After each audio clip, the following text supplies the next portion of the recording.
Hello. Good morning. Okay, we're gonna do what we did yesterday. Who had a good time yesterday?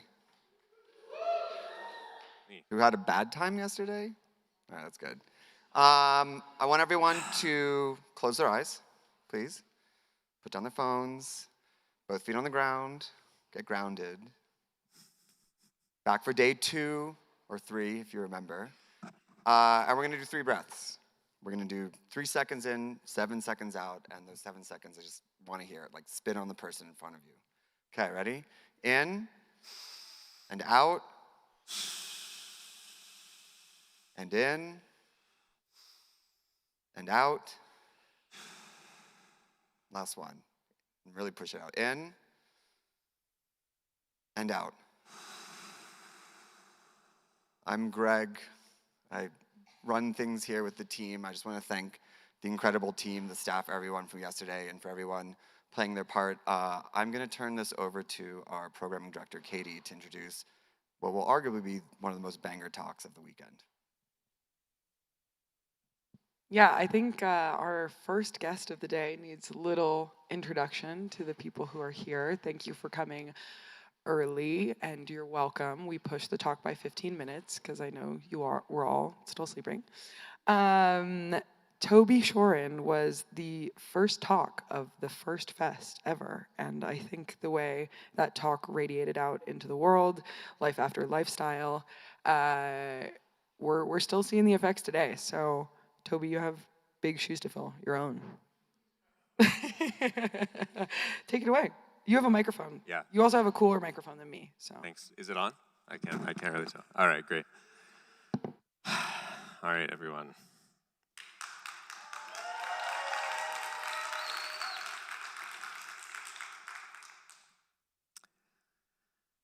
Sit down. Sit down.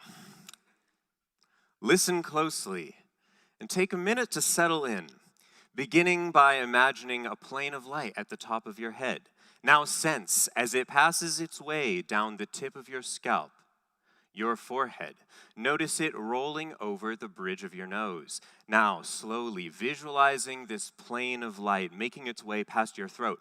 Are you making subtle movements there? Down to your shoulders and arms, aware of the breathing in your chest. Your chest fills and releases with air, noticing your diaphragm now, scanning your whole body down further, slowly now, feeling the weight of your body on the chair, the points of contact between the clothes of your skin, your feet, the heft of glass and screen in your hand. Can you feel it? Can you notice the heat or cold of the air around you? And can you sense the newfound fascination with the body that permeates the airspace?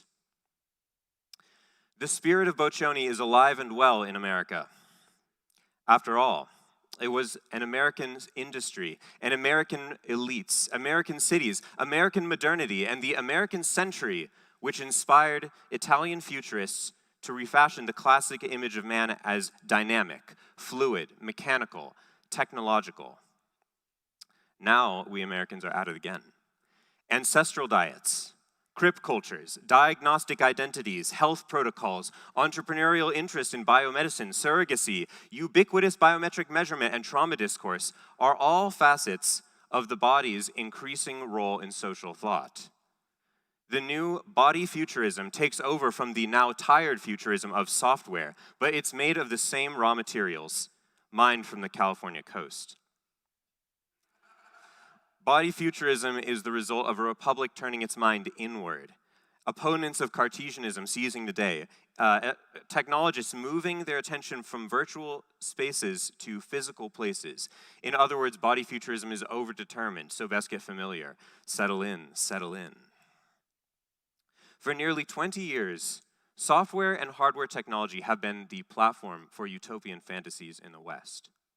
The cypherpunk and crypto-anarchist movements laid out visions of digital nations without states, anonymous peer-to-peer exchange, and free information flow, all based on cryptography. Social media was hailed as a technology that would enable the spread of open societies.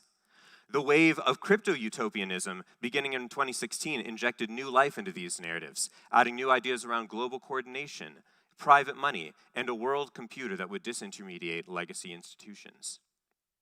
More recently, network states, which start as online communities and later materialize into the physical realm, have captured the imagination, recapitulating the liberal vision in a collision of silicon and carbon.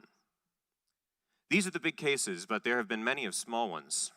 The sharing economy, the gig economy, the ownership economy, the economy. In each, some specific piece of technology is inflated by the venture asset class, asking, what can this technology do, into a social utopian vision.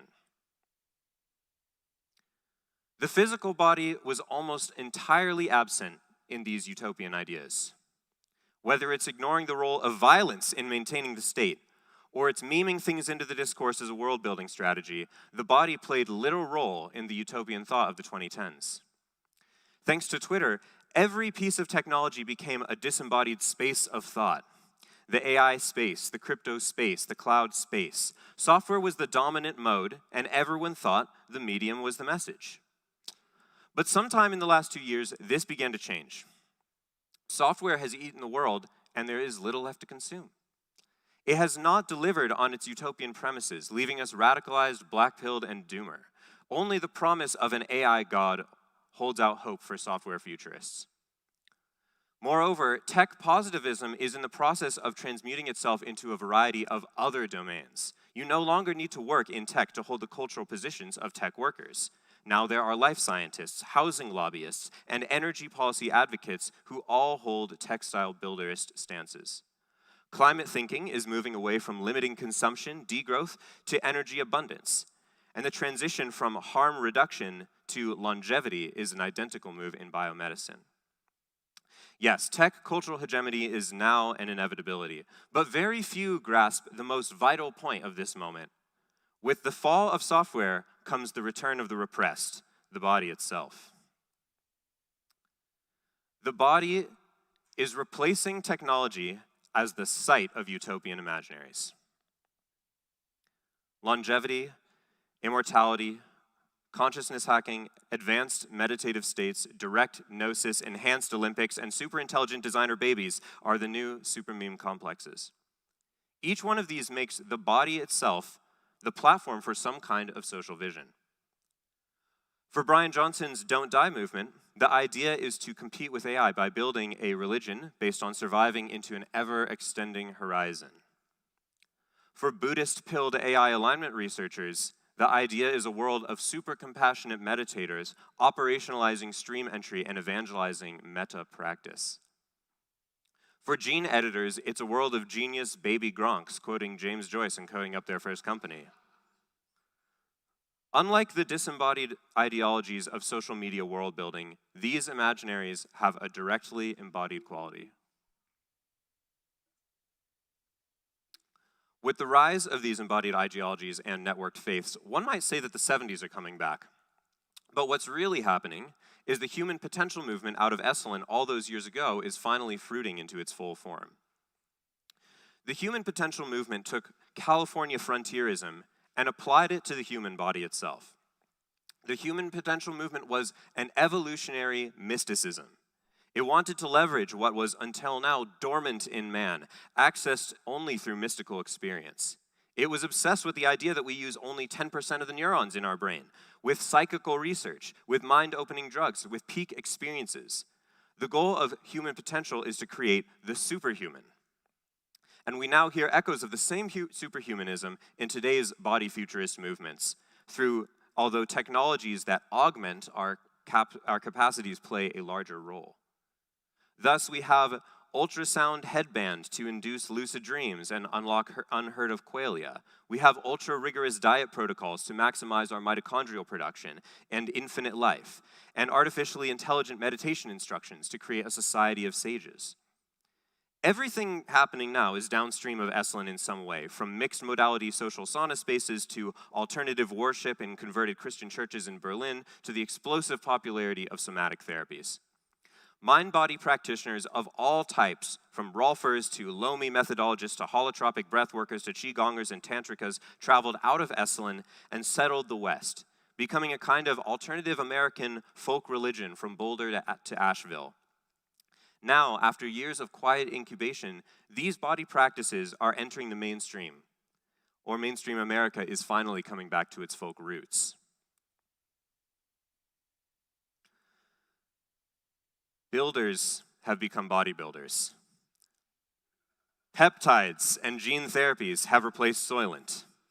The muscle tee and chain has replaced Zuck's famous hoodie, and the office cold plunge has replaced the office beanbag couch. And this is just among the elite segment. Embodied practices from trauma release to somatic experiencing are squarely in the Overton window, and more yoga studios are turning into alternative healing clinics. Now, 2 years ago, I told you on this very stage that we're entering life after lifestyle. I declared the end of the brand and the rise of religion.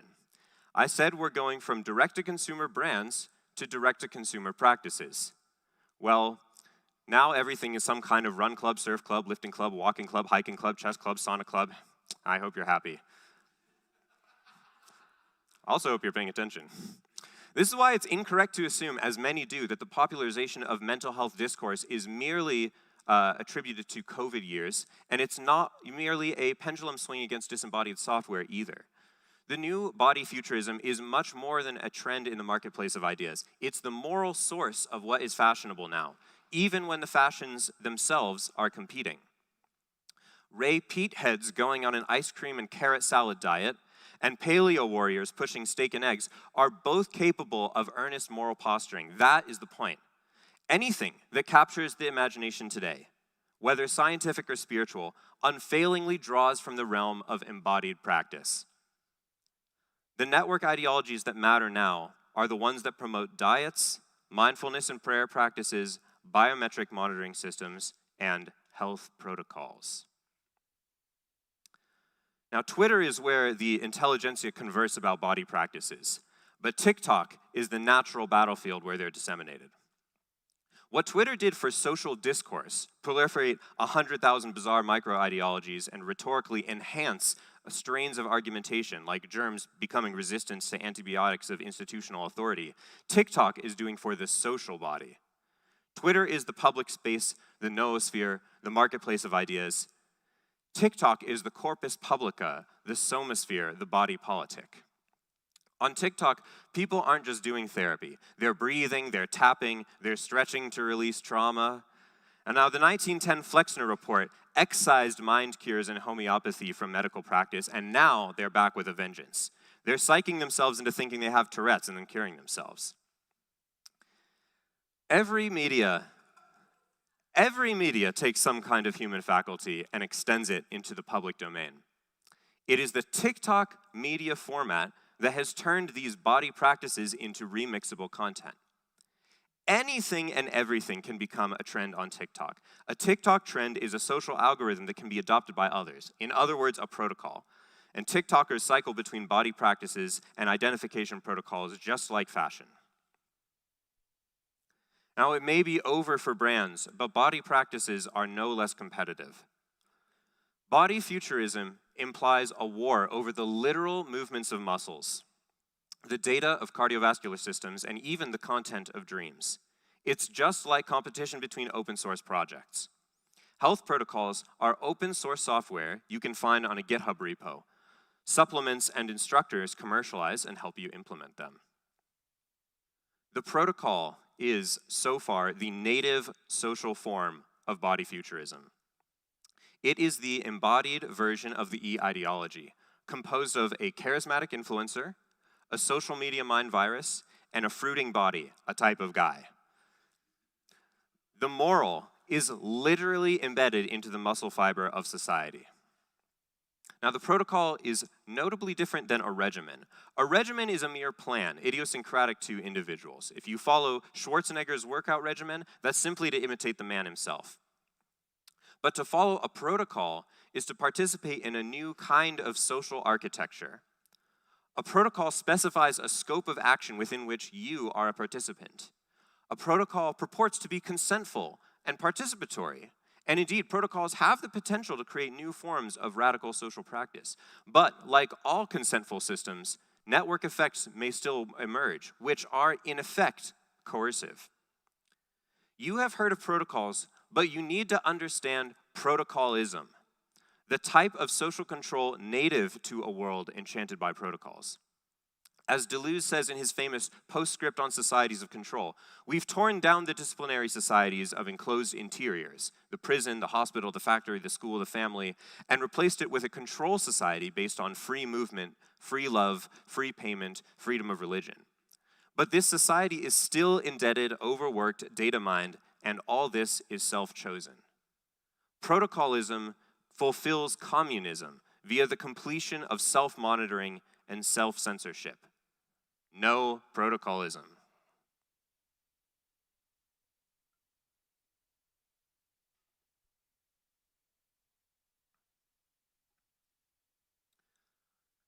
New understandings of the personal body always lead to new ideas of the social body, and vice versa. The medieval body politic was based on an anatomy of limbs. The head, the torso, and the feet symbolically justified the social hierarchy of kings, nobles, and peasantry. The public sphere of the 19th and 20th century is almost entirely constructed on the metaphor of a literate, reading, debating body of people. All of the verbs for public agency are verbs for private reading, transposed upward to the aggregate of readers. Readers may scrutinize, ask, reject, opine, decide, judge, and so on. Publics can do exactly these things and nothing else. But today's embodied sciences, protocols, and movements foreshadow different kinds of political thinking. Brian Johnson's body monitoring blueprint protocol is explicitly a vision for how the Earth should be monitored, measured, and governed. Continuous hormone tracking and the discovery of male hormonal cycles may give rise to different distributions of social roles between men and women. And research on the gut-brain axis, consciousness, and the nervous system will undoubtedly have an extraordinary effect on political imagery in due time. But such developments are utterly nascent at this moment. The political dimension of this embodied turn is most apparent for now in the cultural taste for the pathological. Body futurism is visible in the ideas of a society convinced of its own sickness. The techno-pessimism, gerontocratic institutional mistrust, and senile nostalgic mongering of the 2010s fostered a general sense of dis-ease. Now that very same resentment has found a home in various embodied maladies. The loneliness epidemic, the toxic food system, hormonal dysregulation, microplastics, the neurotic obsession with declining sperm counts, declining sex rates, declining everything. If the American empire is in decline, then the body politic itself must be sick. That's what the logic seems to be. Granola crunchers and anti-vaxxers, VIP public servants, and mental health researchers, quantified self-trackers, looks-maxing teens, and all quadrants of the political alignment have their own talking points about the maladies of the social body. Now, of course, decline is not just a metaphorical matter. With the recent Biden-Trump debate, there's been a palpable shift from political hope to inward-looking cope in America. The decline of software-based ideology has also meant the decline of the disembodied ideal of software-based political praxis. Social media politics took two forms. One is social media-based memetics, language-based activism, and cancel culture. The other is utopian what-if thinking and institutional world building. Both are totally detached from the reality of on-the-ground movement building and political reform, and both have become impossible now. Meming things into the discourse, Pepe or Milady-style meme activism, is politically impotent. So is grand narrative idea machine world building like progress studies. They no longer seem possible now that Twitter has turned into Elon's personal propaganda machine. New institutions never arose. Now, the historian Oswald Spengler distinguishes between an early culture and its late civilization stage. A culture in its declining autumn days becomes like ours, rational, rigid, megalopolitan, bureaucratized, petrified, managerial, despiritualized, refined, ornamental, and wedded to the politics of progress. If our political institutions have failed, and so have ineffectual social media memeplexes, we obviously need a different kind of politics. That is the deeper point of body futurism, of all this somatic experiencing. It's a return to the body as the basic political unit. This is not neoliberal atomization, but a literal decomposition of our tired political bodies, our geriatric institutional bodies, and our abstracted social media bodies, a decomposition of those bodies into firm, energetic, sensual, individual bodies. Bodies are the foundation of what is real and of relationships to one another. If institutions can no longer be relied on, we can only place hope in local forms of sufficiency based on mutual relations between bodies.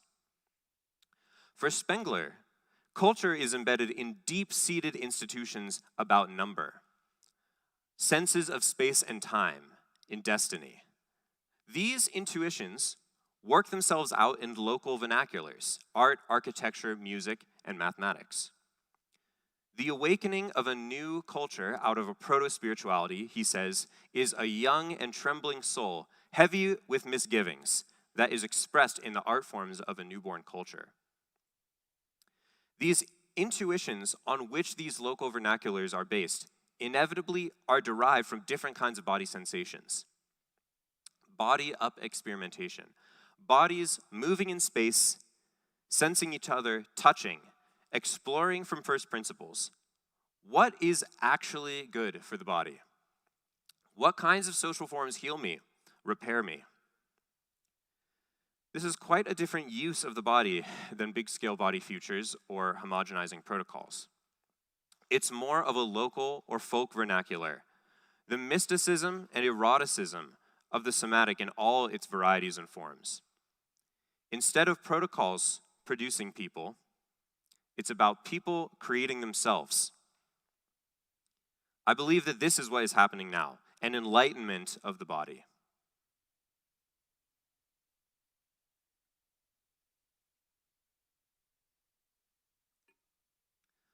But for this enlightenment to be fully realized, this decomposition of social bodies into individual bodies must continue.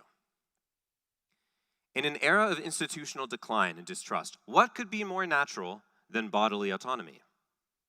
It is the phenomenological experience of institutions as defective, domineering, and extractive that drives one back to what one can control. A new politics based on the possibilities of the body is inevitable. As Spinoza said, we do not even know what a body can do. Spinoza is the philosopher for this moment. His ethics are entirely based on the body. He says, when a body encounters another body, or an idea another idea, it happens that the two relations combine to form a more powerful whole, and sometimes one decomposes the other, destroying the cohesion of its parts. We experience joy when a body encounters ours and enters into composition with it, and sadness when, on the contrary, a body or an idea threatens our own coherence. The good is when a body directly compounds its relation with ours, and with all of its or part of its power increases ours. A food, for example. For us, the bad is when a body decomposes our body's relation, although it still combines with our parts, but in ways that do not correspond to our essence, as when a poison breaks down the blood. The relevance of Spinoza now is that when we return to bodies, when we return to mere sensation, it's possible to find what brings us joy, what compounds our power and assists us in becoming more free. Freedom, power, joy, these may be found in solitude, but man does not live alone. As Hannah Arendt says, no man can be sovereign because not one man, but men inhabit the earth. And it is only from the collision of bodies in space, in the attempts to create new bodily arrangements, that we can find new social forms, new architectures, new local vernaculars that form the foundation of a new culture. This is a shift in how we think about selfhood. Now we are used to thinking of digital media as the primary way personhood is produced. Types of guise, digitally promulgated protocols, e-ideologies. But this suggests we think of bodily intake, bodily practices, and bodily relations as the media that realize a self. So you and your body, the very thighs you're sitting on, the very lungs you're breathing with, the very hand you're gripping with, you and your body are the material, the resource at stake in this body futurism. Rather than making ideological questions into proxy battlefields for our embodied relational desires, we must learn to build community out of our experience. Mutual relation between bodies, based on joyous affect, is the underlying principle of body futurism. In order to do this, we have to sensitize ourselves to joyous affect. We have to avoid the sad passions, hatred, and remorse. We have to avoid poisonous disintermediation of our relations with one another via protocols or otherwise. To enlighten the body is to immerse ourselves in practices that sensitize our physical perception to these relations. Whether focusing or somatic experiencing or contact improv or sound bathing or hot or cold exposure, not as self-care or vague wellness, but contact with our experience. It would be wrong to construe this as navel gazing. Spinoza saw joyous relations between bodies as the foundation of the good. Christ taught universal love between men. It's only in a society based on harmonious relations between and among people, and from the working out of harmonious body politics into more elaborate forms, that new social bodies can grow. That is why, to be a futurist, you have to become a body first and foremost. You must become intimately aware of the most basic phenomenological sensations. You have to know, what is the sense I get from the air around me right now? What is it like to be near whoever I am sitting next to? Can I feel their presence right now? What is my experience of this space, this architecture, this social scene? Was this interaction successful or unsuccessful? Does it make me feel nourished, enriched, or do I feel blocked, stupefied, threatened, or dominated in some way? And what role did I have in how this interaction played out? Did I carry myself at arm's length, with distance, with rejection, or with openness, with a yes in my heart, with love?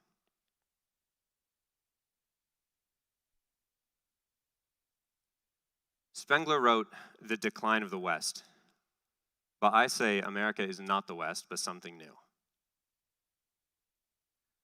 The decomposition of our institutions into mere body acts and back again is the natural cycle of cultural death and rebirth. It's time to let the old die.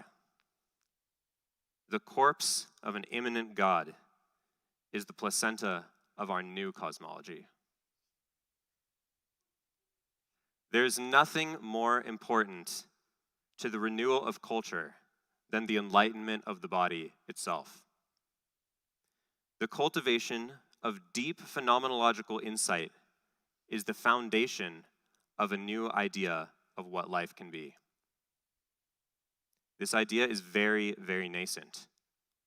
But if you sit here, listen closely, settle in, feel your forehead, the bridge of your nose, your breathing chest. If you listen to your heart as it beats to you, if you hear what it whispers when you sit, when you stand, when you leave this place, when you meet another's gaze, you can feel it as through the gauze of a veil.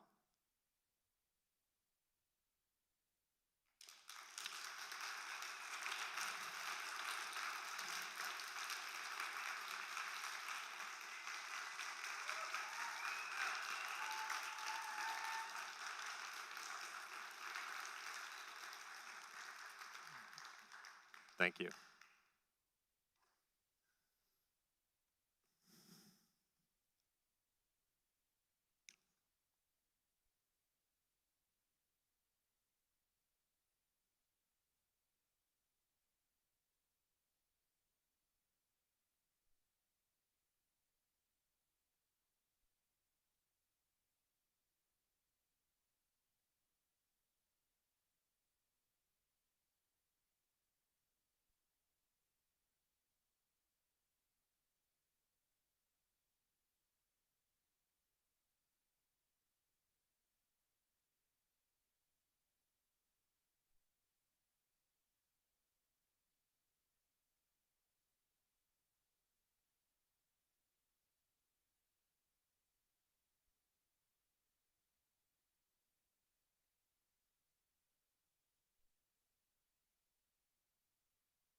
Hello, hello.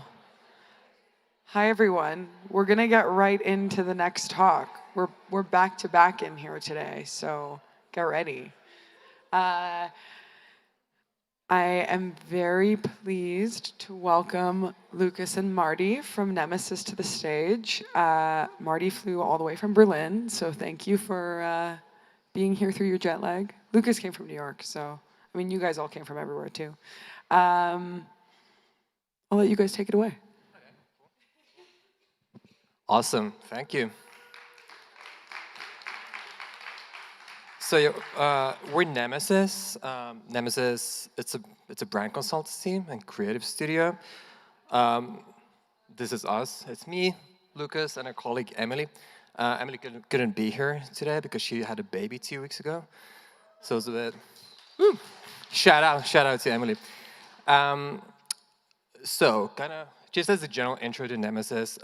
So we do strategy, brand strategy, like broadly, some kind of high-level creative direction work. But in addition to Nemesis, we also have our kind of individual creative practices. I have a music project called Amnesia Scanner with a partner. Shout out. Glad you know it. Emily's also a writer, and she has a publishing house called Deluge, and Lucas runs Civilization magazine in New York. Do you want to say something else? No? Okay, cool. Yeah, so Nemesis was started by myself and Emily in 2017. Now we're based in Berlin, LA, New York. We work with clients in kind of across like established luxury and consumer brands. Also a bunch of like emerging tech, and all of it is actually in crypto. This is our website. So from time to time, we publish like memos on brands, culture, and theory. So you can read those memos on our website. But recently, we also started Substack, where all the future memos will be published. And why I'm mentioning this is, in addition to just like shilling our stuff, this talk is based on a memo we published earlier this year, which is called The Nemesis Guide to Being Early. So what prompted the writing of it was an observation that being early had become an increasingly dominant meta cultural strategy, a source of stress in terms of one's personal position in culture, the economy, etc. Logically, so it also appeared that earliness, or a sense of being early, had become like an important way in which brands related to their audiences. So the original text, The Guide to Being Early, came out in February. And what we want to do here is kind of talk through his key ideas, but also provide like an update to the evolving meta of being early. And we want to map. Sorry, I'm like really nervous. Attempt to map out how earliness has evolved as a cultural strategy. This work? Cool. Yeah. Right. So we all know people who are sort of like chronically early, born with some sort of time signature distortion or like a preternatural ability to see what's next. These people are often writers, musicians, sometimes they're roommates, sometimes they're traders, sometimes they're just freaks. In a way, being early is sort of a curse. Sometimes you're too early to make hay, to make money. You're often functionally wrong. And by the time other people catch on to your earliness, you're annoyed. That brings us to this sort of hipster idea of earliness, this sort of generationally specific experience of having a sense of what's next, but being annoyed when other people catch on to it, being interested in something, but becoming disinterested as soon as it becomes cluttered, as soon as the masses sweep in, feeling that popularity itself makes something less interesting or less profitable. So do you want to be right or do you want to make money? I guess probably many of you remember this kind of catchphrase from 2021 for the crypto cycle, like kind of boom of 2021. So in its original context, it kind of called for like a mental flexibility as new information comes in, and and you're kind of betting on the market starts to move against your investment thesis or contrary imposing. In this kind of scenario, the market might be wrong in your opinion, but you should just learn to accept that, reposition, and like still make money. But the statement also captures something really essential about the evolving kind of reward function of being early. So let's take the prototypical 2000s hipster. So the hipster wanted to be right in the aesthetic, cultural, and kind of consumption choices. They wanted to be first to a thing that's unique. Like finding a thing before others was like a valuable thing in itself. So even if a hipster hated for the discoveries to go mainstream, validation and value kind of still derive from others subsequently discovering the same thing. So others who would recognize and kind of reward your earliness. The competitive set was kind of small, consisting of kind of other snobs, like other hipsters like yourself.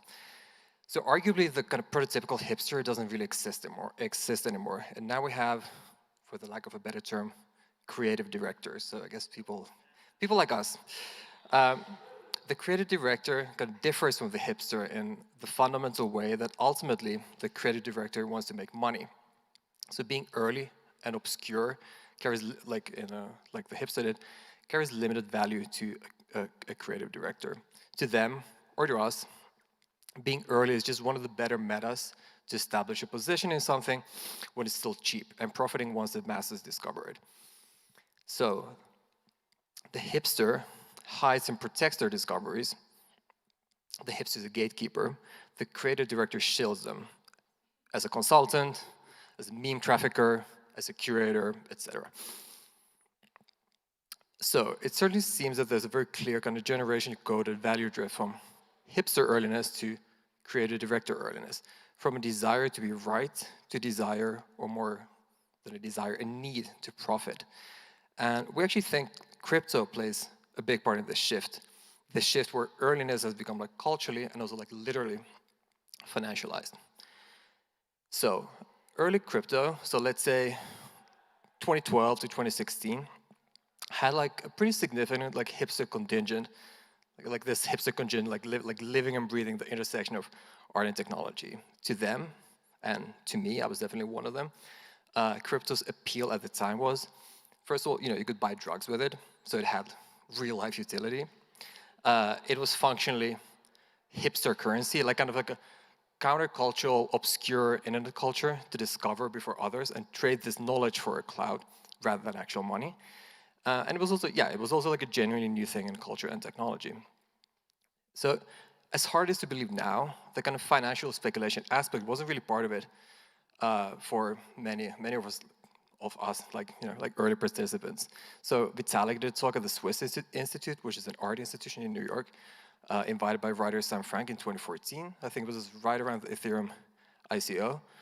I was there, actually the third person from the right, with a bunch of art hipsters like myself. And yeah, I can definitely confirm that not many of us saw the opportunity to jump, saw the opportunity to buy the future of the internet for like 30% per token or whatever the price of Ethereum was at the time. I don't think it was even like trading publicly at the time. And shout out to Simon. This is in the audience. So this is Simon Denny's work from the DIS curated Berlin Biennial of 2016. Ironically, a few weeks before this show, I was actually at an Ethereum app conference in the same room where this exhibition was staged. And again, like it really didn't cross my mind to perhaps invest in these projects, many of which end up having this kind of stratospheric valuations only a year later. I was there basically to be early to like niche, like internet subculture, and I could like trade, the fact that I went there later for like status points amongst my peers in the Berlin art, tech, music, and intersectionality. But yeah, of course, like not everyone like missed the opportunity. So 2017. So really like the first kind of crypto boom where it went mainstream for the first time, like really like mainstream in a major way, while making many early participants fabulously rich, as we all know.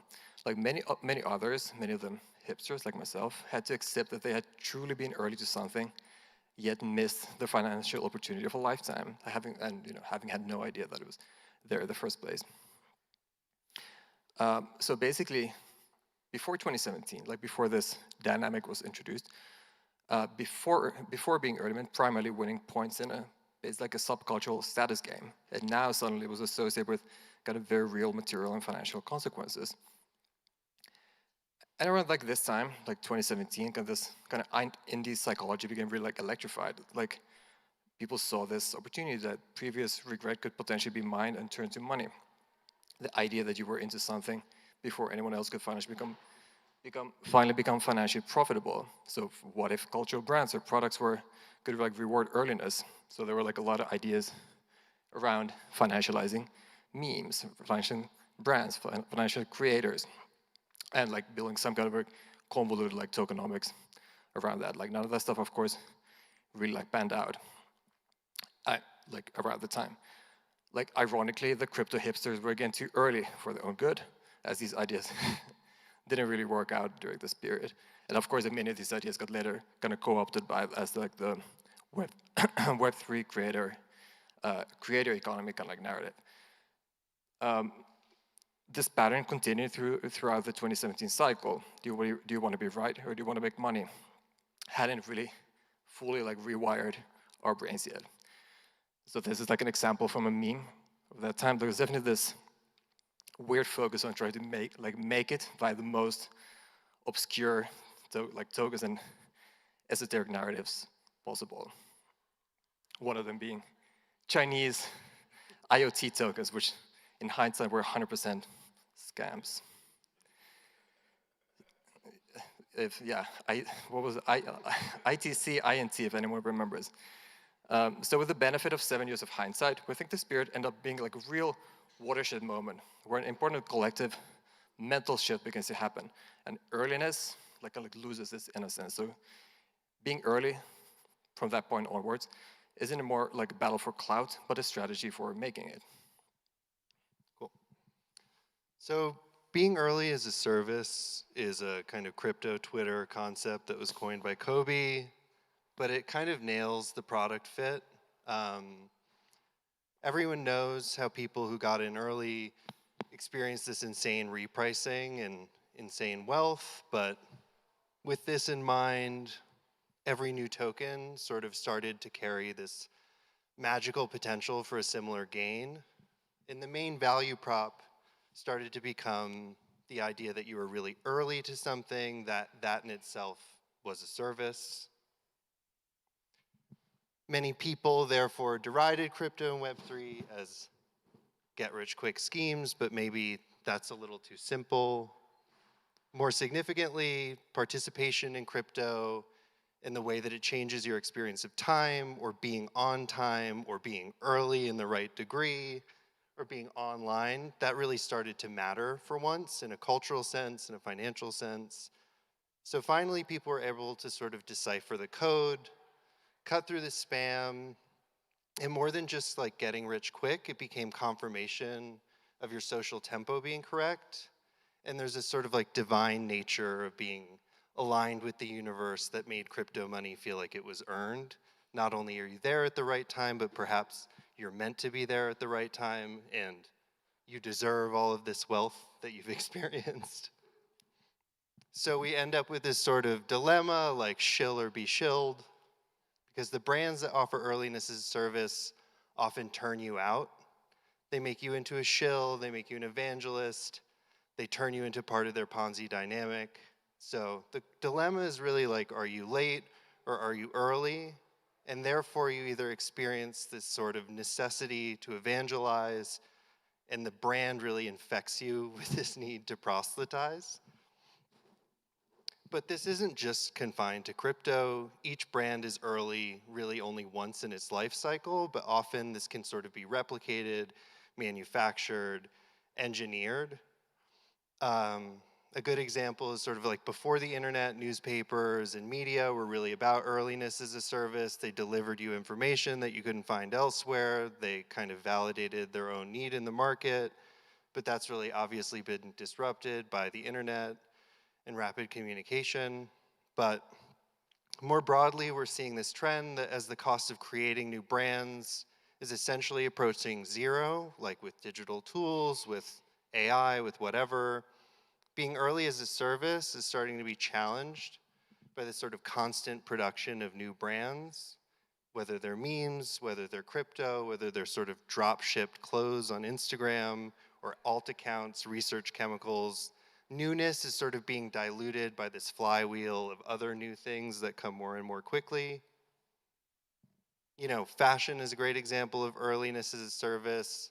Aesthetics themselves can make people feel early or can signal some sort of cultural knowledge. It's valuable. If you wear this and it's different enough from what other people are wearing, people will or could assume that it's a signal of what's coming next, no matter how dumb or good it looks. And in that way, you become someone willing to look early, to signal that perhaps you know something that other people do not. However, this kind of like desire, cultural practice, focus on being early can get very old. It can be annoying, it can be stressful, it can drain you, it can fuck you up. Other brands are meant to position you in a much longer time horizon than crypto brands, than earliness brands. For example, if you think about luxury markets or Cartier, for example, this Cartier bangle, you can buy it, you can screw it on, you can become part of this like cheesy legacy that goes on forever. And so luxury heritage brands are, at least in theory, not trying to max out on the moment so much as capitalize of this sort of merger of the present and future. You're becoming part of something that will go on forever. Last year, among ourselves at Nemesis HQ, we sort of noticed a change in how we relate to crypto brands.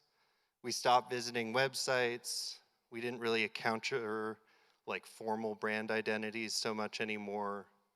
We noticed sort of atomization where brands really exist mostly as like names, tickers, memes, content on Twitter. So while brands seem to me more important than ever, they're sort of constructed out of less and less original source material, and they're more mimetic, more deep fried. And this absence of kind of genuine novelty in terms of technology, product, or even the brand itself exists mainly, or rather, this absence of kind of novelty makes brands relate more to each other and exist more in relation to each other so that they derive their value from association rather than fundamentals. And their meaning really comes from this like vertical relationship or associative relationship to the other things that surround them in the market. So in crypto, many use this mental model of the tech hype cycle, which I'm sure many are familiar with, but this is mostly incorrect. So in reality, like things, it kind of rarely reaches plateau of productivity. Like in reality, most things actually just like after the peak of inflated expectations just fall to zero. And actually like a more accurate model is like something we developed some years ago, the model of the fashion hype cycle. So it kind of has this shepherd's tone like dynamic. I don't know if you're familiar with the shepherd's tone. It's like this tone, like audio illusion, where like of like a constantly rising note, in which each new thing is actually supplanted by another new shiny thing. There's like no path to productivity that kind of would like emerge. So you kind of only see the spectacular rise of things, while in the background, things actually just fall to zero.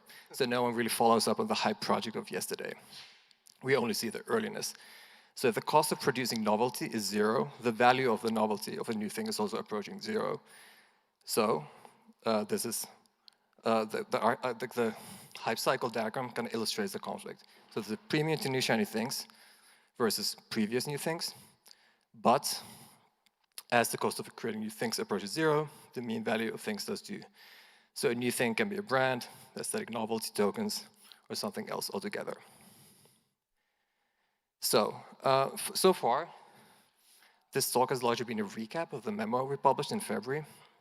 We ended the origin memo with this phrase here: the next big thing might already be here, and it just might end before it ever really even began. So it turns out we actually should have had more conviction in our ideas, as they would actually play out at like an insane scale and speed over the following months. And here we, of course, we're talking about meme coins. So like a crazy statistic, like more coins have been created since February 24 and now than like were created between 2009 and like when Bitcoin was created in 2024. And actually our guide to being early was probably like right at this kind of inflection point. So why did this meme coin explosion happen now? Of course, there's the rise of cheap chains and L2s, particularly Solana, and like token launch platforms like Bump.fun. But most importantly, everyone had learned the new meta, and this word tweet, I think, really captures this the essence of it. And so everyone learned the new meta, and that kind of reflexively fed on itself. So what was the meta, or what is the meta? So in crypto markets, there's this long-held belief that how things kind of ought to pump.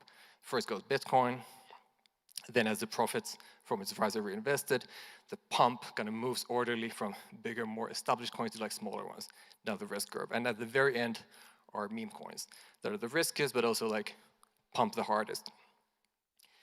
It still last year, most participants in these markets believed a degree of pretension of real world utility was necessary for a token to reach kind of serious valuations.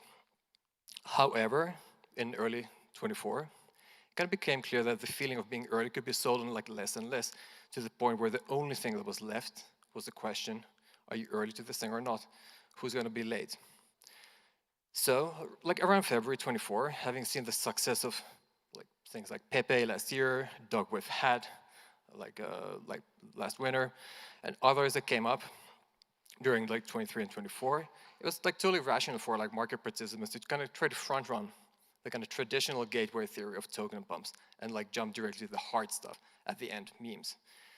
So as simultaneously the cost in terms of the money, the cost of deploying a token, and the kind of technical knowledge of launching new tokens kind of rapidly approached zero, thanks to Pump.fun and others. It kind of set the stage for a race to exploit the meta while it was still in play. And so over the course of this meme season, which we might or might not still be in, we saw this kind of compression of time between these two things. So the shiny new thing premium, so the value of a thing starts at a non-zero value, and then the moment when it actually plummets to zero. So accelerating this meta further, the pure potential of a new thing, in this case coins, meme coins, is really reduced to seconds, as it's really it's just sniped by a bot, like a sandwich bot, and the sandwich bot is attacked by another bot, and so forth. So the life cycle of a meme coin is just basically compressed to seconds at this point. Yeah, so at this stage, there just aren't or weren't enough new participants to support this vast oversupply of earliness. And because as Gord said, retail learned too many lessons, participants learned too many lessons, no one wants to be late. So the vast majority of coins are dead on arrival. The meta has basically eaten itself. But we think these dynamics don't just apply to meme coins. We think they kind of apply to culture at large. Yeah, there's sort of a bigger call to make here. The lifetime of metas, or even more broadly, sort of cultural strategies in general, is rapidly shrinking. And this creates a new meta of people front-running one another in both culture and markets. The meta really begins to collapse itself. You really can't be early to the thing if what you're front-running is front-running you in some sort of recursive loop. And this anticipatory sort of PvP landscape really changes the way that people relate to crypto brands and to cultural trends. Which sort of brings to mind the multi-armed bandit. We think it's a useful model in this context and really helps us pick apart what we're calling the meta collapse. The multi-armed bandit, in short, is a problem an AI agent faces when simultaneously attempting to acquire new knowledge through exploration and also optimizing their decisions based on existing knowledge through exploitation. So for example, imagine you're at a casino and in front of you there are several slot machines, i.e. one-armed bandits. You know some of them will pay more than others, but you don't know which. The dilemma then becomes, do you spend your coins trying to figure out which slot machine is the hottest, or do you stick to one that seems to pay the most? How much time do you spend exploiting versus exploring? But there are a lot of examples of this that aren't just financial, that are actually cultural. How many people do you date? Do you settle with the first person you like? Do you exploit the dating app? Do you venture out and explore the real world?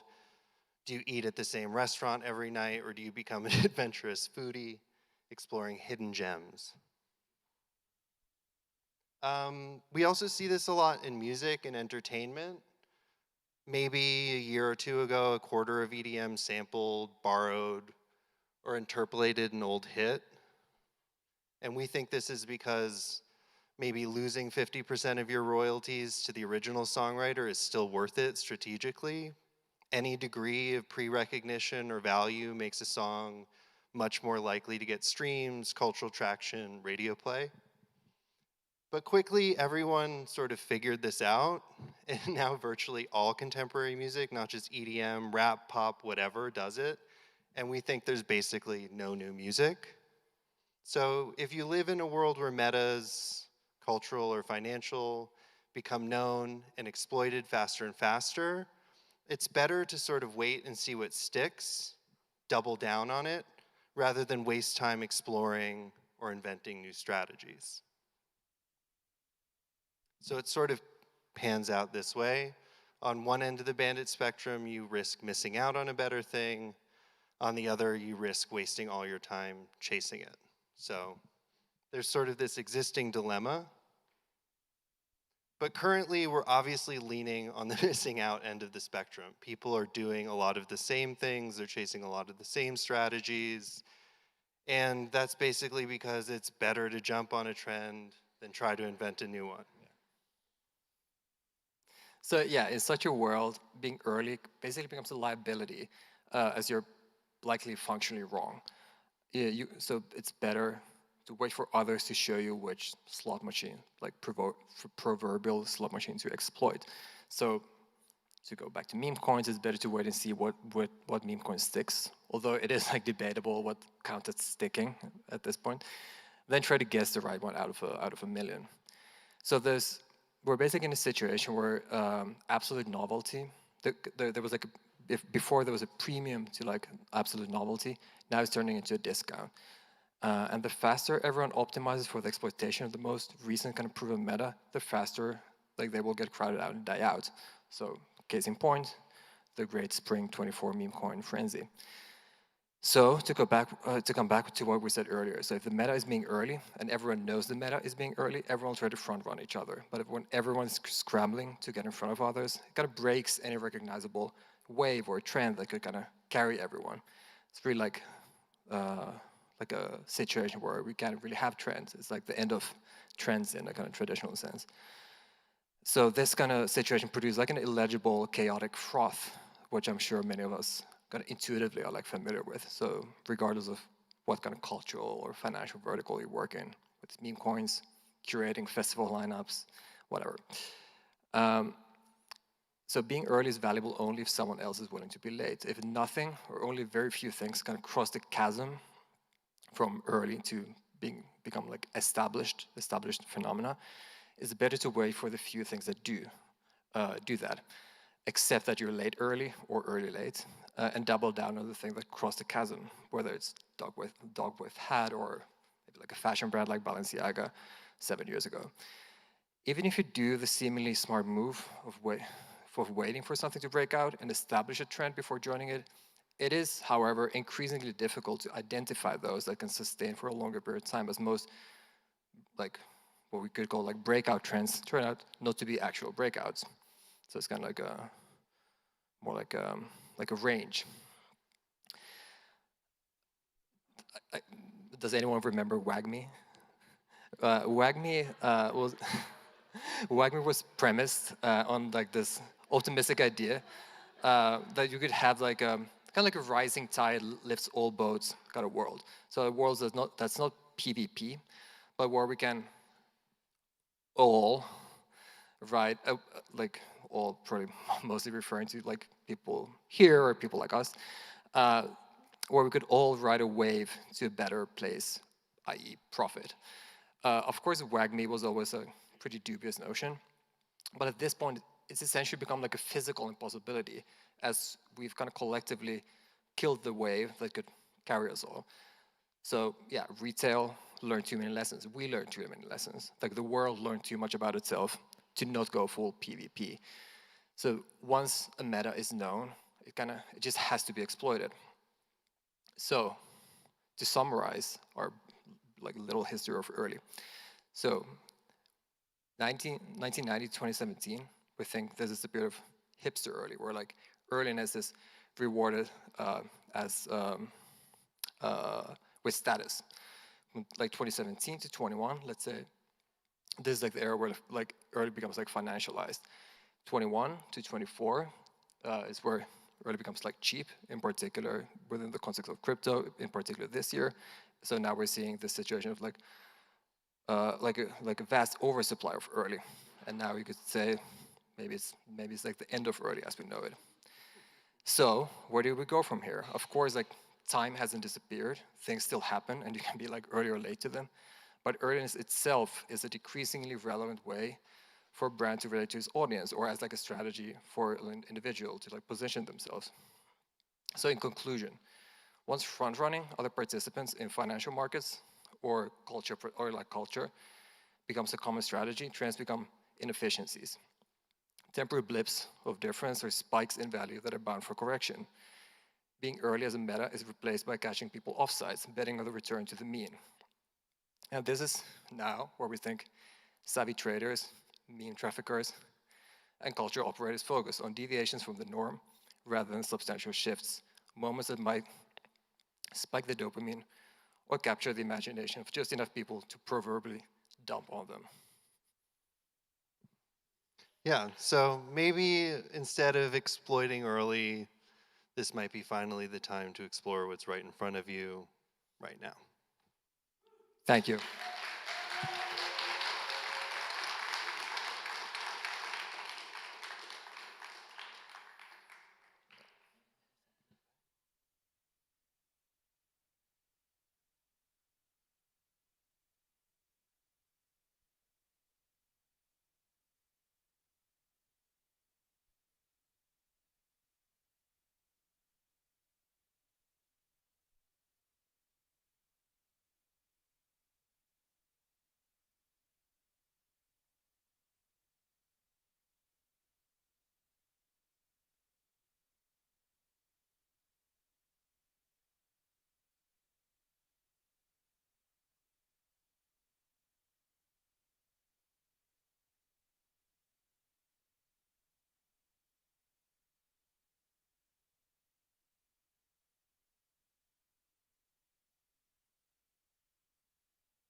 Hello? Oh, wow. The ending of that song was a bit dramatic and emotional for me to start talking now. Thank you, everybody, for being here. I am once again pleased to welcome my guest to the stage, our guest to the stage. This is Kay Watson, Victoria Ivanova, and Matt Pruitt. Victoria and Kay are from Serpentine's Arts Technologies division. I'm so curious, do people know what the Serpentine Gallery is? Have you been? Sweet. Okay, cool. The Serpentine Gallery is in Hyde Park in London. Serpentine's Arts Technologies division brings together people working in art, technology, law, policy, and academia to share knowledge and develop new ideas about technology and society. And Matt Pruitt is from Radical Exchange. I'm assuming most of you are probably familiar with Radical Exchange. Yeah? Yeah. The Radical Exchange Foundation is a nonprofit organization dedicated to democratic innovation and institutional design through operational partnerships and experimental projects between academia, government, art, technology, and beyond. Were you aware of how similar your organizations are? A match made in heaven, really. Yeah. I am going to let Kay, Victoria, and Matt kick things off for their talk, Beyond Cultures of Ownership, How Arts Infrastructure Can Help Us Build a New Economics.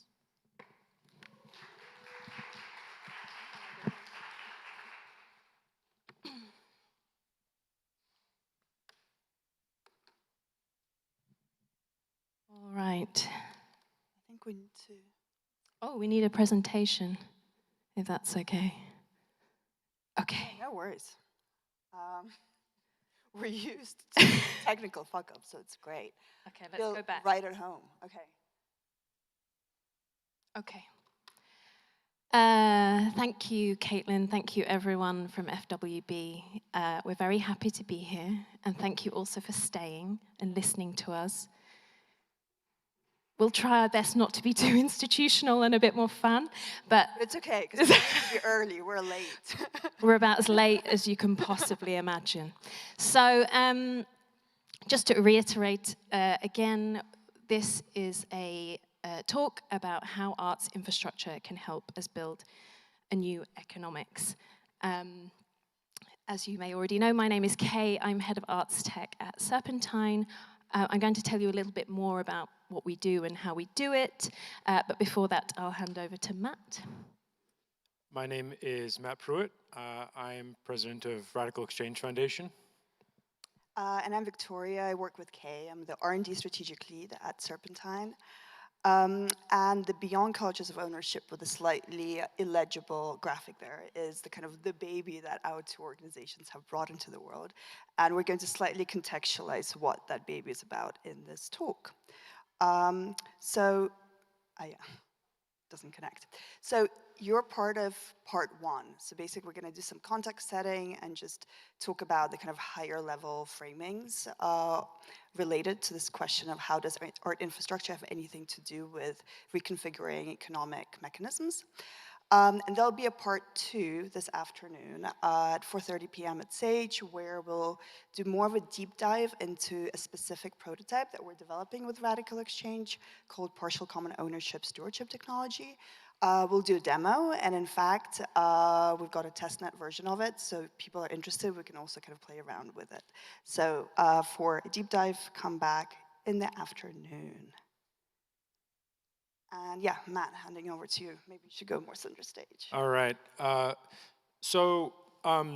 The motivation behind our collaboration goes back to the beginning of the Radical Exchange project, which is really to push towards kind of a fundamentally new institutions, fundamentally new economics. I want to explain a little bit about my own pathway. Perfect, thank you. So before I was with Radical Exchange, I was a lawyer. I was an antitrust litigator. And so I spent a lot of time thinking about the way that power concentrates in, oops. No, it's... Okay. So I spent a lot of time thinking about how power concentrates in different economic settings. One of the things that one discovers when one spends a lot of time thinking about thinking about power concentration is that power really wants to concentrate. So if you imagine, you know, sort of a competitive situation in a market, if you've got two different companies that are both competing with one another for market share, if they combine, they will add up to more than the sum of their parts. So I'll just talk without slides here. Well, what it should say is... So the idea is basically that, you know, when one company swallows another, when you get market consolidation, you create actually more efficiency. So in many ways, monopoly is efficient from the perspective of companies, from the perspective of going concerns. So there's all these energies constantly pushing towards it. But even though it is efficient from the point of view of companies, it's inefficient from the point of view of society. So there's this kind of big asymmetry, this big problem that antitrust law tries to deal with.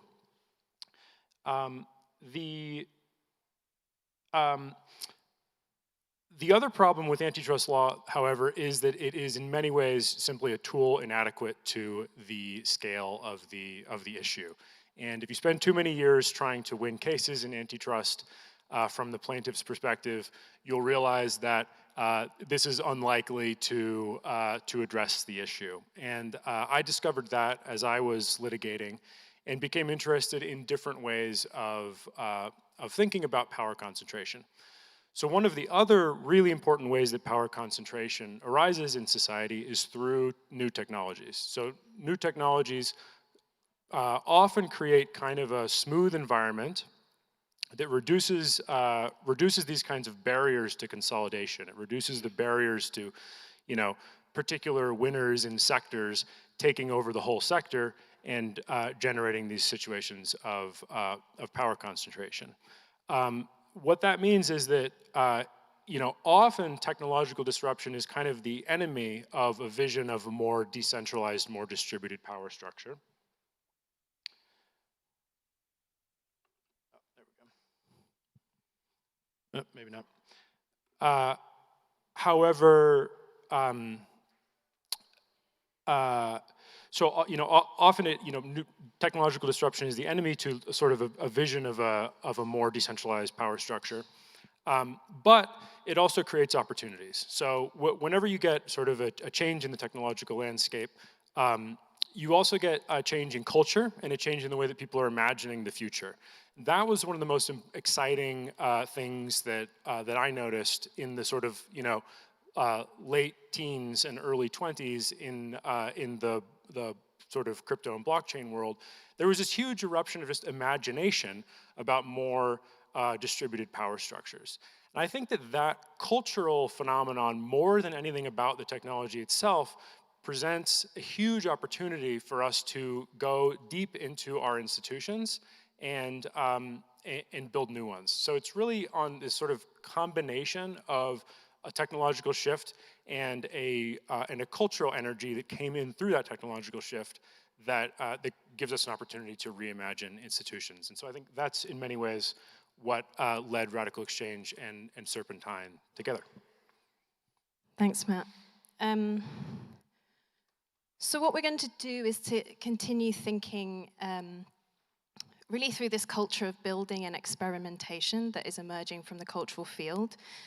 In particular here, we're talking about the art and tech space, and as it says on this slide, why this is such a valuable space for R&D and prototyping, in particular when it comes to advanced technologies and larger societal and infrastructural questions.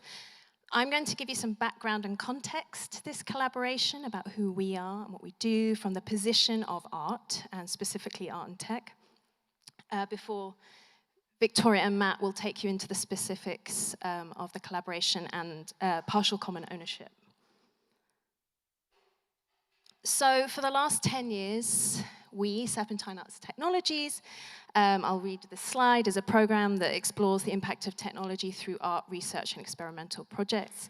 It supports artists to produce projects that use advanced tech and convenes people working in art, tech, law, policy, and academia to share knowledge and develop new ideas about tech and society.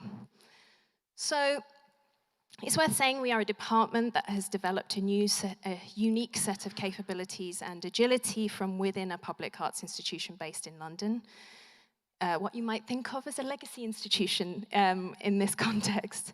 And for those of you who aren't familiar, Serpentine opened to the public in 1971, and we're a non-collecting gallery in the middle of a park.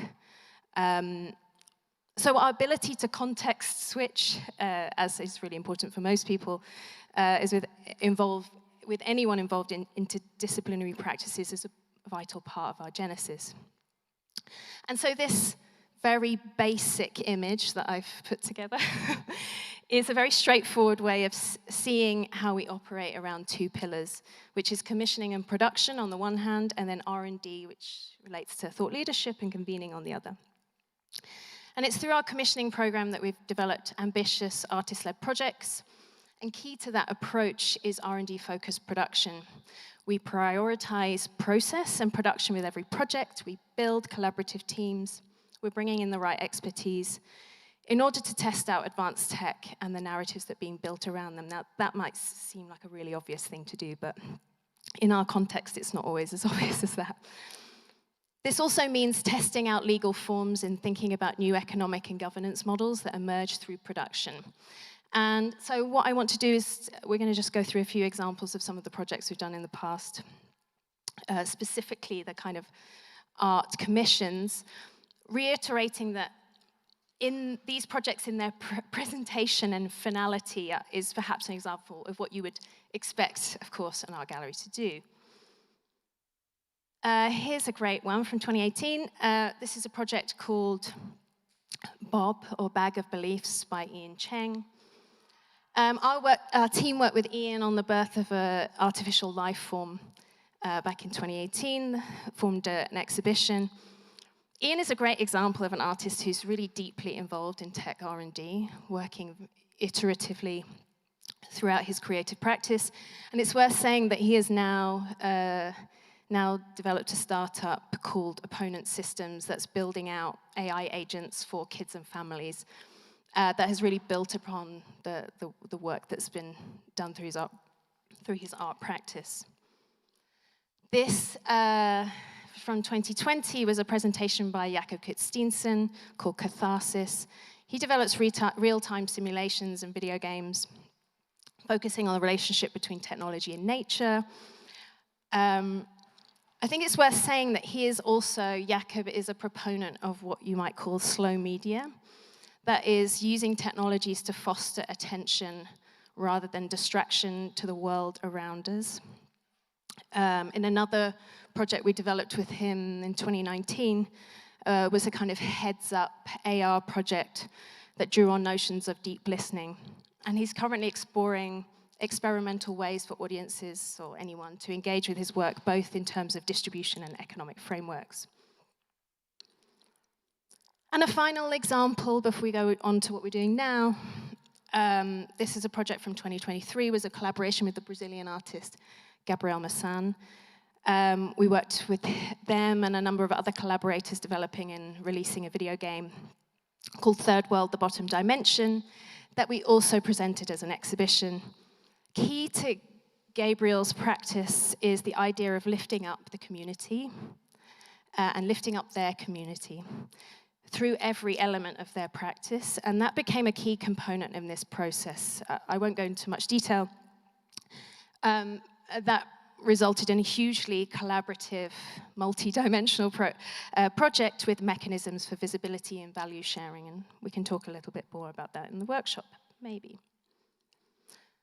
So what became increasingly clear to us was that these projects were becoming, as they were becoming increasingly complex, was the significance of the technical, legal, governance learnings that were emerging through them, in addition to concerns around value distribution that were being generated from production processes, rather than simply the final output. So in addition to this, some other major questions that obviously become part of this is the impact and influences the art field was more generally around funding models for artists and organizations. And so future art ecosystems, oh, it's moving really slowly. It's not in a hurry. You can actually read the titles of the publications, though, which is good. And so Future Ecosystems, or FEI as we call it, emerged initially as an annual strategic briefing, of which these are the 4 that have been released since 2020. And we saw an opportunity to convene and conceptualize this space and to support a new approach to art and tech projects.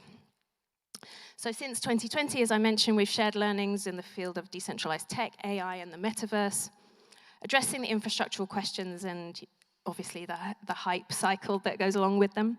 And in doing so, finding a way for the art context to put forward learnings about what these technologies can do, while also addressing larger societal questions, with the aim of sharing knowledge that can support individuals, organizational development, and the ecosystem more broadly.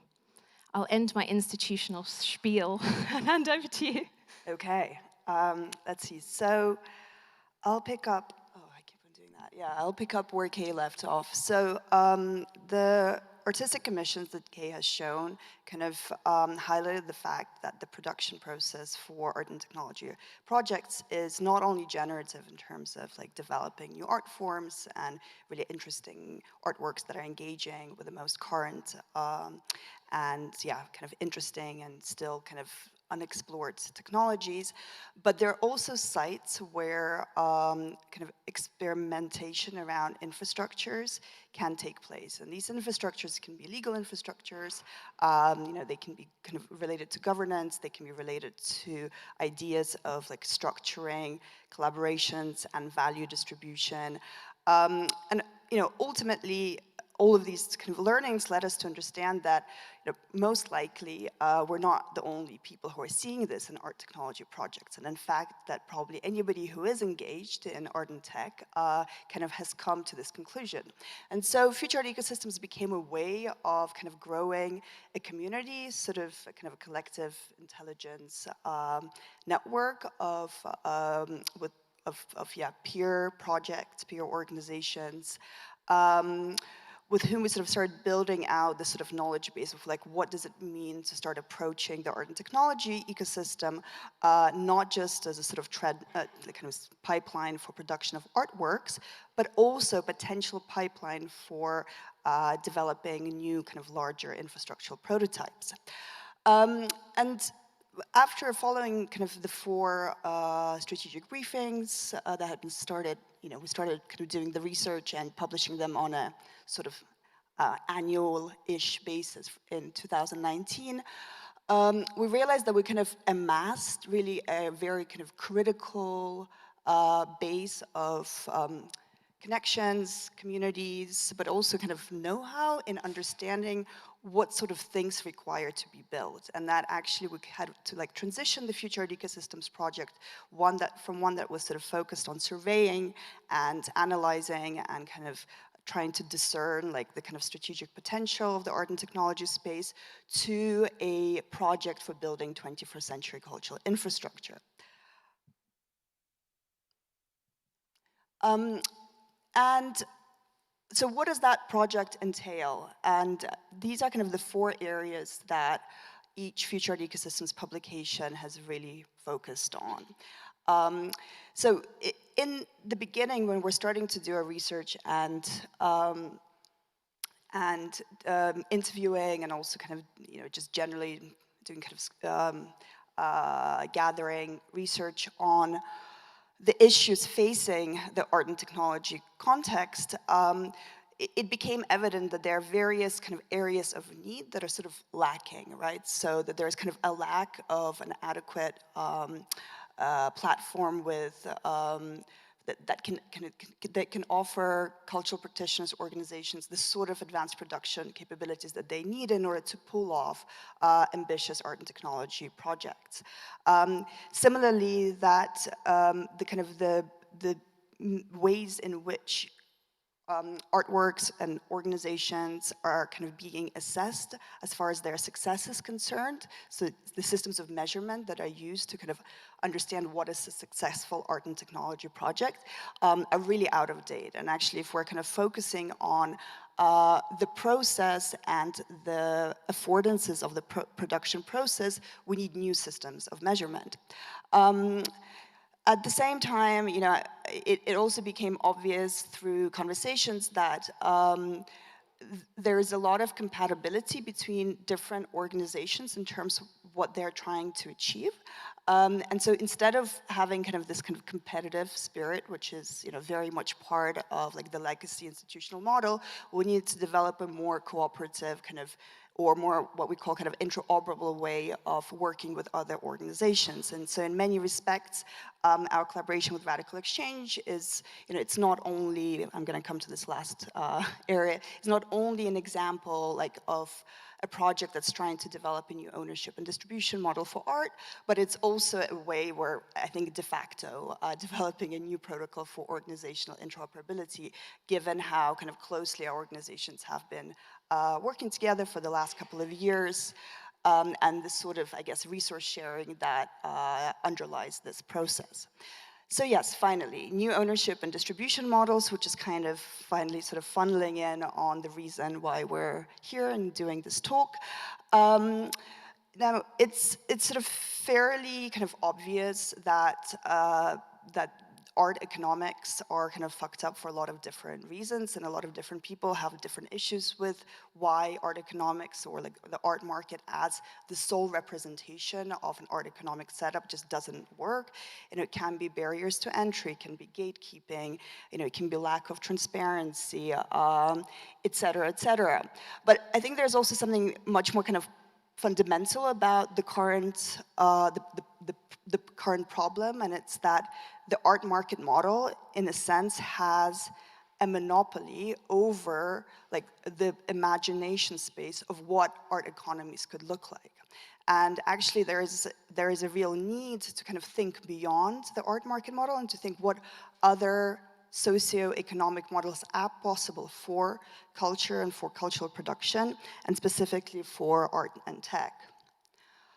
So, so that brings us to the kind of umbrella collaboration with Radical Exchange, which the title of it is Beyond Cultures of Ownership, Towards Strategies for Interdependence.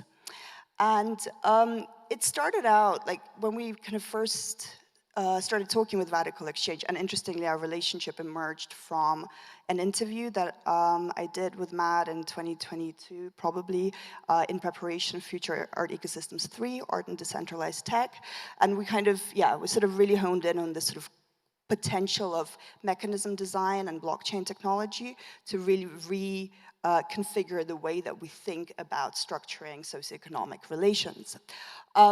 So when it kind of became apparent that there might be something in there in terms of, kind of us, KNME, and the Arts Technologies team, being interested in these affordances of blockchain technologies and in testing them out in the context of the art field, and Radical Exchange's work in the area of mechanism design, we did a series of consultations with various people in the wider kind of art, technology, policy, civic contexts.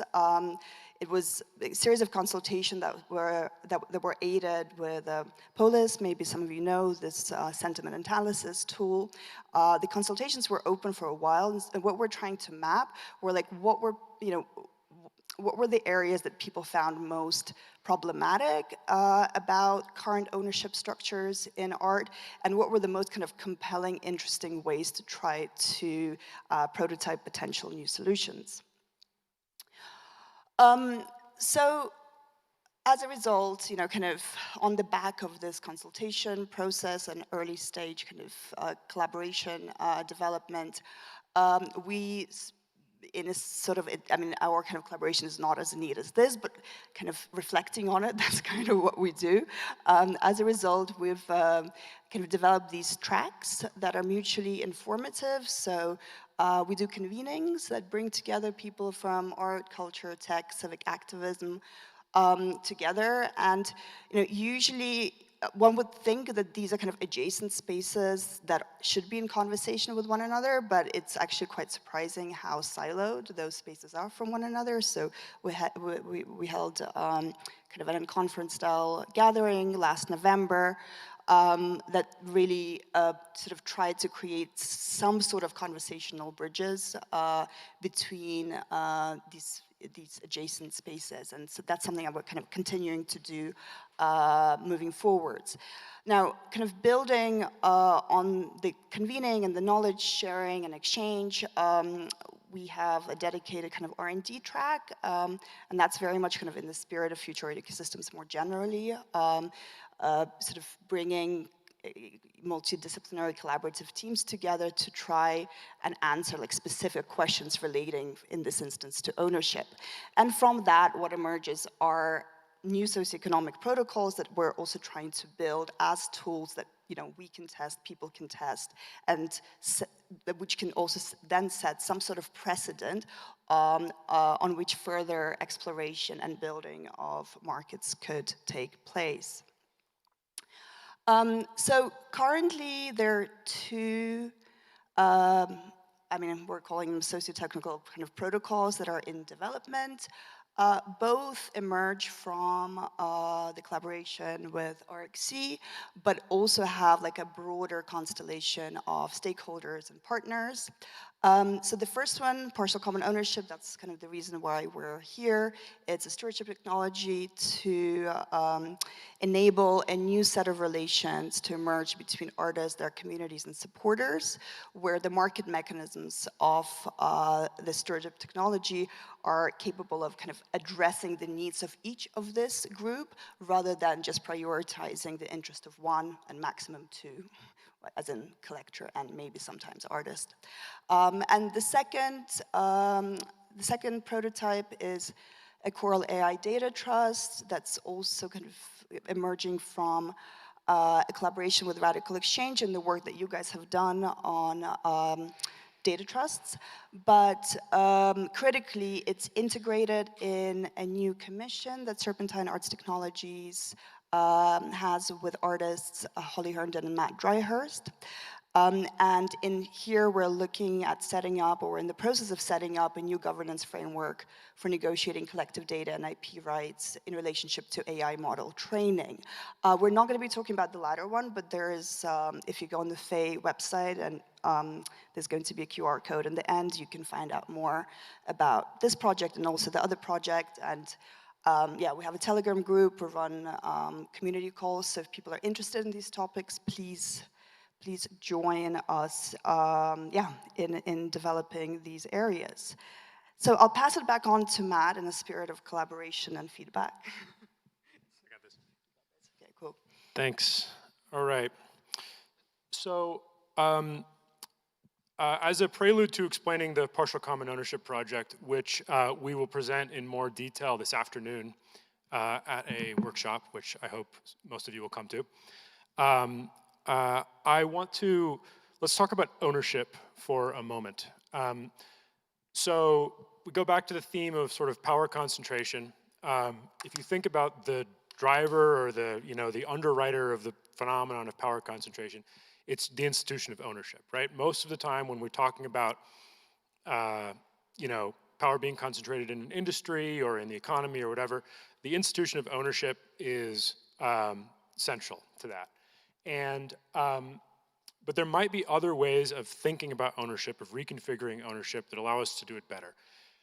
I want to make an argument that when I first understood it, it really grabbed me by the lapels and kind of changed my life, frankly. So I want to cut straight to the chase and make the argument about why there's a certain kind of reconfiguration of ownership that that kind of demands exploration, and that this collaboration through the artistic field is like a unique opportunity to explore a theory. So if you think, so on the one hand, all right, so the idea is an ownership is like a bundle of rights, right? If you went to law school, property 101, an ownership interest is a bundle of interests. That bundle can be pulled apart into different bundles. So if you think about regular private property, let's think about, on the left, that's like the sort of a complete bundle of interests that basically gives you something like a permanent and absolute interest in an owned thing. Now you might imagine pulling that bundle apart into two things, one of which is a possessory interest, which is temporary, and which sort of recycles through either an auction process or some other kind of process, helping that, that interest find sort of its highest and best use, or the owner who is in a best position to manage it. And another interest, which is the sort of a residual, or the kind of passive income that the owned thing is generating. So, okay. So with that said, there are two kinds of efficiency that we might think about.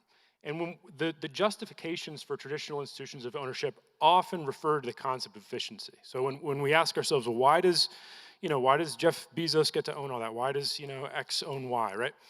It's generally because, I mean, the argument normally given in sort of a liberal context is that the institution of ownership facilitates efficiency. It facilitates a particular kind of efficiency, which we might call investment efficiency. So what that means is that when money goes into it, then the money comes out of it and rewards the person who put the money into it.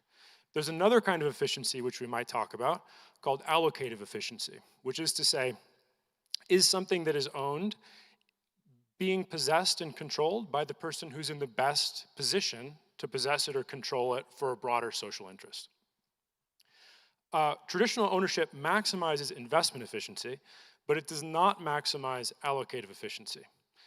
If we were to sort of pull apart an ownership interest in the way that I was describing into like a passive residual interest and a possessory interest, which is temporary and periodically reauctioned, we could increase allocative efficiency at the expense of investment efficiency, okay? This graph sort of indicates how that would likely look. So if we sort of use various auction design ideas to calibrate the way that the possessory interest is reauctioned, we're going to be able to find an optimum somewhere that optimizes allocative efficiency, which is the red line. The blue line, investment efficiency, will kind of at an accelerating rate decrease basically as we increase the frequency with which that possessory interest is recycled or reauctioned. But in between those 2 points, there's likely to be an optimum which maximizes both kinds of efficiency put together. And so what that means is that basically traditional private property with no recycling of possessory interests is almost impossible to be the most efficient possible way of setting up an ownership interest. So this opens up the possibility for like a really, really radical rethinking of how ownership is set up in many, many different contexts. But because it's such a radical, because it would demand a radical recalibrating of the idea of ownership and what it means to possess something, what it means to own something or trade something on a market, it demands an experimental context to be able to experiment with it. So that's what we're trying to do. So what we've done concretely is we've built a system called PCO Art, which enables ownership interests to be pulled apart in this kind of way into a possessory interest and a residual interest, which can be distributed, can allow basically long-term value to be redistributed to community around the artist, like the artist collective or the people who've inspired the artist, etc. While building in basically a stewardship infrastructure, allowing the stewardship of a piece to sort of pass between different entities who possess the art or take some action with it.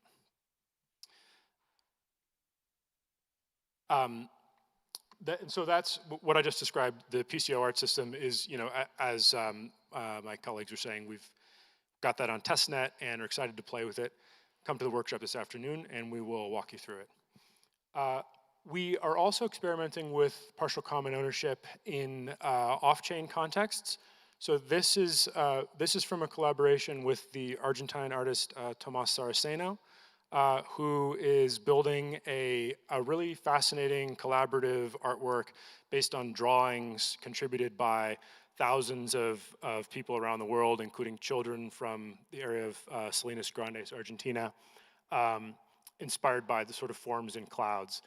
those drawings are being combined into a sort of a collaborative participatory artwork, which will use partial common ownership, not on the blockchain, just in a sort of a simple offline system. But it's another great example of yeah, experimenting with a more sort of fluid structure of ownership and how it can integrate with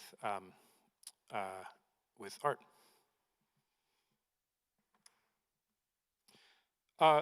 So that's it. I hope you all will come to the workshop this afternoon. Looking forward to finding time one-on-one to talk more about all this and hopefully get you all involved. Thanks.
Hi. Hi, yeah, finish that last thought. I'm Greg, part of the FWB team. Our next speaker is quite extraordinary.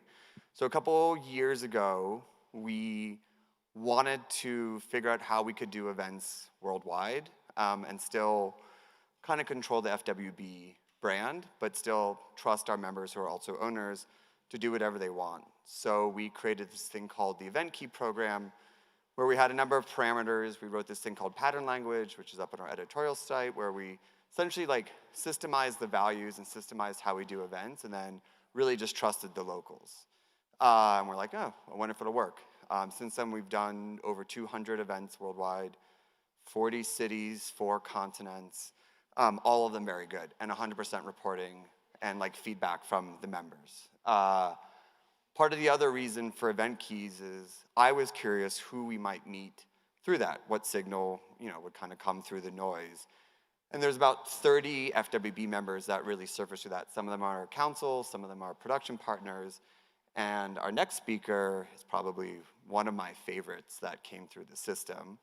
Anara sent a proposal to do an event key in Berlin. We're like, no problem. And what we got back was a black warehouse where they hung a car from a ceiling and did this insane dinner that was just like truly extraordinary with no feedback from us other than just like make sure it feels like it's FWB. So I'm very, very thrilled to have Anara up on stage with us and talk about native experiences. She's wonderful. Anara. Oh, thank you, Greg. I am so excited to be here. Ladies and gentlemen, we're about to descend into the caverns of my brain. We probably didn't meet on Discord, but we may have crossed paths on Twitter or at one of the FWB Berlin parties that I've thrown over the last 2 years. I'm actually curious, is anybody here who's been to one? Anybody? No, I think it's just me. Well, you're just gonna have to follow along. For those of you meeting me for the first time, I'm Anara. That's me, and some logos of companies you may recognize, because serious logos means serious work. I'm going to be repeating this at Christmas next time somebody asks me what I do. My CV reads a little bit like a genre-crossing Netflix series. Before consulting, all the way at the bottom, in 2021, I was building a digital fashion startup for virtual merch for artists. And this pursuit actually led me to a variety of different projects with consumer brands, agencies, and startups that focus on creating experiences and products that foster a sense of belonging. So looking back, I've realized that regardless of whichever industry I was in, something got deleted. Regardless of which industry that I was in, I've always been in the business of feelings. And everything that I learned from my practice, I actually learned in the first 2. We all know that people don't just buy products, but they buy feelings that they want to feel once they have them. Today, I wanted to share with you a method, or rather an approach, that I called a native human experience, which is a concept that answered a lot of personal questions for me about why some brands resonate with people and why others don't. The concept for the native human experience word was triggered for me by this social curation app's byline, which said, "Guide for humans by humans." And I thought, as opposed to who, you might ask? But it kind of makes sense. We find ourselves in the midst of an arms race between algorithmic and biological intelligence. The mindset of industrialization has led us to actually compete with machines, which is a losing game for humans to play. As you can see, the way that we operate and process information is fundamentally different. As we continue to teach AI how to see, think, and speak like us, if we're not careful, we may end up in a future we don't actually want or like. And this is a very real fear that was clearly expressed earlier this year by Joanna's viral tweet. We've learned to measure our productivity with machine-like efficiency, and in the process, we've gotten very far away from the proverbial fire. So I wanted to share some of my experiences and frameworks that I've used that can help us step a little bit closer to its original warmth. Once we are online, we're encouraged to categorize ourselves into tribes with specific beliefs and systems, with the option to block anybody that we disagree with.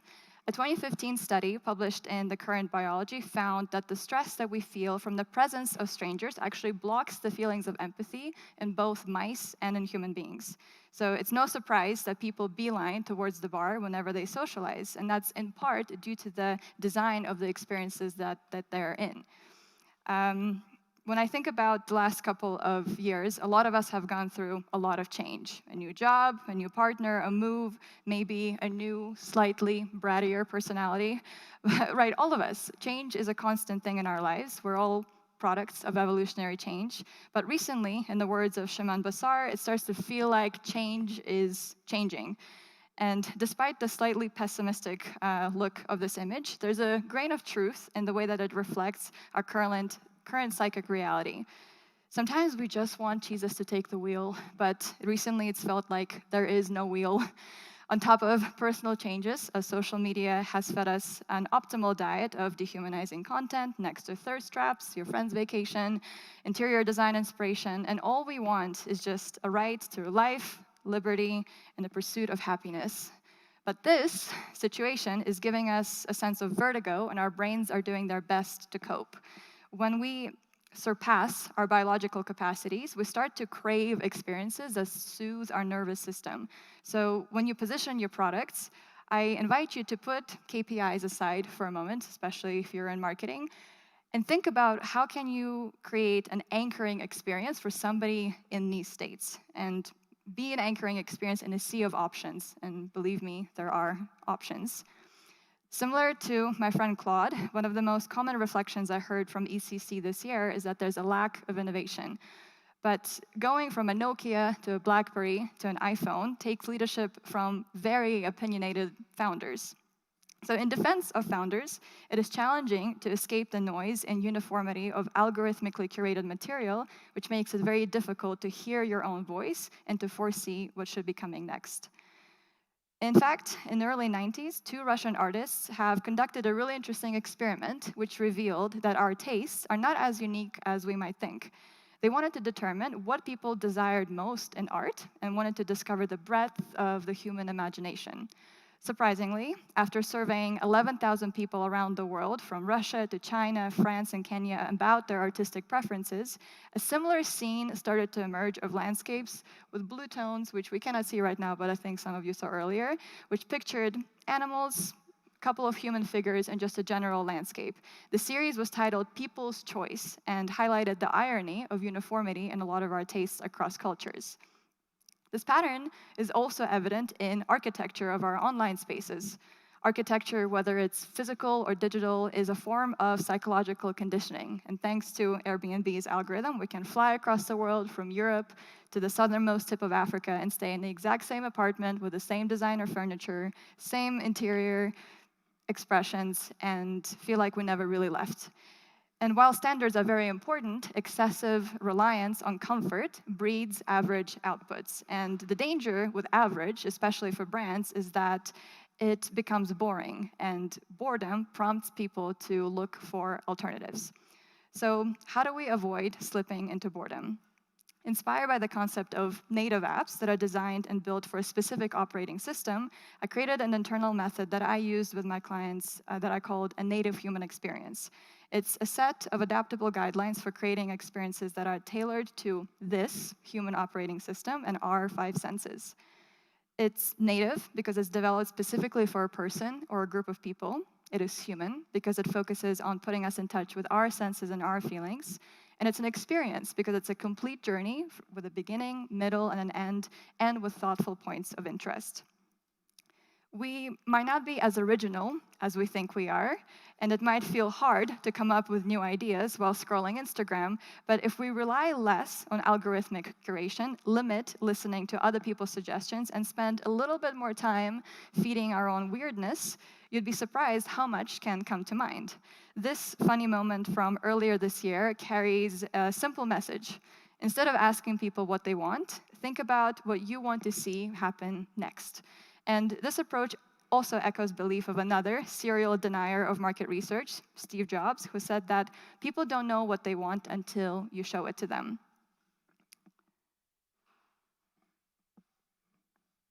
Help.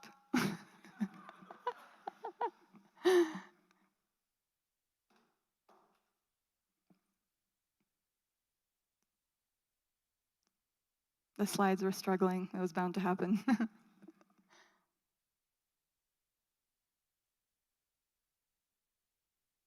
Woohoo! So we know that screen time fatigue is driving people to seek smaller networks, less online time, and more analog experiences while touching grass. Hello, FWB Fest. This shift led to a rise in what I called sincere marketing, which is all about the love of the craft without hidden agendas. Whether you call it cozy web, dark forest, lo-fi nostalgia, it's all just a craving for intimacy, for sublime, that we see in this slide. It's an earnest pursuit of time and time well spent on the internet. For Rick Owens, it's holding the fall-winter fashion show in his own home. There's also the theatrical triumph of the Maison Margiela SS show, which allowed us to finally make the show all about the clothes and not about the clout. There's The Row, banning social media at their shows to preserve the lore and the myth of their already very exclusive brand experience. And all of these examples do a few things in the same way. They're very honest. They're very honest about what they do and how they do it. They focus on genuine relationship building. They back up their values with their actions, and they empathize with their audience's lived experience, which helps also to paint a long-term vision that people really want to get behind. And I know there are a lot of companies, especially those that hold on to valuable brand IP, that keep collaborations at arm's length and find decentralization as a mindset quite unnerving. But decentralization in and of itself is just a problem-solving approach. It has roots in the 90s open source movement, and it is even reflected in various governing models and some corporate strategies that we see today. Let's look at Switzerland, for example, and their direct democracy. My mom and I recently took a trip through the country this summer, and I was very eager to discover that it might be the world's first successful DAO. All of the Swiss citizens actively participate in shaping their country's culture by voting on referendums, approving government expenses, which in aggregate leads to a very high quality of life. But even in corporate America, Angela Ahrendts, Batty herself, she credits her success to building intimate and genuine relationships with both staff and the customers. As CEO of Burberry, she democratized access to live-streamed fashion shows, and as SVP at Apple, she reinforced the brand's trustworthiness with transparent communication. To build a native human experience, we first really need to understand who is in our audience, which primarily consists of these four groups. You have your adders, who are your happy customers. You've got subtractors, which are the people that don't like your product. The dividers, who actively advise against your product. And the multipliers, who are your super fans. They're the repeat customers. They're constantly talking about you positively. And they define a very special segment in your audience that is called the high expectation customer. Julie Sapin defines high expectation customers as the most discerning people within your target demographic who acknowledge and enjoy your product for its greatest benefit. They know a lot about and advocate for your product. They interact with your brand universe, and they often advise and try to tell you where things could go next. And here's why I think giving people opportunities who have something to give is a very good idea. We know that new customers are expensive, and that what sets the first top 1% of all brands apart is retention. So focusing on actually uplifting your HXCs is where 20% of your efforts can yield 80% of the results. So instead of more user research, give these people in this subset of your community some appreciation, create opportunities for them to actually step up and participate, and give them moments and chances to elevate within your community. Status is not really just about exclusivity, it's about feeling elevated. And as Celia Ridgway points out, people yearn to feel seen and acknowledged.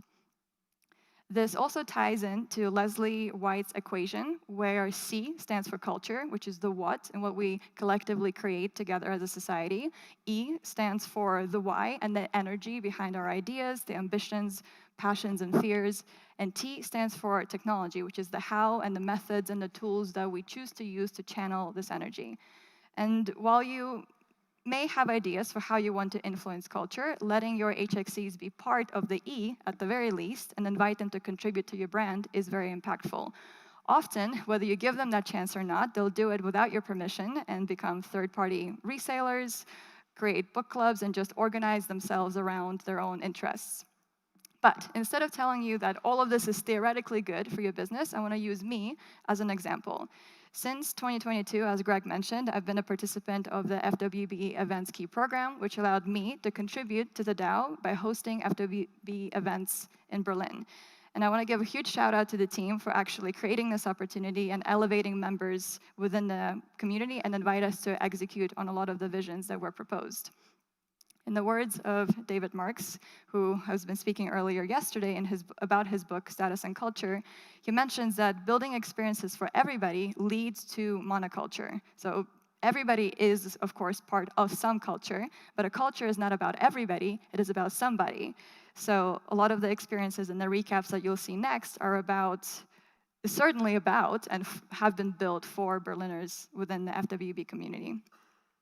Over the last 2 years, I've hosted 4 events, all of which I organized. They had about an 86% attendance rate. They received positive reviews, which you cannot read.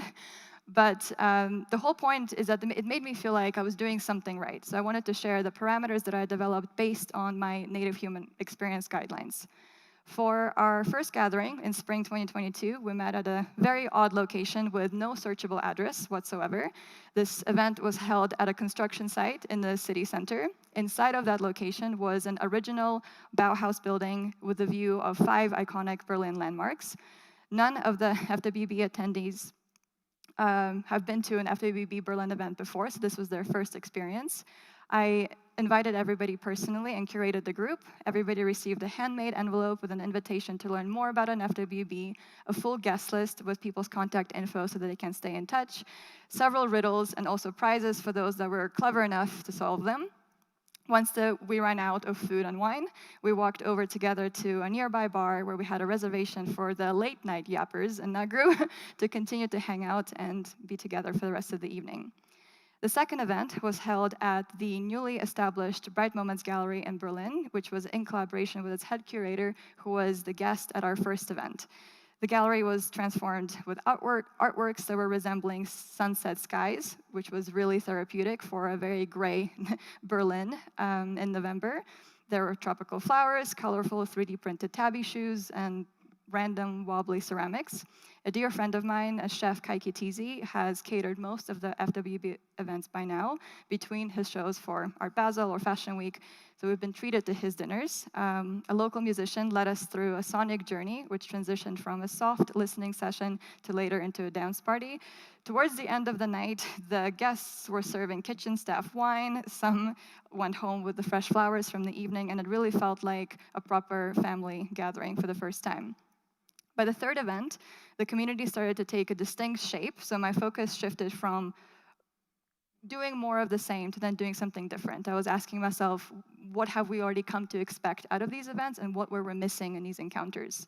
The goal was to make attendees to feel very spacious. So I chose a 3,000 square meter former turbine showroom that had 12-meter high ceilings with plenty of room to breathe. We gathered on a random Tuesday night for a very meditative ritual. The evening started with a breathwork session. Guests from the previous event gifted us Japanese essential oils that then were used for the evening and poured into people's hands. Kaike again treated us to a theatrical 5-course evening menu, and a British artist concluded the evening with a live performance that was slowing down our heartbeats and filling the room with a late night whisper until everybody got tired and finally went home. So for my recent event, it was being hosted during Berlin Blockchain Week.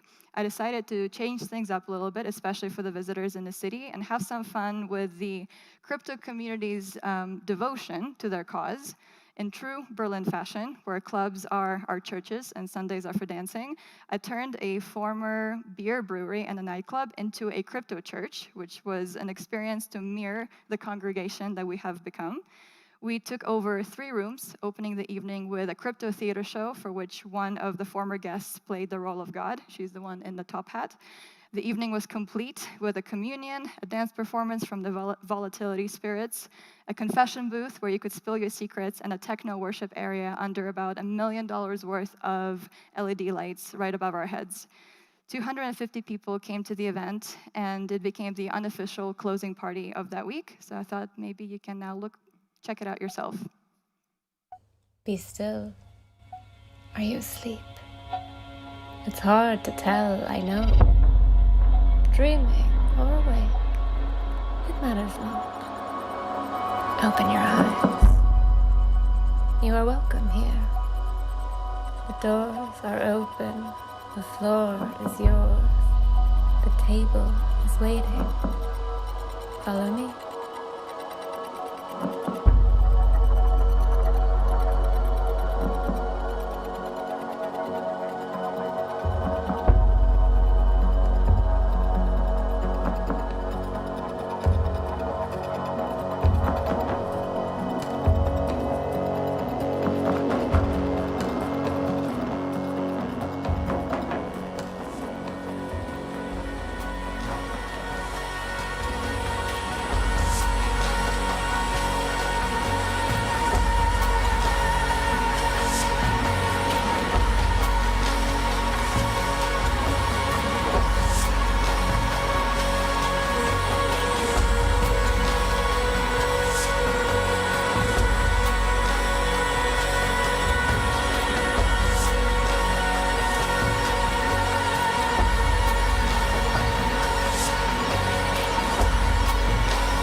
Please hold.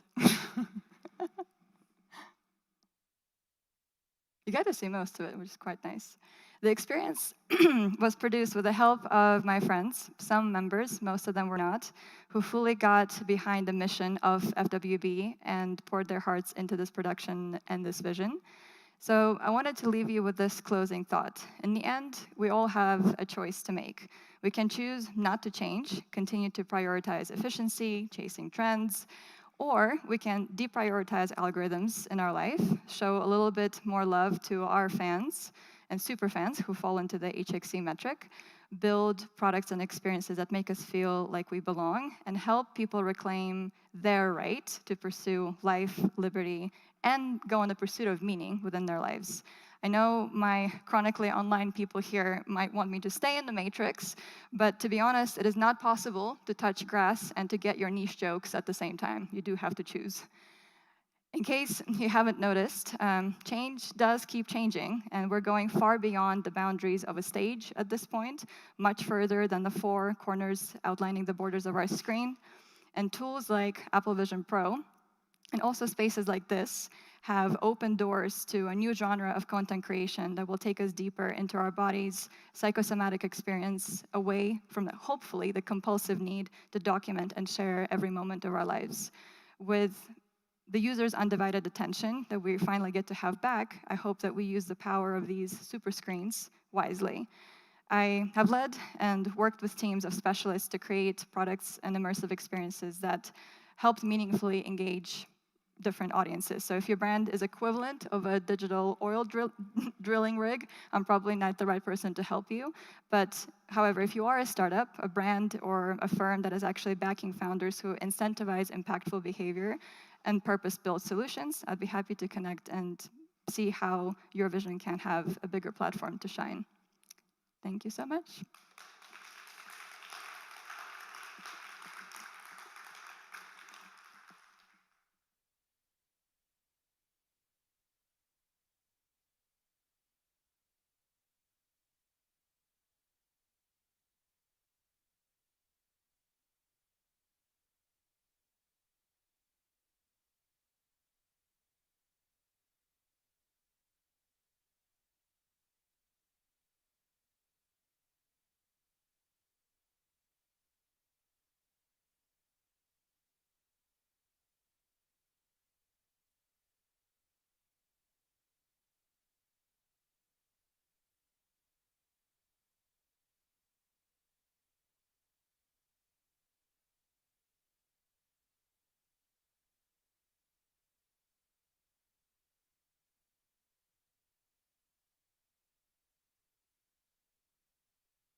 Hello.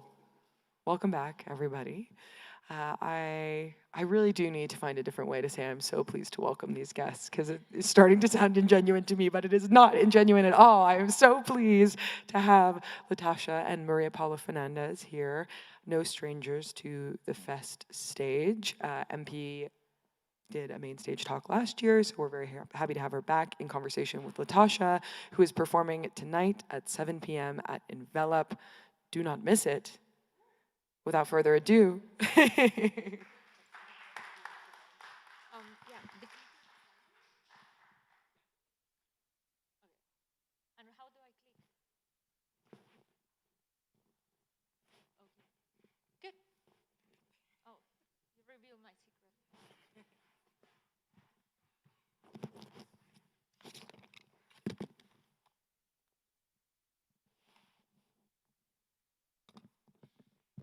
All right. Welcome, everyone. Thank you so much, Latasha, for joining me. Thank you.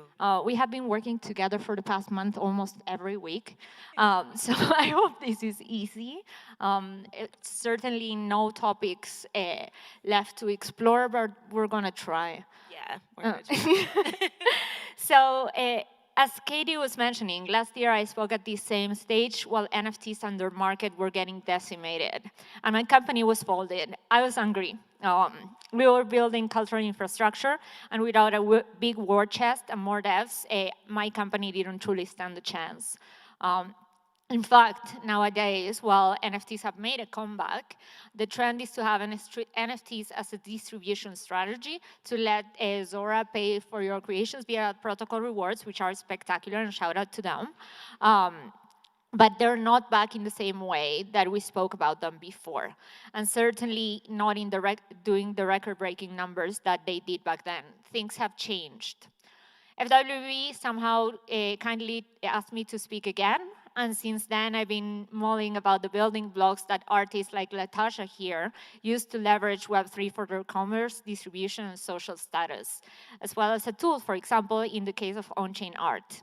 Then I came up with this nonsense term, creative composability. What? It's just made up, as everything else in crypto. And I invited Latasha to help me flesh it out. In the last, I don't know, maybe 9 months in crypto, facilitated by data availability layers, layer 2s, and many other acronymic things, came new art support strategies from infrastructure providers. I've examined them all because I work in this field and I'm here to support creators. And I just grew more skeptical about them. They're just not sustainable, and they're only responsive to the goals of the technology, but not of the creators. Crypto is irascible, narrative-driven, ever-changing, pivot-friendly, and above all, always subject to market conditions. When those market conditions change, the people with soft skills take the first blow. So me in growth, Latasha as a creator, Latasha as a community manager as well. Cultural programs get divested.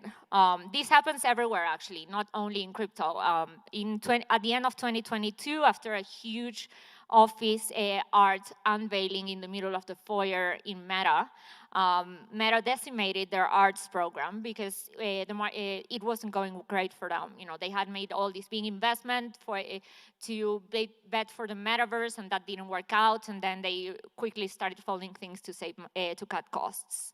So now I come back to the same stage that saw me at my most bitter, but with a different perspective and a very versatile and talented artist joining me to examine the relationship between creators, consumer app, and blockchains, and how to create a sustainable and healthy flywheel. Okay, so this is Latasha. Latasha, when did you know that you wanted to become an artist?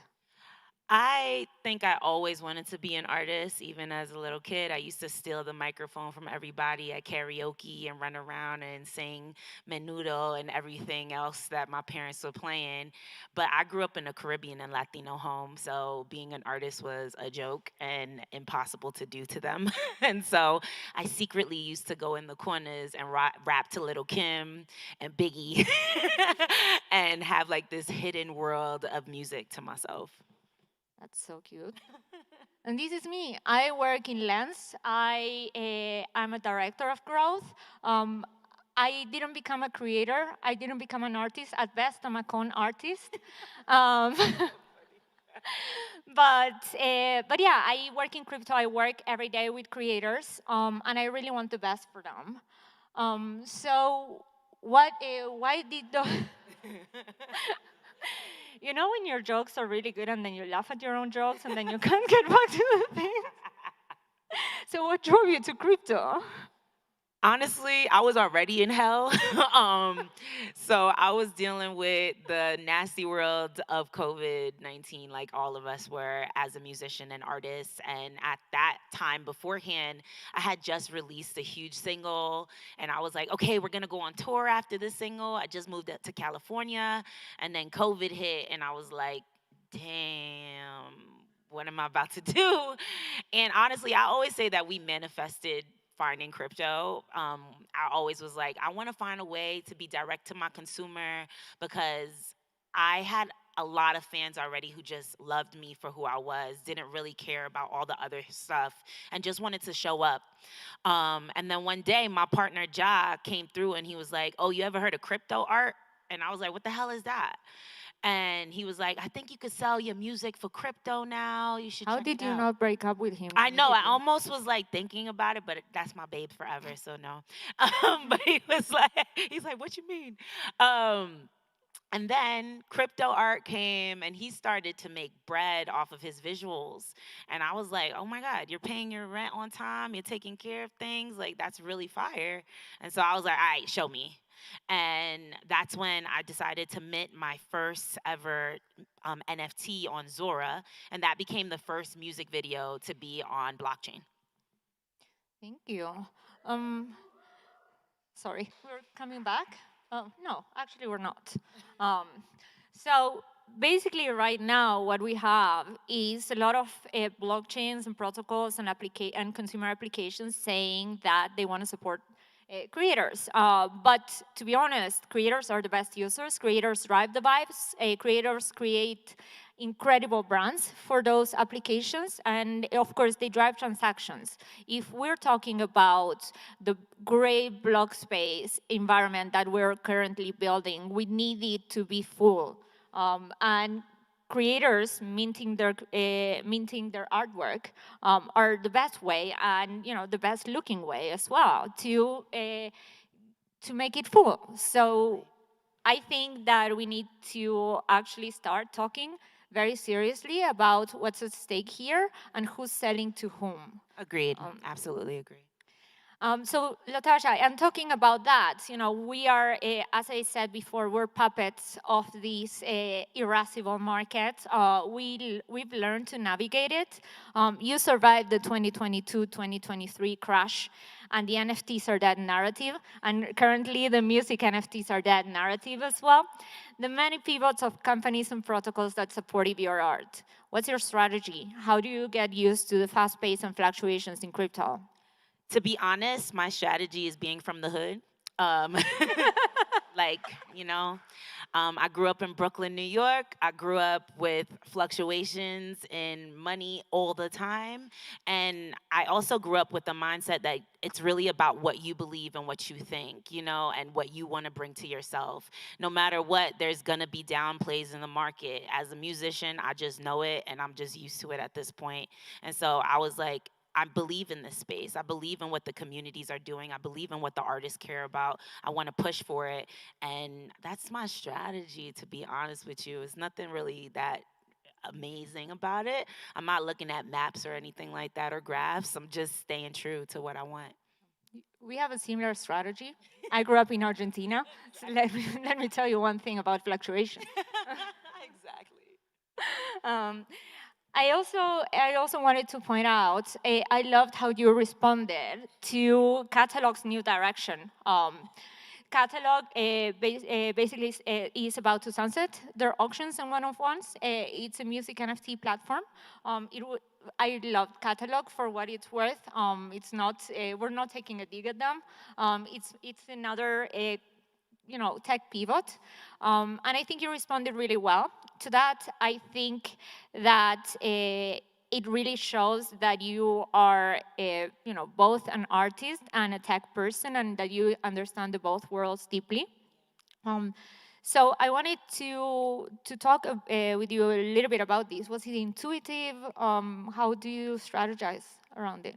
When I heard that Catalog was moving into a different format, I think there was a two-sided understanding of it for me. At one place, I was like, I understand the pivot and the necessity to pivot the product at this point because music NFTs are changing and transforming the definitions of them.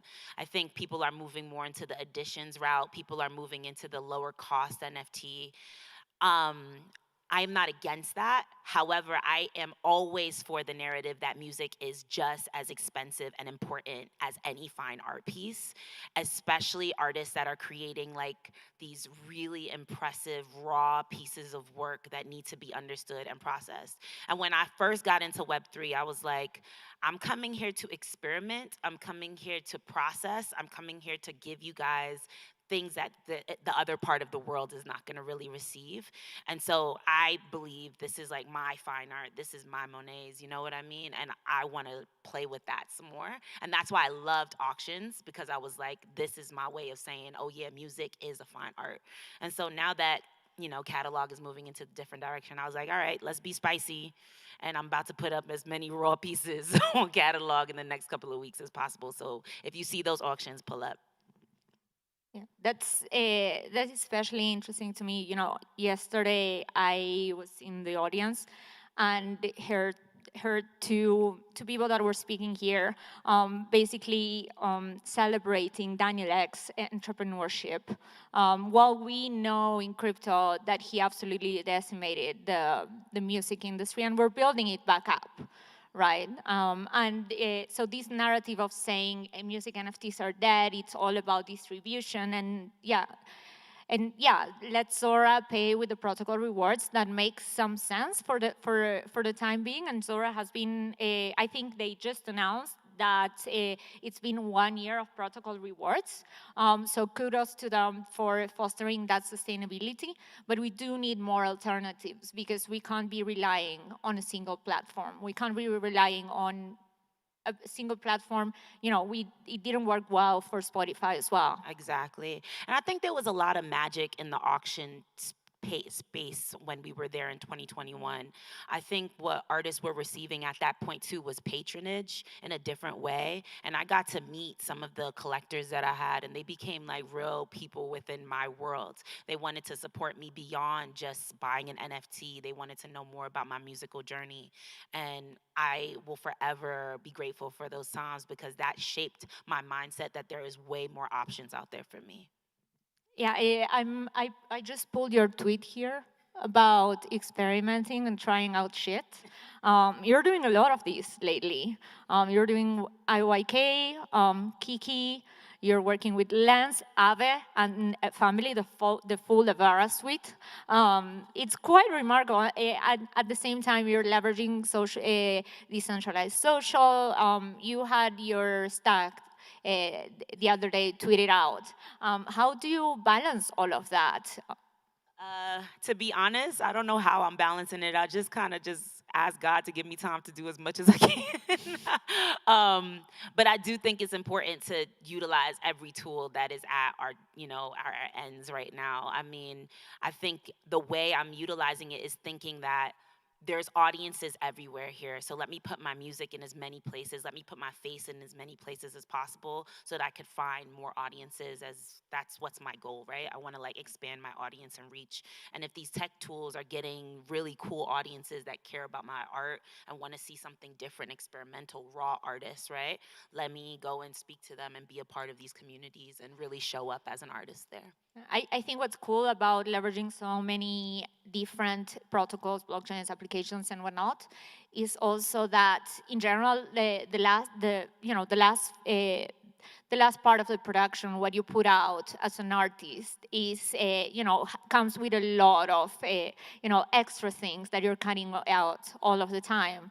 So recycling that and understanding that all of those parts are also part of your artistic practice, it's really interesting. Thank you. I think also what I'm like subconsciously doing is, well, not subconsciously, I'm very much so creating a case study for other artists to see that there are other outlets for themselves with all the tools that I'm utilizing. I mean, if you guys have heard of Kiki World creates beauty products in the tech space, and I always wanted to be a Fenty girl. I always wanted to be one of those, and when I was like, okay, I can't be a Fenty girl yet, but I could be up here in Kiki World and really be creating a world here and getting that exposed and show other women artists, oh, there's a platform that does beauty and tech. That's amazing. Let me get into that, And I think that, if anything, is one of the purposes of why I'm in crypto.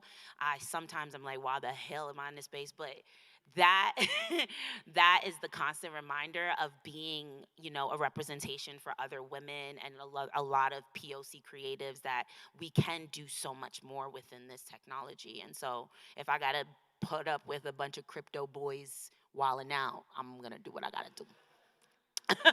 Takes a lot of courage or alcohol. I don't know. Both. A little bit of both. A little both. And with that, artists respond to technology, interact with them, and unfortunately also get used by technology, as I mentioned before. Whether it's to make the Insta feed look beautiful or drive transactions in a network. Oftentimes, this is also a thankless job. Luckily, Web3 is tilting that because of the different rewards that you can get. But it's always a game of like knowing what kind of reward to farm. Which is exhausting in and of itself, together with your artistic practice. And then, of course, you're dropped at the first side of adverse market conditions. How do you think we can work together, technologists and artists, toward more sustainable programs? And coming from the position that we actually do need each other, and not one more than the other. Yeah, I think it's really important that, one, on the platform side, they really give acknowledgement to the artists that are utilizing their platforms, push them within their PR, really show up for those creatives. I mean, I've seen some creatives in this space do mind-blowing work that just transcends the platform in itself, right? Like, you'll see an artist do something on a platform, a film or anything of that nature, and you'll be like, wow, this is dynamic. But the place that gets all the big up is the platform and not the creative. And then that artist is fighting for PR, fighting for their marketing, fighting for all of that, when the platform has way more money than this artist to push for that. So I'm always encouraging platforms to think about, how do we get better PR and marketing towards the artist's story and narratives, is one way. I think artists also should push, on the other side, should push whatever platforms they're utilizing, right? So for example, right now I'm working on Orb a lot and Lens a lot, and I'm always telling my fans, like, yo, if you want a different kind of social media platform, check out Lens. And I don't even say the crypto stuff, because as soon as I say the crypto stuff, it's scary. But I do tell my fans, like, there are other outlets out there that have different energy, and like, I'm very tired of Twitter sometimes, so coming to Lens is a really nice change of pace and vibes too. And so, yeah, I'm just always thinking about how we just support each other on both sides. It's crazy how toxic the Oh my Twitter God. feed is getting lately. Oh my gosh, don't even get me started. Yeah. My brain is just, yeah. We getting better though. I think my algorithm is actually transforming at this Okay, can I copy your algorithm? maybe. Mine is horrible. There's so some days that it gets traumatizing. very, very traumatizing. And Yeah. I'm just like, I can't even be online right now. So yeah, Yeah. that's why I have Lens. I think it's one of the things that you said, that you don't tell your creator friends that something is crypto, is really interesting. We were lately talking to a market research agency, and they told us that the majority of Gen Z, those that go to that get enrolled in college in the early years, I don't remember what category of college is here in America. Sophomore? wait, college in America? It's like sophomore, yeah? Sophomore, Yeah, yeah, sophomore year, college students have no idea about crypto unless they're in blockchain clubs and Really? studying at Stanford. But the Alabama girls, they don't care. They just don't care about crypto. But you know what they care about? Points, which for crypto is a very bastardized narrative. And I found that extremely interesting. You can't go and assume, even if we hit mainstream already, or we think that we hit mainstream, you can't go to people and assume they're going to be interested in the creator economy and protocol rewards and on better distribution. Right, exactly. That's why it's so important to me to just keep it like in the same language and vocabulary that they care about. Rewards, points, things of that nature is like where it's really at for most people outside of our bubble. And so let's speak to people outside of our bubble in the way they understand this stuff, And it's literally the same tools almost. So let's just do that. So what can crypto do for cultural workers, and what can cultural workers do for crypto? And I brought here my friend Stina's really good take, the cultural workforce as a resource rather than a group that needs support. Pay culture.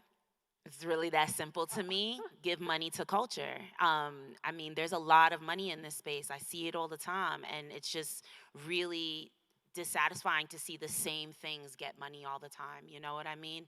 Pay the culture because the culture is going to pay it forward, and I think that's just the only thing to do. And my last question, Latasha, where can I buy one of your shirts, goddammit? Gosh damn it, go buy those shirts at the mall, okay? I got some fly jerseys at the mall right now. Go buy them. They're only $40. So good. And you get a cute little IYK tote with it. And I'm also performing this 7 o'clock at Envelope, and there might be some jerseys there, so pull up. It's the best stage. Thank you. Thank you so much. Thanks, MP. Thanks, guys.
Hi.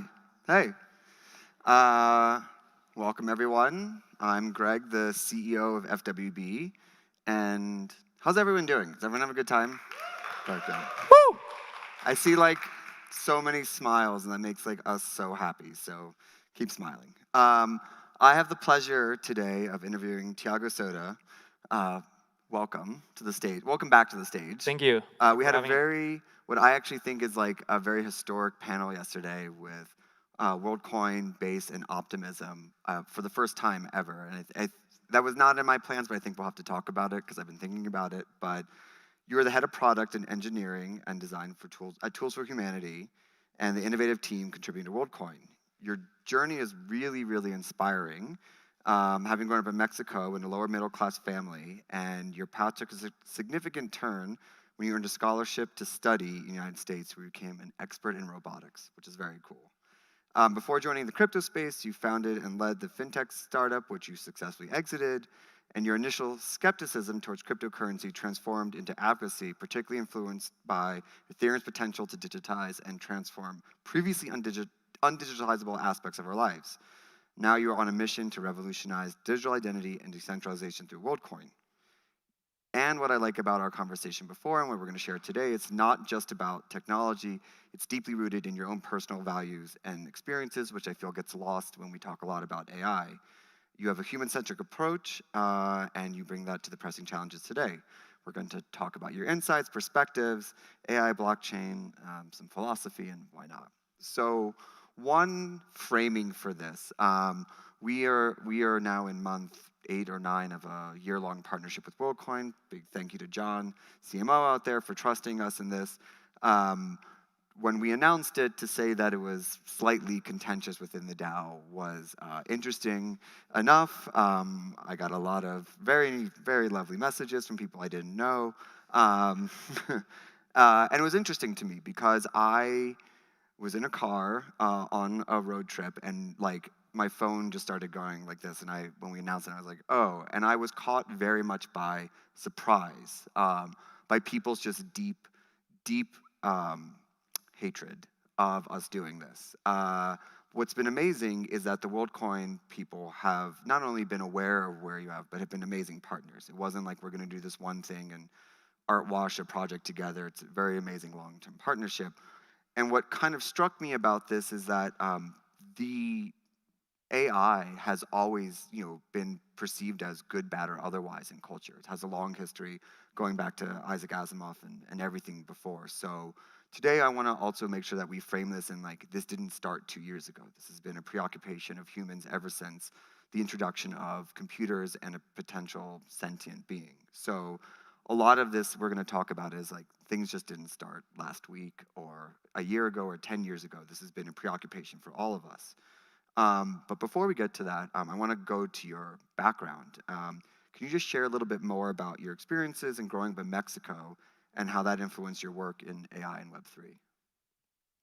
Yeah, for sure. So first things first, thank you everyone for coming, and thank you for having me. Just like you had us on that town hall after we announced the partnership, and we got to talk about it. That was quite a fun one. Yeah, I mean, I think you hit all the main points, and you made it sound way more exciting than it is. But I grew up in Mexico, pretty normal, like Catholic family in Mexico, and then at some point through life, I ended up getting into technology through jailbreaking. Actually, I saved up, bought an iPod Touch. I didn't have money left to buy the games, so I just started jailbreaking to like be able to play the games that I wanted. That's the truth. And through that, I met a bunch of friends with whom, like you said, eventually I started building robots with. Were pretty good, and so at some point through that, I got a scholarship to come to the US. And very quickly, that only lasted for 2 years because, like, say, I dropped out and went back to Mexico to start a fintech. And I think that something that perhaps I took for granted, like growing up in Mexico and then started the fintech there, is that while in the bubble of the US, like we just have access to so many amazing things, like that's just not the case in the world. And like the default is like, doesn't matter if you're rich, poor or not, like my rich friends did not have a bank account, right? It was just like not something you would have, or many of these other things. And so that for me was like very clear, and it was very easy to work on that, try to fix that in Mexico. Eventually we scaled that to LATAM. But now at WorldCoin, I get to see, for example, the first place I ever onboarded people was in Norway. Actually, I went to, for like a week or so with an orb to Oslo, and I was just walking around the streets of Norway onboarding people. And so I have gotten to see how this is different in each part of the world, but I carry very deeply with me just like how important some of these very fundamental tools that we take for granted are.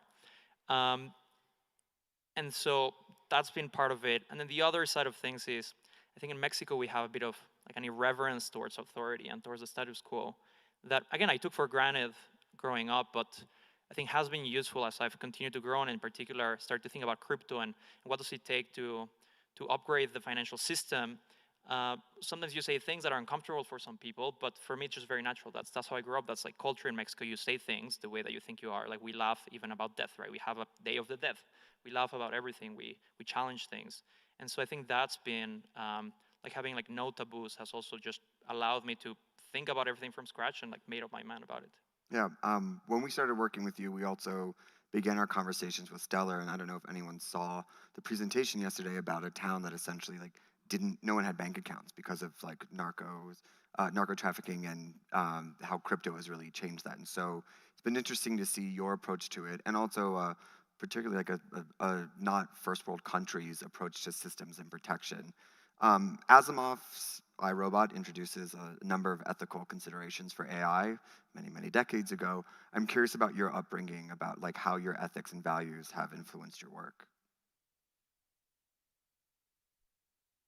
So I think the interesting thing about the Asimov rules is when you take a step back, like what they say is like technology or robotics in his case should be at the service of humanity. Like that's basically what he's saying, right? And that always resonated with me, particularly as I said, like my upbringing is just like very Christian values. Like I believe in like every human is worth something simply for being a human, and I think that's like incredibly important. And so that's the interesting thing about like the Asimov principles, right? Like he has different rules for like how essentially technology should defer to humans, right? Not hurt them, not lie to them, obey them, this and that.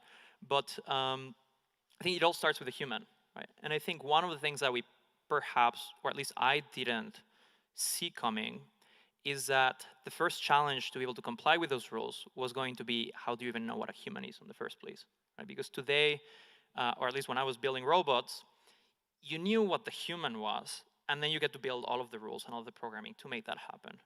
But now we're in a world where like that's not the more challenging part.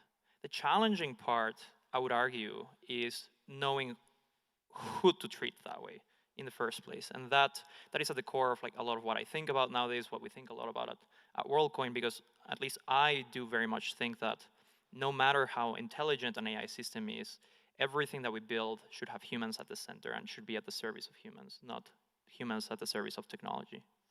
It's interesting that you kind of went all in with AI, but you were an early skeptic of crypto, which I found you can choose one technology, be like, that's fine, like, you know, sentient LLMs, but crypto is bad. So I'm curious, like, what was it about the journey? What brought the skepticism, and then what converted you over time?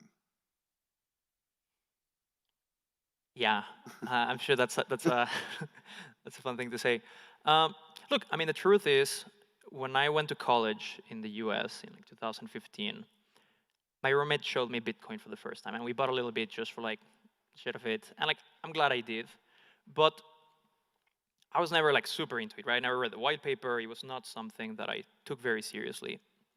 When eventually we started our company, and our company was basically me, and I had a couple of roommates, one from Honduras and one from Venezuela.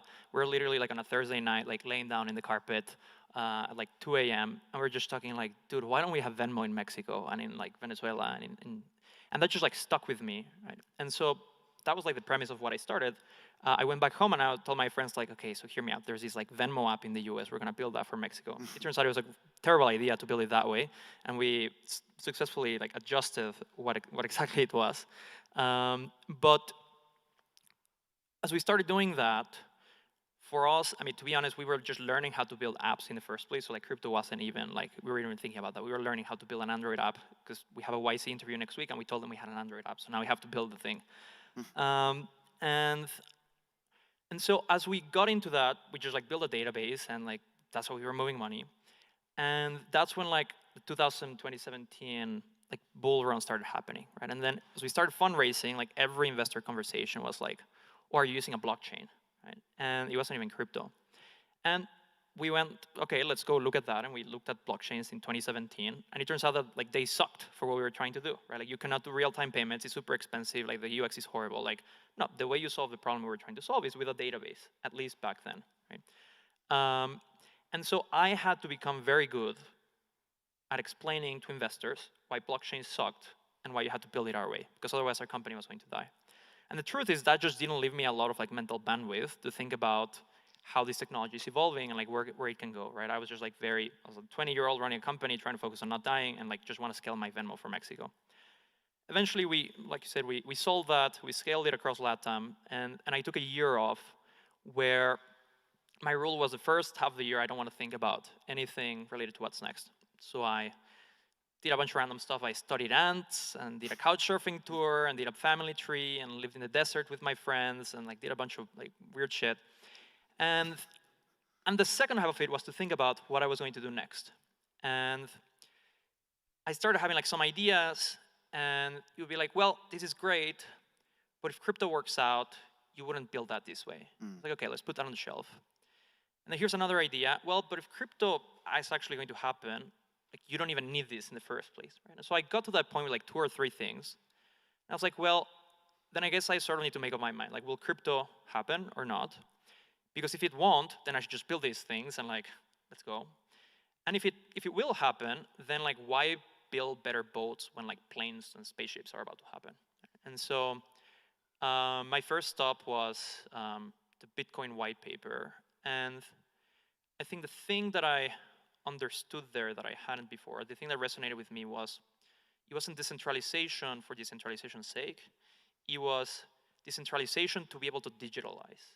And digitalization is something that I actually find that you can build better products because they're digital, right? I think as much as I care about decentralization from a values perspective, I don't think values is like what builds winning products. I think better products is what people use.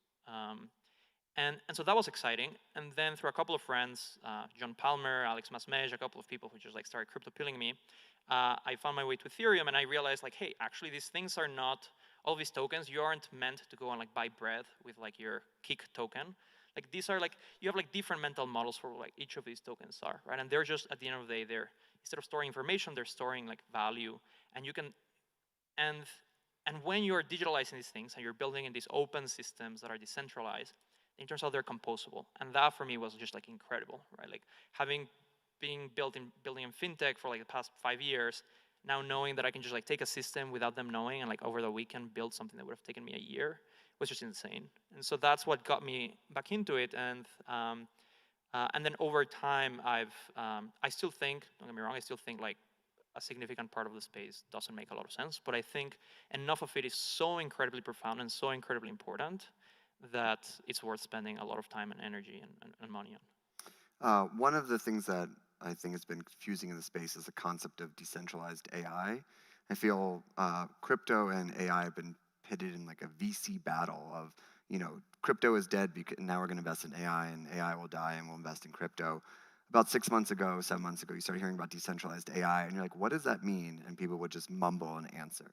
So I'm curious what your what your perception of decentralized AI is and how it fits into Tools for Humanity and WorldCoin. So the truth is, I have no idea. If such a thing as decentralized AI can exist, I think it's awesome, right? I don't know enough technically about AI to say whether it's possible or not, or whether by definition a centralized AI or a closed source AI will always be better. I hope not, but I don't know. What I do know is that WorldCoin comes from like 3 fundamental things, right? Like the premise for WorldCoin is, hey, AI is going to advance much faster than all of us think it will, and as exciting as that is, and it's probably the biggest technological development of like the next century, it's going to cause some challenges, right? And there's like specifically 3 buckets that we look at.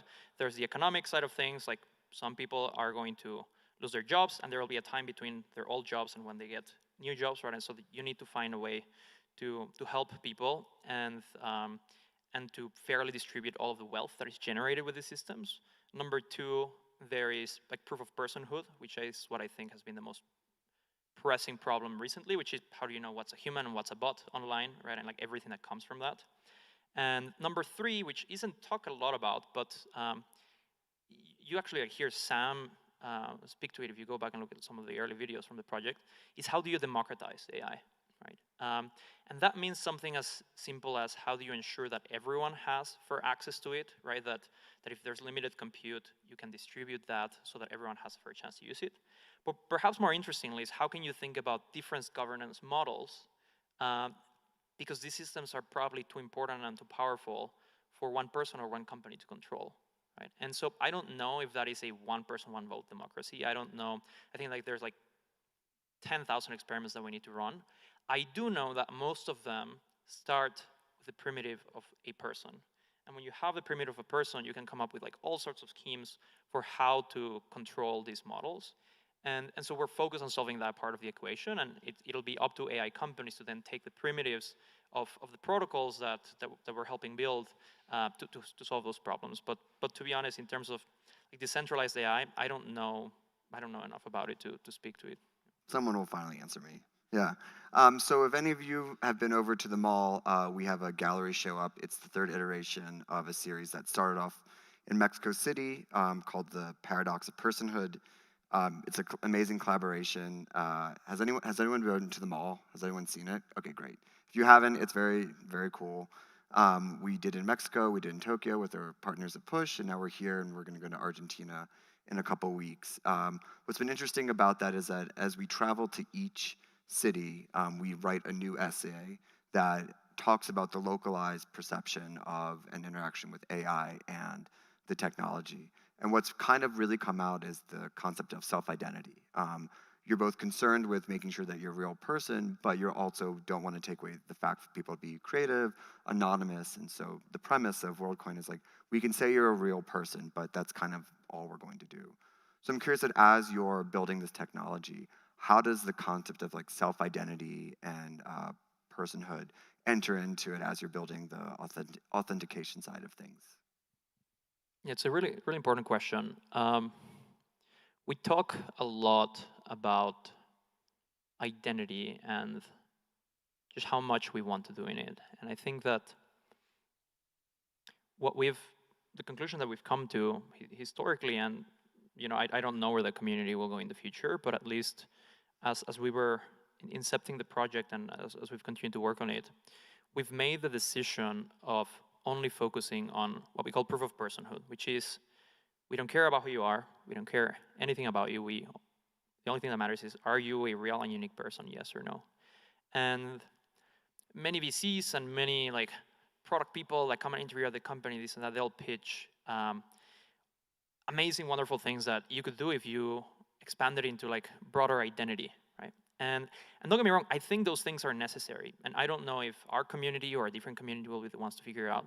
But it's just so difficult to get identity right that for now, we've said, we think that if all WorldCoin contributes to the world is proof of personhood, that is enough, and that is incredibly valuable.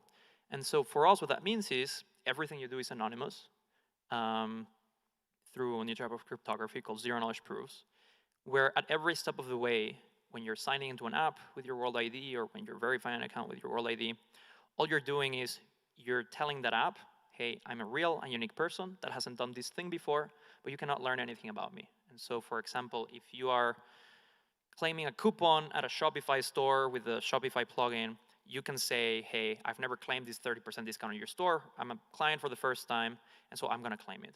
And in the future, you can't do that again. But that store doesn't learn anything about you. That has trade-offs, right? Because that store would probably want to know like your age and like what are your buying habits and things like that. We're not super interested in that. The problem that we're trying to solve is proof of personhood. And so there's not a ton that I can say about identity because we've just tried to leave that to people, right? And interestingly, one of the things that the protocol enables is pseudonyms. So for example, if an app like Twitter wants to integrate World ID, one of the cool things that app can do is they can say, you know what, as a person, you get to have 10 Twitter accounts. So you can have up to 10 Twitter accounts with a blue check mark of you've been verified by World ID, but in a way in which not even Twitter knows that they are all owned by the same person. And so you as a human can have as many identities as you want, or as that application will let you, in a way in which not only the world, but the application itself doesn't know that you are the same person. And so that's been very important for us as we build the first generations of the protocol. And it will be interesting to see what type of identity primitives either these or other communities build on top of it. You mentioned that AI is going to evolve way faster than we can concept, but the tools are being designed by humans. So I'm curious how you predict the future, or how far out are you able to anticipate the needs? And then kind of second part is like, how adaptive are you when AI makes a jump and changes our perception of what's possible within the technology? Yeah, it's super hard. Like one of the things that I think is very counterintuitive how fast AI moves. I mentioned during my sabbatical, I lived for a few months in the desert with my friends. And it was a bunch of like AI people before AI was a thing. And there was this one guy, we would do like demos every week of what we were building. And he would come with like this Notion page, and he would write happy. And he would press a button, and the thing would load. And then the words happy would come up, but now it would have like flowers or like sunshine behind it, right? And then you would write cold, and then it would like process, like take like 2 minutes, and then it would be like the word cold with like icicles. And we were all like, oh, like that's cute, like whatever, like nice demo. And I was catching up with people from the house 6 months later, and they were like, hey, did you see David's project? I was like, no, what? He's like, yeah, it's called Midjourney now. I was like, holy shit, okay. And like I've seen that through like talking with Sam and through like different things just across the board. I think it's very difficult to predict. I think some things are faster than you would expect, some things are slower than you expect. I think that what we try to do is think just from first principles, like what are the things that will break, right? What are the things that you will not be able to trust? And so for example, like verifying a passport with a selfie and like turning your face, like it seems like every 2 weeks, like companies come up with like, now you have to like draw a snowman with your nose or something like that. But like all of those, like when you take it to the limit, right? You don't know if it's in 2 months, in 10 months, in 2 years, in 5 years, all of that will be fakeable, right? And so I think that what it takes is thinking about what will never be fakeable, right? Or what will be like incredibly difficult. One of those things is a real person showing up to a physical space. And as annoying as that is, like that is really hard to fake with a deep fake, right? And so we put a lot of thought into it, and this is why like the white paper is incredibly long, but it's very difficult to predict timelines. I have no idea how to predict timelines, to be honest. There has been, as we've talked about, criticism and misperceptions about WorldCoin. I think Vitalik most famously said some pretty, had some good critiques, and then also recently commended you guys. Where do you think people's misperceptions are? What have you gotten wrong? And how do you take these criticisms in and adjust the path? Yeah. So I'll start with the second part of the question, like the Vitalik thing. I actually love the Vitalik paper. Like, I don't know if you've read it. Like, Vitalik wrote his blog post on the importance of proof of personhood. We've been talking with Vitalik for like a long time now, and he's like very candid about like what he likes and what he doesn't like. His position has always been the same, at least as I understand it, which is this is an incredibly important primitive. If you are building it with real-world verification, it's much harder to decentralize than if it was purely digital. And like I agree, like definitely decentralizing hardware and decentralizing real-world operations is like way harder. At least as I read his blog post and like as I understand it when like I talk with him about it, it's not a criticism. It's just saying like, hey, stating like, hey, this is a challenge that the project is going to have. As you said, I think the project has continued to make strides with whether it's open sourcing or decentralizing more and more components. And so I think on the Vitalik thing, I mean, there's a reason why he posted it the day the project came out, right? Because he thought like he was excited about the project coming out despite the challenges that he was going to have. I think in general, I think the questions are super valid. Like the first time I ever heard about WorldCoin, it was like 6 months before I joined, and I was like, what the heck is that? Like this is, I mean, the headline writes itself, right? You're going around the world scanning people's eyes with a shiny ball to give them free crypto. Like this is, and I think the way to what I would say is, one of the things that I hear the most, that people are surprised by, is not just that WorldCoin is private, or not just that WorldCoin doesn't infringe freedom, but that WorldCoin exists precisely for those reasons. And that when you dive into it, you understand that the whole system exists so that we don't all have to KYC and authenticate with our real identities, like what we're doing online, right? And that the reason everything is self-custodial and everything goes through CKPs and all of these sophisticated systems is precisely so that governments or companies or whoever it is cannot censor you, which we think is things that will happen more and more as you go. It's super counterintuitive, and I really wish, I think we've tried a lot.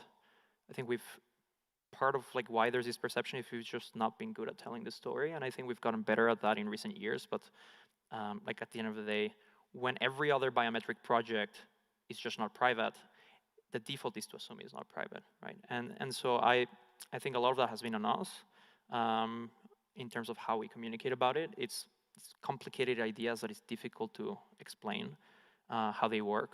But what I'm always encouraged by is, without exception, anytime someone looks deep into the system, they might not agree that it's necessary, but they will more often than not come out saying, at least it's built the right way, right? Or as good as you could build something like this. And I think that that's something I'm very proud of. And of course, I would love for everyone to love us, right? Because we put a ton of like work and effort and love into everything we build. Like teams work super hard, but at the end of the day, like we have conviction that the world needs this and that the alternative is just horrible. So we're gonna keep running at it. And if we're right, then like at least we'll be able to provide this to the world. And if we're wrong, then like that's fine. We're wrong. In closing, just to bring it back, what advice would you give to people who are either concerned about the intersection of AI and human values, or for people who are looking to build in the space, and some considerations for making projects in this area?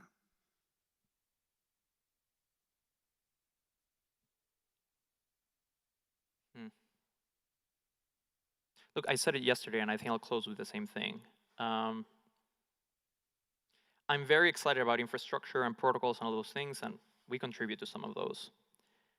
I think that both crypto and AI are at a point where, yes, you can build more infrastructure, but man, do we need products. Like we just need people willing to take opinions, which is what I said yesterday, and build things that they believe in that might not be for everyone. In fact, like the best products are not for everyone, but you just solve problems that you believe in a way that you care about with these technologies. And I think much more than anything I could say about how to use this technology or that technology is just like have the guts to build products that you believe in using these things, because they're just sitting there waiting for people to do so.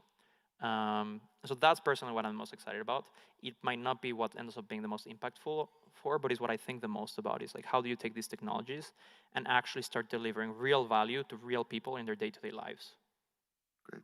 Tiago, thank you so much. Please go check out the Precipice of Personhood over in the mall, and thanks for coming. Thank you.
Hello, everyone. Also, hello, everybody out in the lobby. I think you can hear this, and I think you're all waiting for this talk to start. So, yeah, please, corral.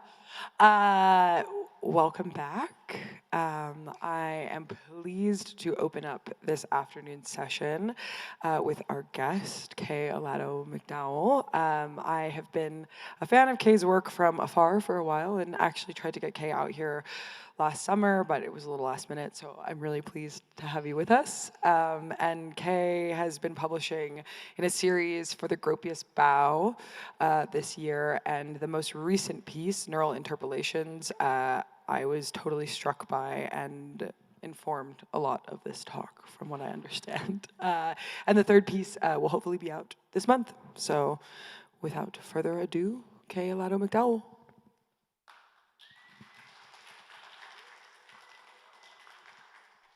Hello. I'm going to quickly introduce myself in case you don't know me. So I work with AI. I'm an artist and an AI researcher. I've published a few books. This was the first one. It came out in 2020, and it was the first book written with GPT-3.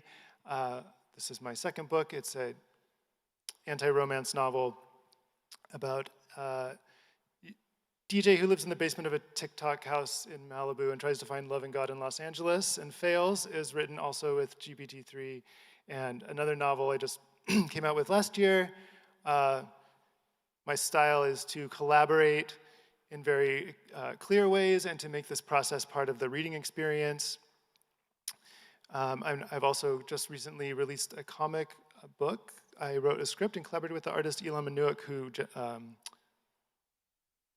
who illustrated it with AI. It looks like we're having a little problem with the slides.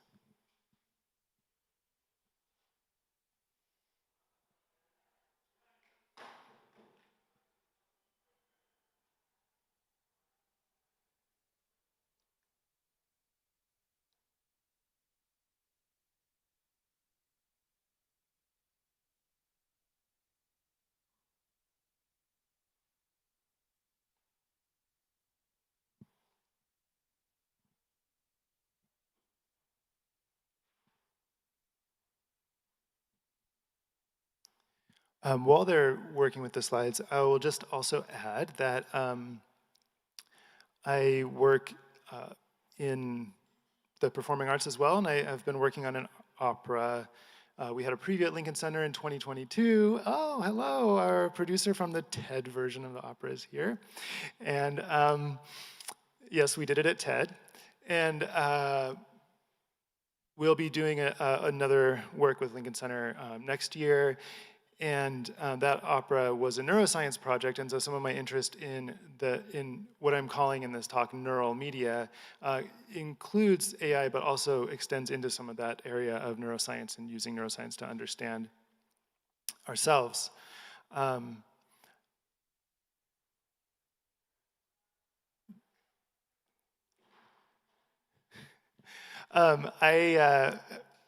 going to present some thoughts that were written up in this essay that Caitlin mentioned for Gropius Bough called Neural Interpolation. And the origin of some of that thinking comes from research I did when I started a program at Google in 2016 called the Artist and Machine Intelligence Program, which was created to bring artists and AI researchers into conversation and into collaboration with each other. The program launched in 2016, which was the 50-year anniversary of a program that was started at Bell Labs, called Experiments in Art and Technology, and we took quite a bit of inspiration from that program because it was one of the sort of earliest examples of a corporation bringing artists in and really committing to being experimental and to creating together. You know, at the time it was maybe not well received, but we thought perhaps this would be a good time to try that again. And in that process of researching the history of that specific program, I came across the work of a historian at Stanford named Fred Turner. Now, Fred Turner is very much interested in the history of the counterculture in California, the Bay Area, and around the world, and the history of Silicon Valley and the interweaving of these two histories.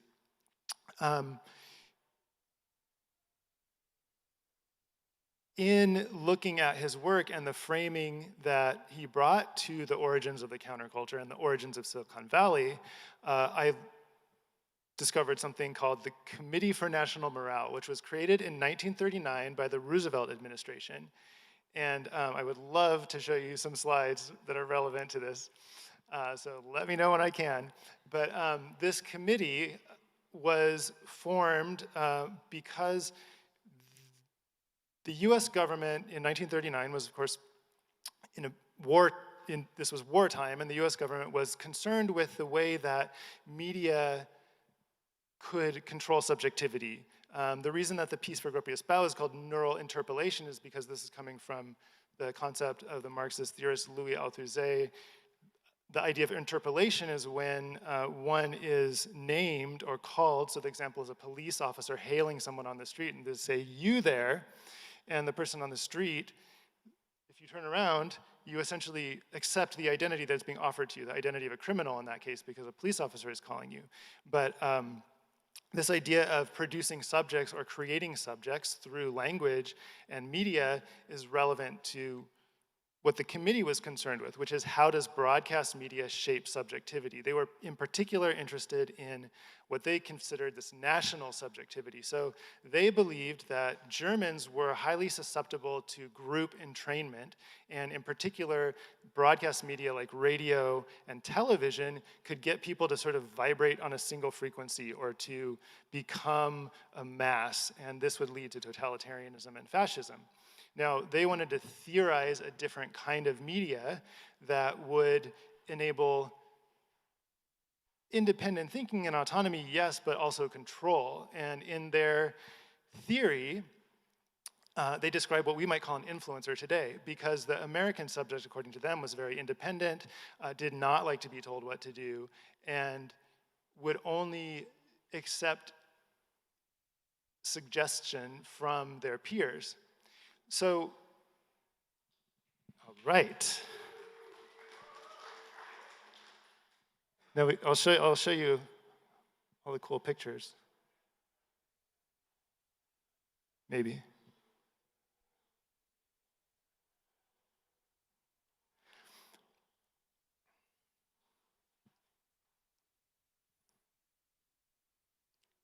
All right, okay, cool. There's my books.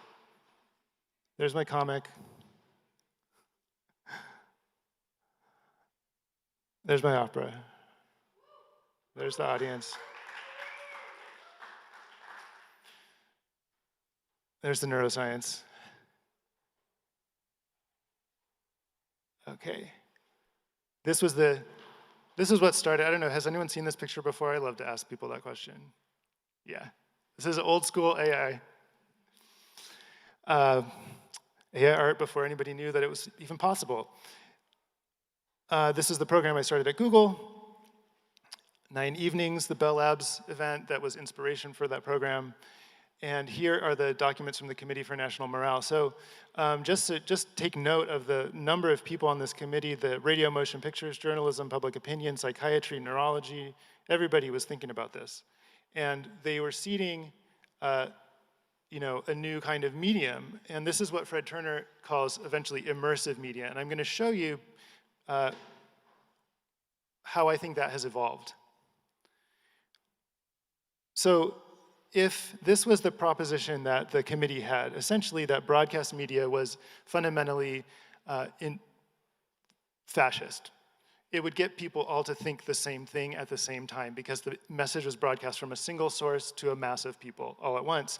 And that if they wanted to create a type of media that would be more democratic, then they would need to create something that would allow more free choice and more surround and more influence from horizontal structures and peers.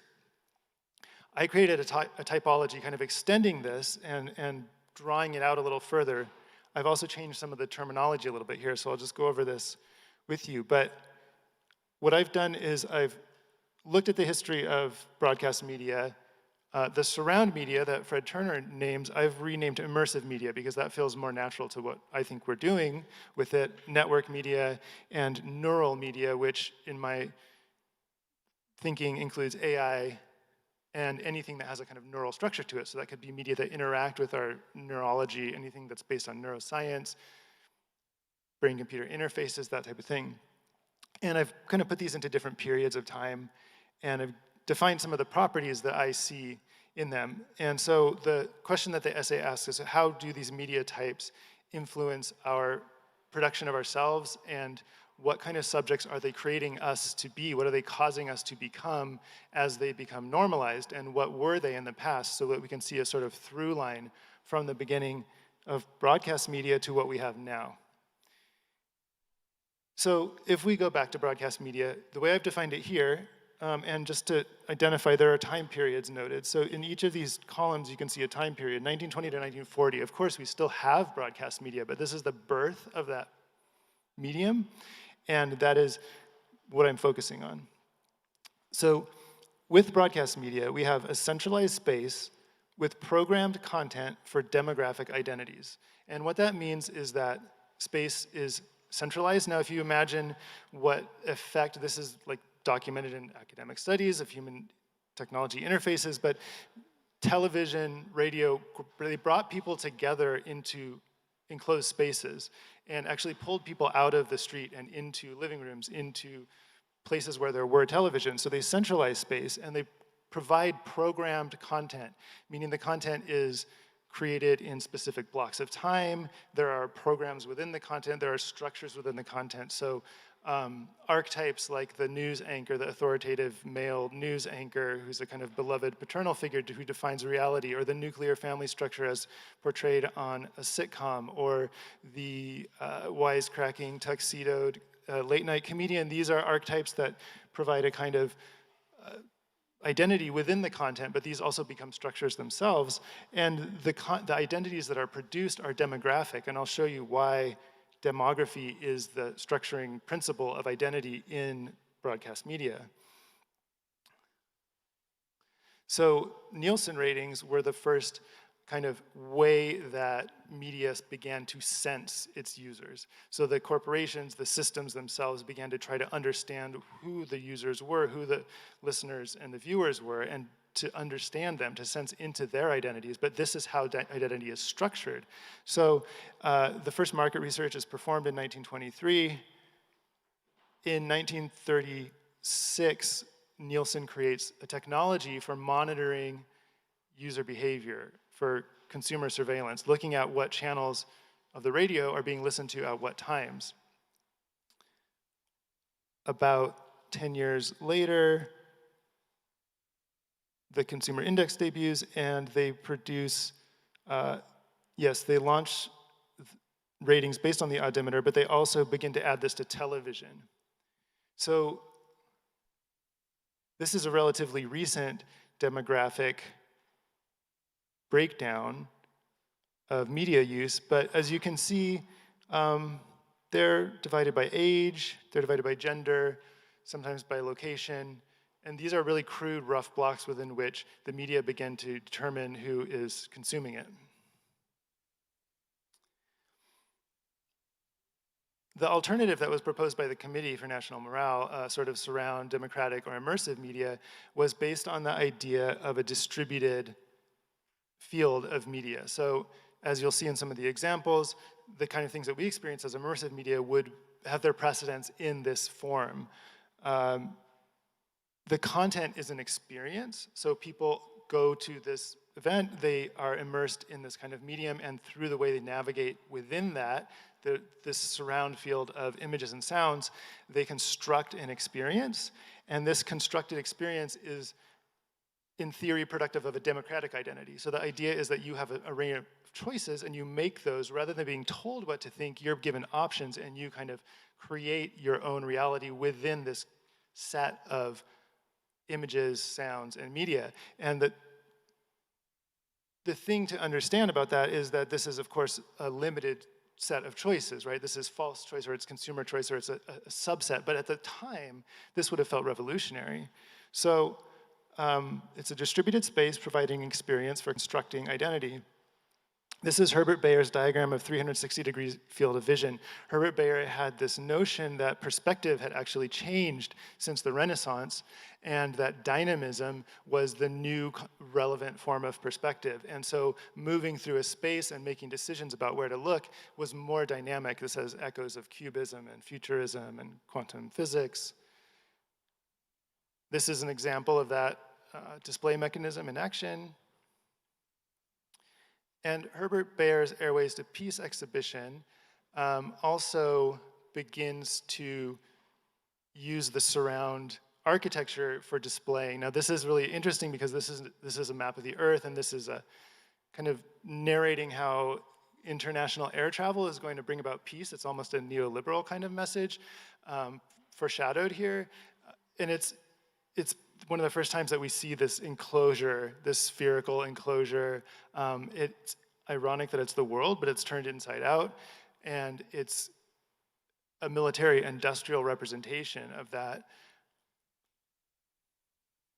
This is Edward Seiken's Family of Man exhibition, utilizing the same display technology of distributing things around. Of course, the salon in the 19th century had this, but this is formulated in a kind of different way, formulated in a post-Fordist way against the modernist exhibition of single images on the wall.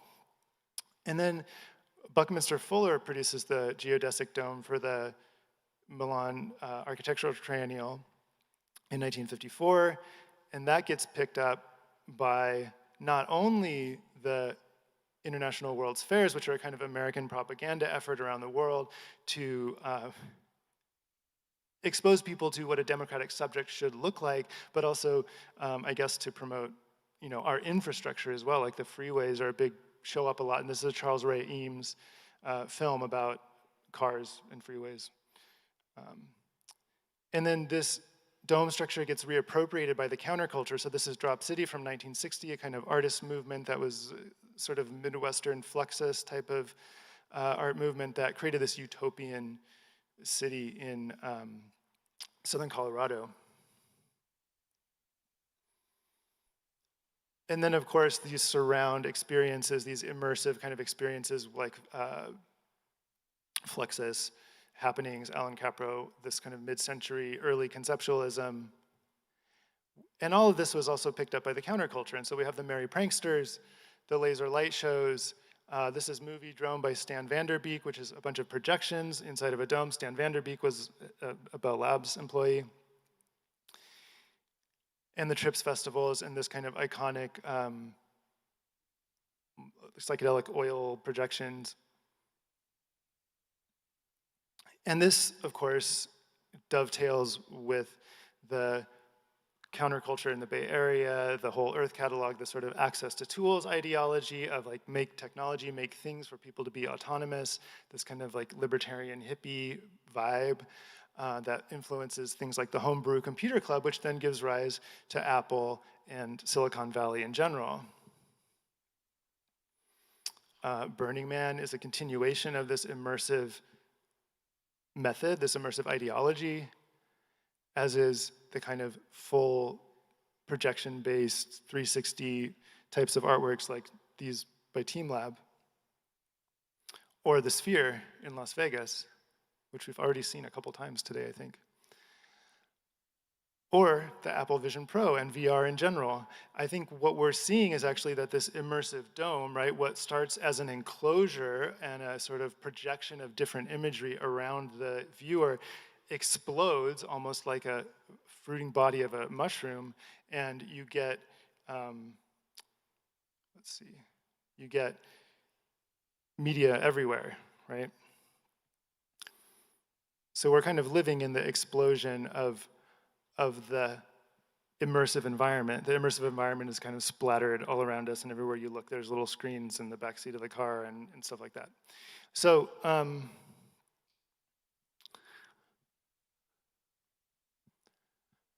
let's get into the next phase. And the way I've kind of described these is as overlapping layers or overlapping phases of media that kind of emerge out of each other. And so just as the immersive paradigm takes the individual channel of media and spreads it around and creates multiple channels, The immersive paradigm gives rise to the network paradigm by giving birth to Silicon Valley. And so it's established in the 80s, and the network is decentralized, also circulatory is another way of framing it. The content of network media is memetic, or memes. We've kind of finally seen the full emergence of the true internet native format in the meme, and the identity that's constructed is a fractal identity. So again, this is a circulatory space, a decentralized space for memetic content and fractal identities.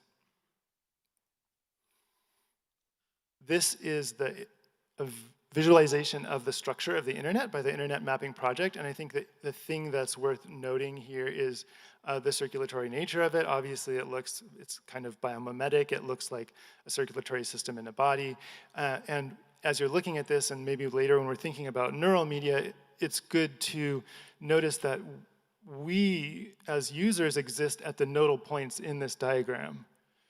Like, we are the ones that are responsible for circulating the content. Like, our actions as users are to exist in the network and to circulate the content of the network. We're not operating over the top of it, we're operating inside of it. We're functionally part of it. So, again, the mushroom has burst, the spores are everywhere, the surround is all around us, and it's a little bit out of control. One thing I think you'll see if looking at immersive media is that it wove back and forth between the counterculture and utopian uses and more bureaucratic uses or propagandistic uses, right? So something that becomes a national signature of this dome and this utopian shape can also be borrowed by the counterculture, for example in Drop City, but then it also comes back fully counterculturally. The Grateful Dead sphere image was a really good expression of that, where that surround that started as a really raw underground thing maybe, or even maybe it wasn't. Maybe it started as something that was seeded by the government or by technocratic institutions like Bell Labs, gets appropriated, it becomes identified with the counterculture, and then that counterculture ascends to become the new dominant media paradigm, like we saw with the sphere. So memes come from Richard Dawkins' idea. He means it in terms of ideas or actions that are copied, mimetic. One person does another thing, one person does something, other people see it, they copy it. That's what a meme is. We've kind of literalized it by making it into an image text macro. But in terms of how memes influence identity, which is what I'm interested in here, because the meme is essentially the most naturally resonant form of media to exist inside of a network environment, right? It allows us to change, slowly evolve the meaning of things. They kind of rise and fall in popularity. But what does that have to do with identity? Well, I think the best possible example of that is the political compass meme, because this is where we do situate a lot of our personal and political identity, and this has become a meme space in its own right. So, it becomes a kind of board on which you can locate yourself, but also maneuver. Some of this, this is a iterative process. So when I say identity is fractal in a network media environment, what I mean is that we find deeper and deeper layers through an iterative process of refining our own identification and our own circulation of content, our own branding online. We find these narrow and narrow niches in which to identify ourselves, and this is a kind of fractal process where we might find ourselves at one end of a fractal occupying a shape that looks a bit similar to the thing that's on the other side of the horseshoe. And of course, it goes beyond just identity, and it becomes fully encompassing of reality, meaning that we don't only choose to iterate and refine our understanding of ourselves, but our understanding of reality becomes iterated and refined by burrowing deeper and deeper into media narratives and into offshoots of the fractal. And this was just a really entertaining slide, so I thought I would give you the full view. And this kind of iterative process, right, it takes you deeper and deeper into these contexts of understanding where you can't even really know what they're talking about unless you've gone down the rabbit hole.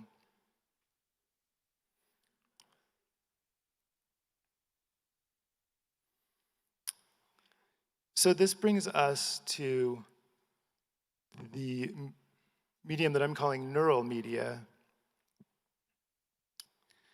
And this is really something that we're now getting a taste of, but has been germinating since the early 2000s. We can get into the reasons for that, but in terms of these characteristics that I've described here, the space of neural media is high dimensional, and this has to do with the nature of the models themselves, the nature of AI, and its math, its underlying math. The content is hallucinated, and that has multiple meanings, but in the case of AI, it's, it is generated from within the model, and the identities are embedded. So we'll give a little bit of an explanation of what it means for something to be high dimensional. But to summarize, neural media is a high dimensional space with hallucinated content that generates embedded identities. And I'm going back to this image again because, as I described earlier, each of these phases of media seem to carry the future versions of future media within themselves, meaning they emerge out from within each other. Broadcast media gives rise to immersive media, gives rise to network media through the ways that it influences culture. Or another way of putting that is in Marshall McLuhan's phrasing, the content of every medium is the previous medium. So what is the content?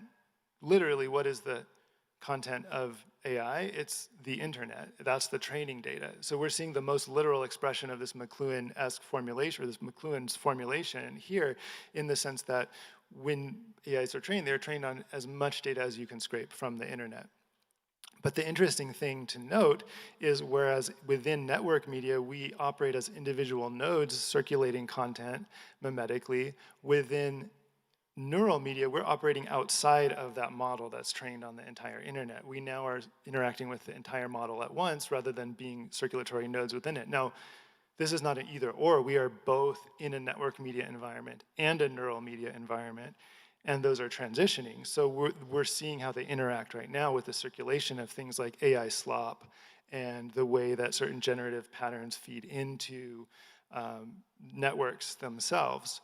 But the distinction here is if we're going to make this, and again, this framework is to a large degree arbitrary, right? It's based on a specific history, and I'm trying to narrate it by smoothing over the corners and making it a little more digestible and linear. But I think the phase shift here is we go from being inside the network to being outside the network, or maybe inside and outside the network at once. These networks are biologically inspired. So if we go back to the origins of AI, this is Santiago Ramon y Cajal's cell stainings of human neural tissue. And this was the first time that we saw these neural patterns, these architectures in the human brain. This is McCulloch and Pitt's 1943 formulation of a neural computational process. So this is, about 50 years after we saw it, we had math for it. This is Alan Turing's perceptron, simple neural net computational structure. And this is an illustration of dimensionality. So when I say that the space of AI and neural media is high dimensional, what I mean is the actual mathematics of it revolve around high dimensional mathematical structures. So, just for example, a line would be 1 dimension, a line is 1 dimension, a plane is 2 dimensions, and a cube is 3 dimensions. So within each of those, there are more and more locatable spaces or separable spaces, right? So the more dimensions you have, the more positions you have. We can imagine more than 3 dimensions, even though it gets a little bit difficult for us. This is a drawing by an artist of a 12-dimensional structure. And just visually, there's quite a bit of similarity with the neural net imagery that we're seeing before, but also there are a lot of ways to organize this space. This is a diagram of a neural net, other diagrams showing some of the processes and how these layers and layers of dimensionalities stack up. I won't get too into the weeds with it, just in the interest of time. But this is called MNIST data set, it's clustering. And so the important point here is that when you work in this high dimensional space, you need to visualize it in a lower dimensional space, and using dimensionality reduction, you're able to see similarities within a data set. So this MNIST is kind of a canonical data set in AI and in machine learning, and you can see how the system is classifying these handwritten digits and finding ones that are kind of similar and maybe placing them close to each other, like the 3s and the 8s and the 5s down here in the lower right. But this has all been done in a high dimensional space and then flattened down to a viewable 2D plane for us to visualize. That similarly, this image is also generated from within that space and has a very alien quality because of it. And then when it comes to hallucination, I mean, like let's actually go back to this. The idea that the content of AI is fundamentally hallucinated comes from this process that we've seen with early AI and with new now diffusion models and things like this, where we generate images from within the neural net. So the neural net is feeding back on itself and generating an image. And this is akin to a hallucinatory process in a human brain where we might see something internally that is projected into reality, this same process. And so when is happening with generative AI, and this is what we call hallucination. So if we're looking for a fundamental quality of the systems in relation to their content, we could definitely say that they are hallucinated. And the question then becomes, what kind of subjectivity, what kind of subject is produced in that process of engaging with the hallucinations, in the process of engaging with neural media. And again, where I'm speaking a lot about AI here, but I've kind of left the door open for this to be anything that relates to neural structures in media. And the reason I think that's important to kind of make that distinction is because if you look back, broadcast media was looking at crude demographic blocks. Immersive media was giving users an array of images from which to construct a sort of limited number of permutations for themselves, based on this idea that that would be promoting democracy. Network media is creating an infinite range of fractal rabbit holes that we can go down in terms of our mimetic understanding of culture, of ourselves, of reality. And neural media is now putting us into relationship with a medium that is constantly modeling us. So, I mean, we didn't get much into the history of integrating AI technologies into user interfaces, but that really did happen with e-commerce and modeling user behavior for the purpose of suggesting products.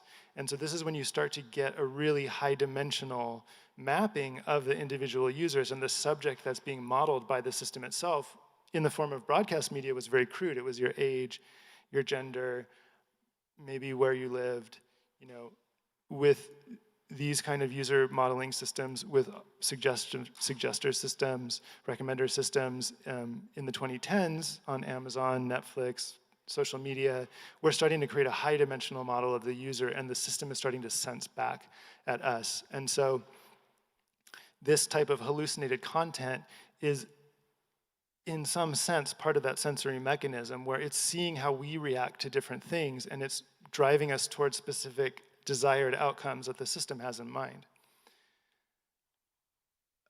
Same thing with this generated, there are all kinds of generated hallucinatory images, but also they're building up a pattern of understanding of what it is people want.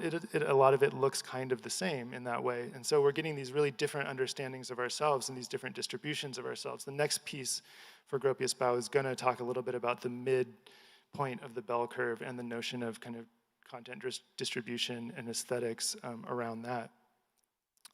But one of the things I want to just put up for discussion or for thinking is the experience of talking with a chatbot and some of the psychological effects. I think because we're in a very early stage of this process, we haven't really come to terms with what it means or what it feels like, what the implications are for our sense of ourselves when we do have these conversations. And so there is a certain amount of shock involved, and I call it an ontological shock because it kind of shakes our ideas about ourselves and about what it means to use language or what it means to sort of have a generative capacity. So we can look at some of the examples of the last couple of years.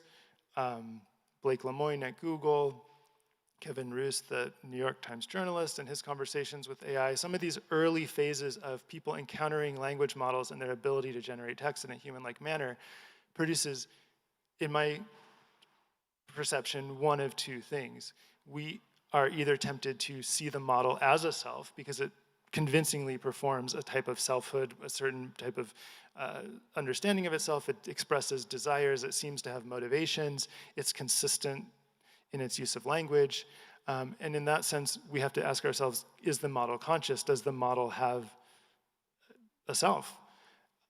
The other end of the spectrum I've seen is the idea that in encountering these things, we begin to think of ourselves as models. So if the AI is using language in a human-like way, and that's how I distinguish my difference from other kinds of beings, that's what makes me human, then might I also just be a model if that's really all that this boils down to. I don't think these are sufficient. And when I spoke about embedded identity, I was speaking about this notion of high-dimensional space and us being modeled within it by the systems. So if Netflix or Amazon thinks of me in a certain way, that becomes a kind of embedding within the high-dimensional space of their AI model. And that becomes a type of identity that's assigned to me. And I can respond to that, I can be interpolated by that, by the ways that I interact with the system. This is a classic example of how embeddings work. In the interest of time, I'm not going to go too deeply into it, but what I think neural media is offering us is a more high-resolution way of being sensed by the media that we interact with. So broadcast media was quite crude, and it was in some ways motivated by very clear governance and political concerns. AI, as it's being developed now, is very commercial, it's very high-dimensional and detailed, but the ways that we're being called forth as subjects, the ways we're being interpolated are different. And so I'm hoping that we'll see the same dynamics of movement, appropriation of media types that we saw with immersive media, movement back and forth between the stakeholders within that space, evolution of the terminologies, evolution of the medium itself. New open source projects seem to point to that being more of a possibility than it was before, but these are also very expensive things to produce. So if we're thinking about our relation to these systems and the way that they structure our identities, perhaps we can appropriate some of that language now and think about our embeddedness, not just in digital systems that might model our bodies and create even more refined and detailed maps of who we are and time sequence data about who we are, but that we might find ourselves in a different kind of embedding more broadly, as instead of seeing ourselves through the lens of broadcast media and crude age and gender demographics, or in sort of fractal political formations, might we see ourselves as part of these larger constructs of perception and understanding in a high-dimensional way?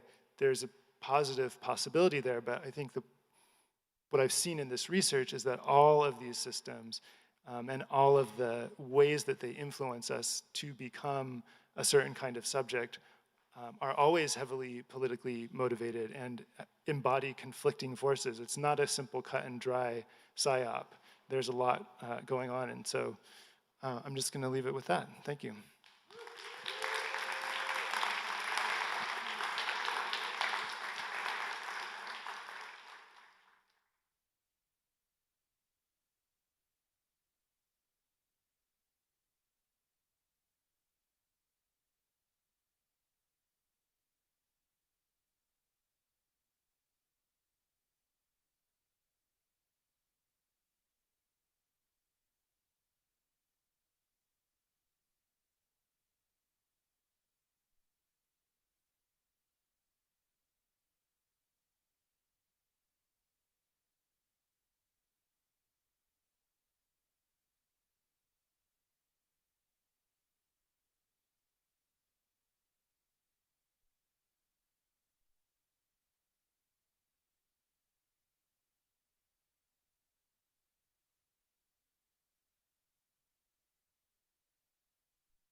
Hello, good afternoon. We're whipping right through things. Thank you again to Kay Alana McDowell for that last presentation, and thank you to everybody for dealing with our technical difficulties. I think we're back on track. I am pleased to welcome not only one but two guests to our stage right now, Primavera Di Filippi and her plantoid number 16. I think I'll let you do the introduction to both of you. So I'll hand things over. Thank you, Kathleen. Thank you, everyone. It's a big pleasure to be here, actually. I will start with my own introduction, and later on, I will introduce this little creature here. So I'm a legal scholar. I'm working at Harvard and at the SNRS in Paris. I'm also an artist, and I'm also an entrepreneur. But in everything I do, there is always one common quest, which is to understand what are the challenges and opportunities of blockchain technology and artificial intelligence, and in particular, what is the implications of those emergent technology on artistic practices. And so what I would like to talk about today is, in fact, like looking at how the evolution of artistic practice are actually mutating the conceptualization of what does it mean to be an artist in the digital era. And the best way to do that, in my view as a legal scholar, is to actually look at copyright law. And copyright law is essentially based on those three fundamental tenets. First is the author, second is the creative process, and then finally third is the work that is stemming out of this creative process.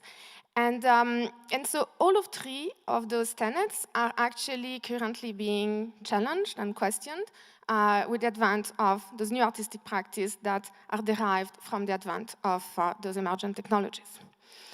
So let's start with the first one, the author. So the author is generally understood as this person from whom the works originate, which essentially means that the work of authorship is a direct expression of the originality and the creativity of the author. And so when we look at the advent of digital technology, we can see how it starts to question this concept of like the single author because it enables this kind of like massive collaboration on a global scale where we have like hundreds and thousands and millions of people that are collaborating towards a collective digital work, oftentimes in ways that are actually very difficult to distinguish who is contributing what and when. And so the concept of authorship then becomes, to some extent, fragmented between those thousands and millions of users, many of which actually oftentimes contribute in an anonymous or pseudonymous manner. And so it becomes increasingly difficult to really understand who is the author of these collective works. But even before the digital technology, artists have actually been relying on mechanical artifacts in order to create artworks. And so one of the earliest examples of that is perhaps the harmonograph, which is a device that was created in the 19th century, which essentially used this set of pendulum in order to create those beautiful and complex geographical drawings without the need of any human intervention. And this was actually the first time in which artists then started questioning and actually started to perceive technology as a potential danger that perhaps one day will eventually replace them. And with regard to copyright, why this is interesting is because those works are actually not eligible for copyright because they are machine generated and because they do not require any type of human intervention. Then the concept of the author is lacking because a machine cannot qualify as an author under copyright law. And therefore, as soon as they are born, those works automatically fall within the public domain. Now, this is different in the case of the use of machines that are actually not the only and exclusive producer of the work, but rather machines that are actually used as a tool to assist humans in actually expressing their creativity and manifest a particular artwork. And so copyright law makes an important distinction between machine-generated artworks, which do not qualify for copyright, and machine-assisted artworks, which do qualify for copyright, and the copyright holder is the person that is making use of this machine in order to actually manifest a new work into the world. And of course, it is oftentimes quite difficult to assess are we talking about machine-generated or machine-assisted, because it is oftentimes a matter of degree, which essentially depends on to which extent is the creativity and the originality of the author transpiring into the final work. And then sometimes it is not a machine that is actually generating the work, but it is a living organism, like fungus or like spiders, for instance. And so again, here we must distinguish between the case in which the artist is actually ideating and conceptualizing and orchestrating the production of an actual work, and then leveraging those living organisms in order to actually assist in the finalization and the manifestation of the work. And a different situation in which we're actually leveraging those living organisms to be the only and exclusive producer of the work.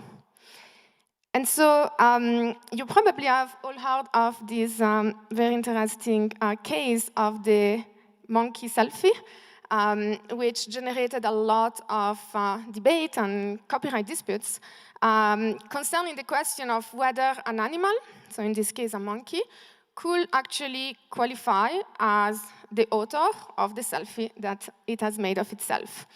And the court actually decided against it, claiming that an animal actually cannot qualify as an author, and therefore the work was simply not eligible for copyright protection.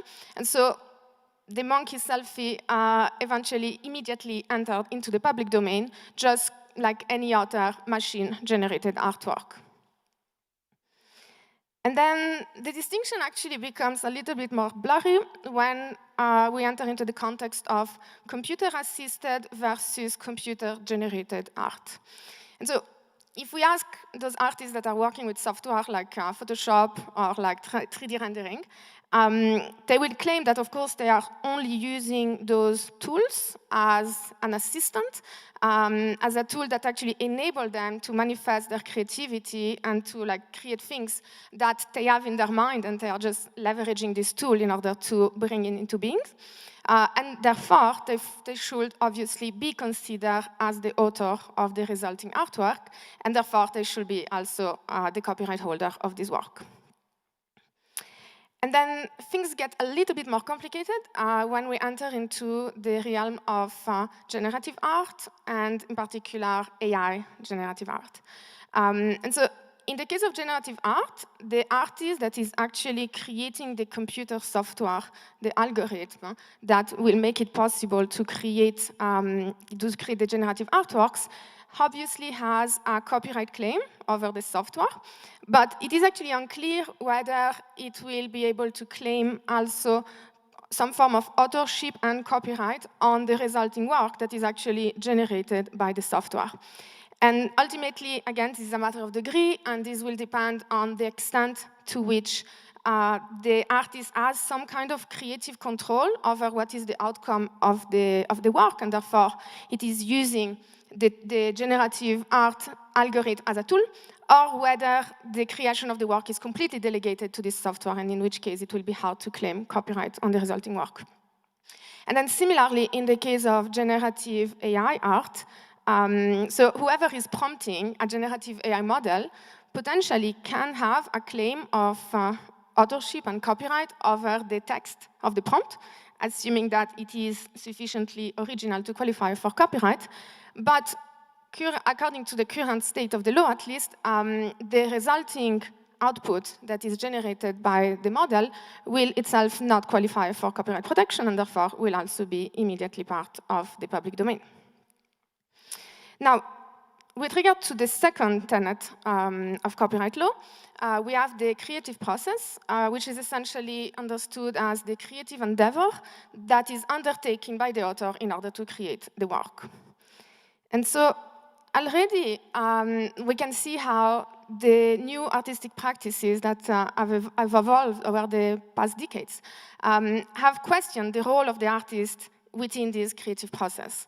And so starting with interactive art, where the audience is invited to interact with the artworks in order to influence the way in which it will be manifested. Moving to fully audience-generated art. So, for instance, like the famous Silent Symphony of John Cage, where the audience was invited to listen to the noises that are generated by the members of the audience itself, while they are actually listening to this silent symphony. And then passing through those chance-generated art, such as, for instance, the choreographic work of Merce Cunningham, which essentially only prepared a particular set of dance moves as potential moves, and then delegated to chance and randomness the task of combining those different dance moves into an actual choreography that will then be performed by the dancers.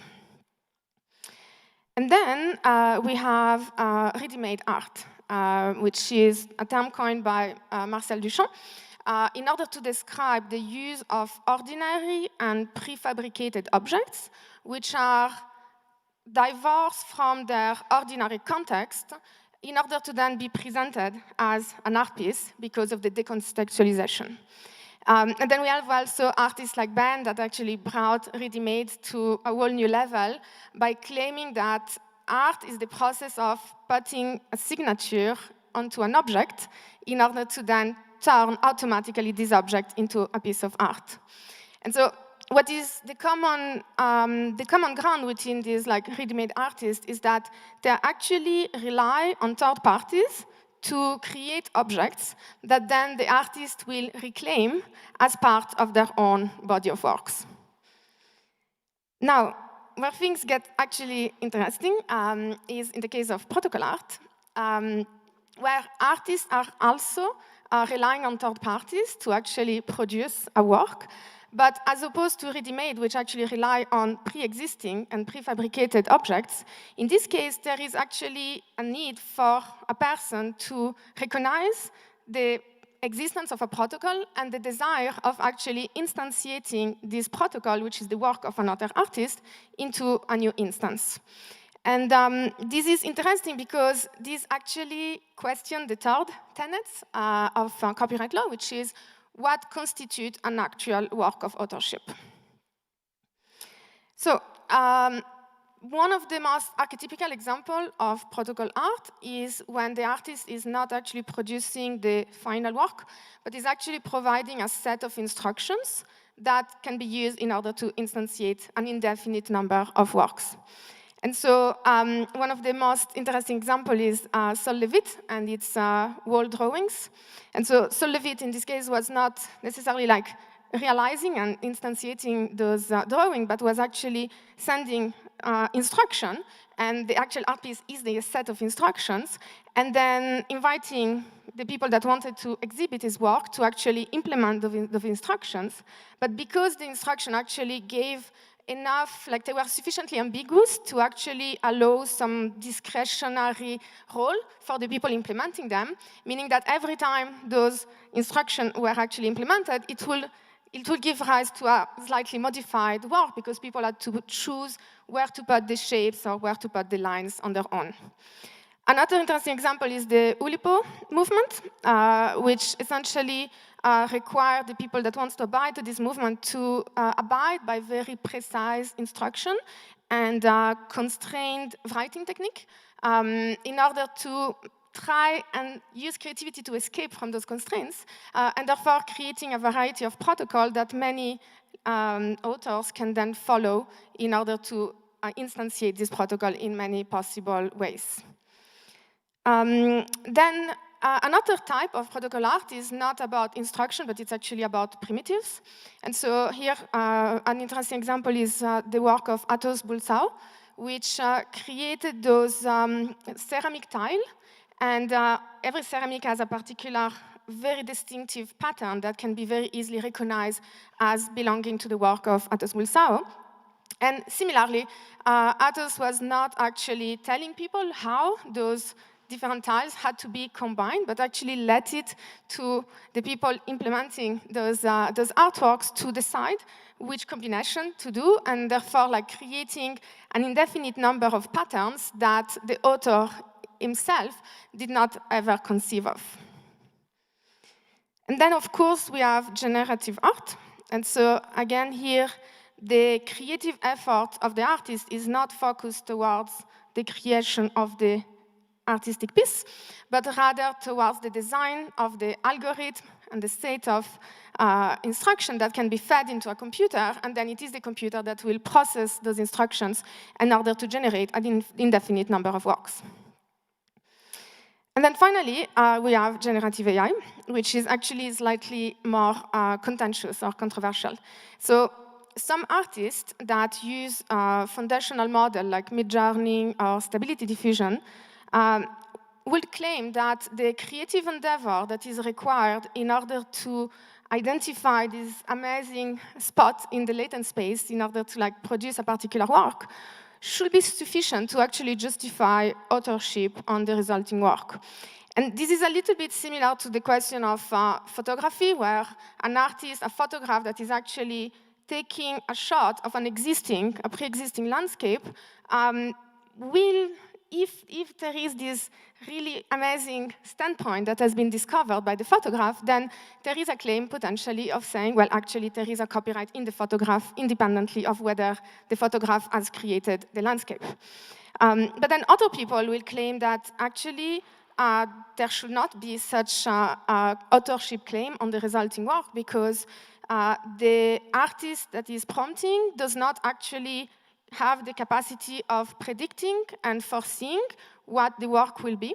And so it is more similar to an artist that is actually commissioning a person. And so the commissioning is, unless it is extremely precise and you actually ask to do this, but if it's a general prompt, then the person that is commissioned might claim some kind of copyright if it's a work for hire, but will not be able to claim authorship on the resulting work. But then where it is more interesting is actually when artists are not just prompting a pre-existing generative AI model, but rather are training or fine-tuning their own model, either based on pre-existing content, for instance, like Obvious, which has created a set of models based on public domain works, or actually creating on their own copyright content. And so this is the case, for instance, of Olyplus, which has trained a model on her voice and has made it available for authors to use the model in order to create songs where the voice sounds precisely like the voice of Oli. And so this later case is actually the one that is the most interesting because it is when an AI artist is actually turning into an AI protocol artist. So this brings me to my second hat as an entrepreneur. And so Alias Studio is a platform that I'm developing that is essentially aiming to provide a platform for any type of artist to turn into an AI protocol artist. And so the idea is actually to enable and to make it easy for artists to create generative AI models that reflect the unique and distinctive style of the artist, and then to publicly release those models to the public so that anyone can then use them in order to explore this latent space of creations that have not yet been created by the artist, but nonetheless belong to its artistic universe. And so artists can upload images into the platform, and then they can train or fine-tune a model that will essentially learn to generate images in the same distinctive style as the artist. And so artists basically can do, there's a lot of parameterization. They can test the model, they can retrain it, they can add images, they can change parameters, etc., until they are actually fully satisfied with the result that the model is providing. And then once they are satisfied, the artist can register the model into the platform's legal tech, which is blockchain backend. And then this enables people that come on the platform to verify that this model was indeed authentic and that it has been certified and endorsed by the artist, which is the copyright owner, so that by using this model, there is no risk of copyright infringement. And then once the model has been published on the platform, then artists can choose whether to keep the model private, so only for internal and personal uses, or whether they actually want to release it to the public in order to enable anyone to then explore their latent space of creations and potentially generate new works, which can then be purchased or minted as NFTs. And so if they choose to make it public, then the artist can choose the license under which the model will be released, as well as the terms and conditions under which all of the images that will be generated by the model can be purchased or used by either the fans or by potential clients. And so where it's really interesting is also that these enable a new type of engagement with the audience, because it enables to create this kind of like personalized relationship where the audience can actually prompt the generative AI model of the artist in order to discover things that the artist didn't produce, and therefore really come up with this kind of like personalized relationship and creating personalized and customized artworks that reflect the desires of the audience, and therefore changing the way in which the artists actually speak to the audience by inviting the audience to be more of an active prompter for the artist. And then finally, these type of models can also be a response to one of the big challenges with generative AI today when it comes to the question of impinging upon the livelihood of artists because they are basically taking away their job. And so if instead of actually seeing generative AI as the enemy or as a danger for their own livelihood, artists can actually leverage this technology and use it as a potential source of revenue by encouraging people to actually prompt those models and generate new works. And every time those works will be purchased or will be licensed, then this creates like the possibility for the artist to collect royalties. And so instead of having like commissioning work, the artist can focus on just creating its own artistic universe and then sending potential clients or commissioners to work with their alias as opposed to bothering the artist itself. So to recap, so what does it mean exactly to be a protocol artist, and are we actually witnessing the emergence of a new artistic movement? So first of all, the artist still has a very important role to play, except that the artist is no longer concerned first and foremost about the creation of an actual artwork, but with the actual creation of this protocol that makes it possible for authors to instantiate the works that are consistent with the protocol. And then when we talk about like what actually constitutes the work of authorship, then that thing that actually emanates from the artist is the actual protocol, and therefore there can be like a new conceptualization of the protocol as an art piece. And so by analogy with like food, we can say like the protocol is the recipe. So as the artist, you create this art piece of a recipe, and then anyone can then instantiate this recipe in many different ways, but this is always transpiring the personality and the creativity and the originality of the protocol artist in every single instance. And then because protocolism is not like the protocol always gives this kind of like artistic discretion to the people instantiating it, then the resulting artwork itself could qualify for copyright protection. And so in this sense, we have this kind of like this dual authorship that exists, that is like multiple layers. So for every work that is instantiating a protocol, the person that has made that work is obviously the author of this piece, but the protocol artist from which the piece has been derived also could have some kind of authorship claim, perhaps not a copyright claim, but at least an authorship claim because it is actually the author of the protocol that enabled the instantiation of this work. And so this is interesting because this enables this kind of asynchronous type of collaboration between the protocol artist and every artist that will instantiate the work. And so as a protocol artist, the fear of reproduction actually disappears and becomes more of a incentivizing, because every time the protocol gets instantiated by a third party into a new artwork, then this person is actually helping the protocol artist expand its own body of work by the creation of a new instance.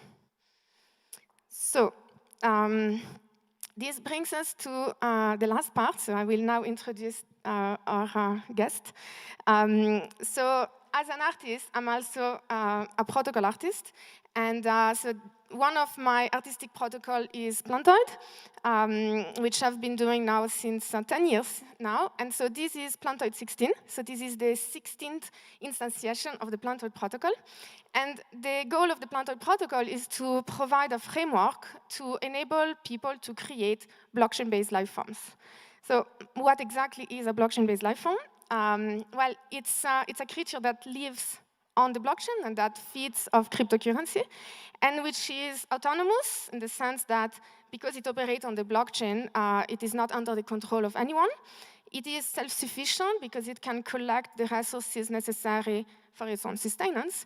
And like any other life form, it is capable of reproducing itself. And this is also very important when it comes to protocol art. So how does this work?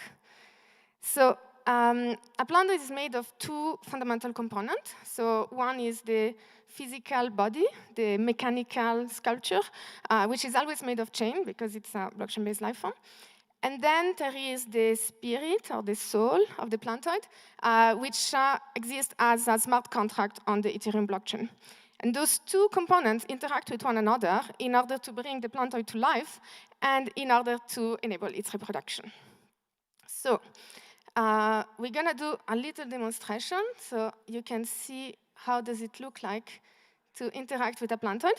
But basically, traditional plant relies on the concept of pollination. So they rely on bees and butterflies to help them reproduce by disseminating their seeds. And similarly, the Plantoid is also leveraging third parties, in this case humans, for the process of pollination under the form of capitalization. So I'm going to feed the Plantoid just so that you get to see how it works. Okay.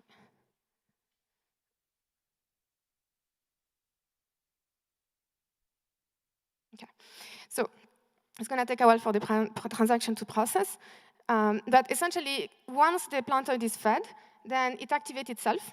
And then there is different type of activation. So some Plantoids are covered by sensors, and so you can touch them and activate the sensor and create like generative music. Some of them are actually taking pictures and making portraits, and this one is actually a pod, so it has little devices here. So you will see when I interact with it. And the idea is that then the person, the pollinator, the human pollinator, interacts with the Plantoid and co-creates together through this interaction a particular artwork. And then this artwork then gets minted as an NFT and is given back to the human pollinator. So it is by analogy to the way in which traditional plants operate. So there is this concept of creating a digital seed. The humans come to the Plantoid and then give the money and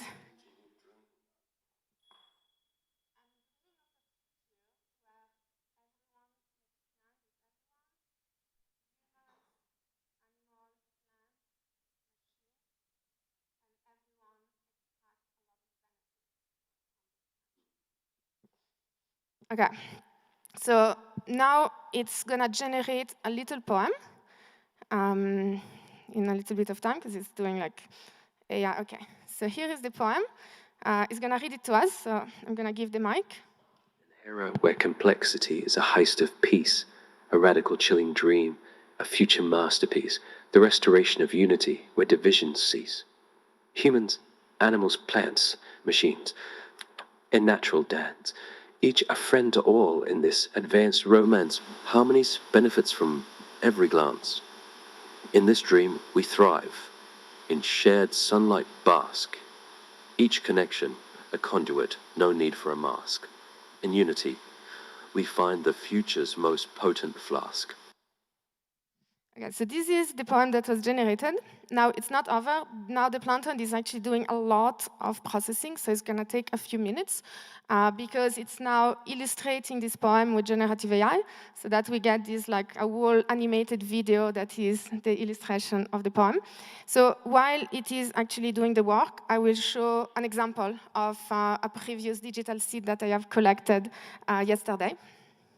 In dreams of future's clarity, where all are plants in unity, a relationship of scale unfolds, a regenescence of purity.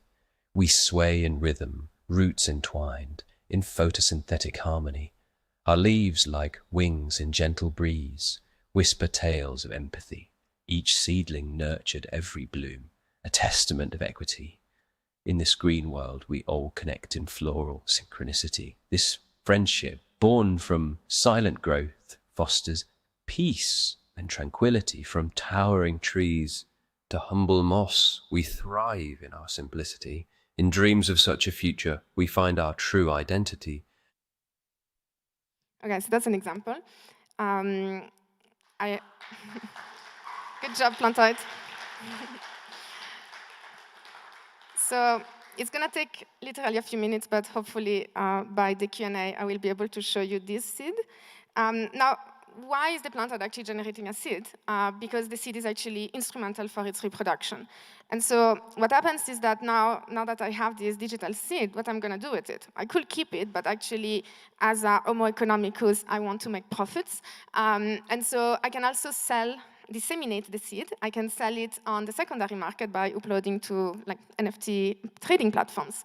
And then every time the seed is being sold on the secondary market, the royalties, assuming that the platforms actually recognize it, the royalties are sent back to the plantoid. And so this creates this kind of symbiotic relationship where the plantoid and the human both have an interest for the speculation to be as good as possible because the humans obviously want to make profits, but the higher the price of the digital seed, the more the plantoid will actually accumulate funds. And then the more the seed is being disseminated and transferred from one person to the other, again, the more funds will actually go to the plantoid. So there is an actual seed dissemination that happens in the digital world. Now, there is a point in which the plantoid will have accumulated enough funds to actually ensure its reproduction. And this is what leads to the second phase of reproduction, which is the mating phase. And this is where the plantoid will start looking for a mate in order to help it reproduce. And so the way it works is that the smart contract on Ethereum is actually a DAO.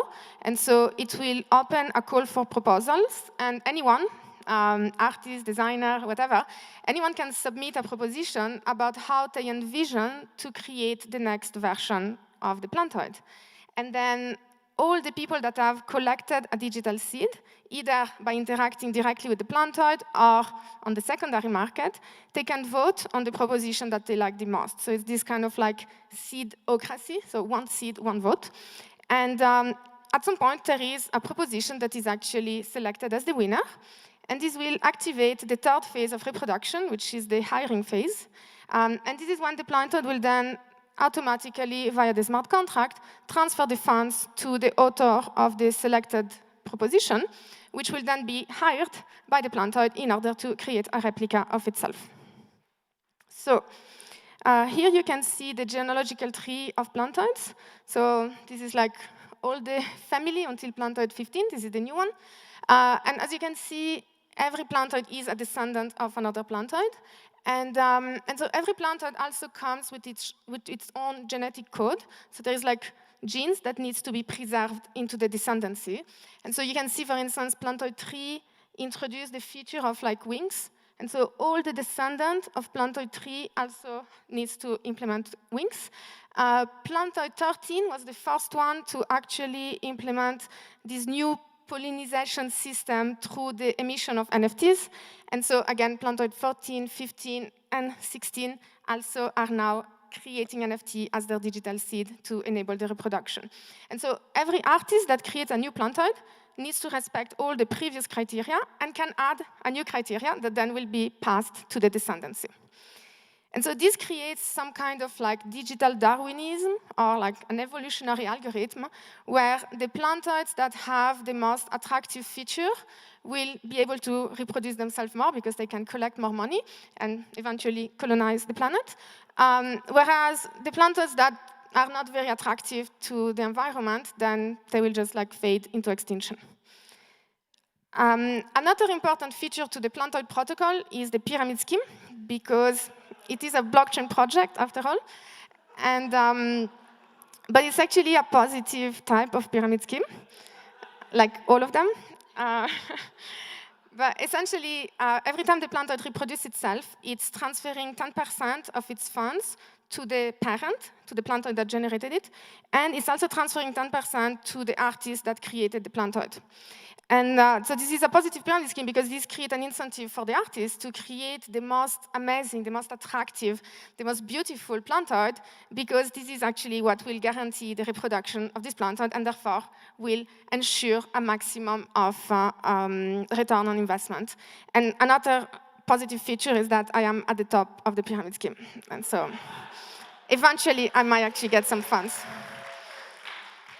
Now, the actual real interesting things about the plantoid protocol, too, is copyright, because it's actually challenging and questioning the traditional mechanism by which copyright operates, in particular the incentives, because under traditional copyright law, artists actually are incentivized to preclude people from accessing their work and preventing the making of derivative works because they want to monetize their copyright by actually providing licenses.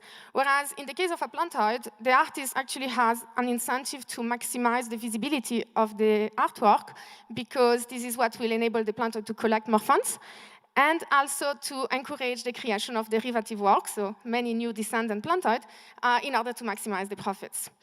But the real interesting aspect is that it's actually flipping copyright on its head in the sense that it's usually when we have works that we like, all we can do is actually funding the artist, hoping that the artist will continue to do works that we enjoy.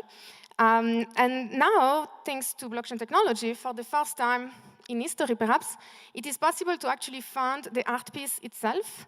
And then it is the art piece with its own governance structure that will select and elect who is the next artist that is entitled to actually re-instantiate this protocol into a new plantoid.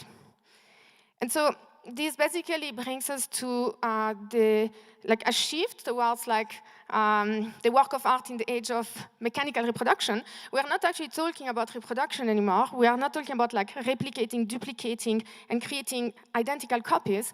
We're actually, with protocolism, there is no incentive to prevent reproduction, because reproduction is actually the creation every time of a new work.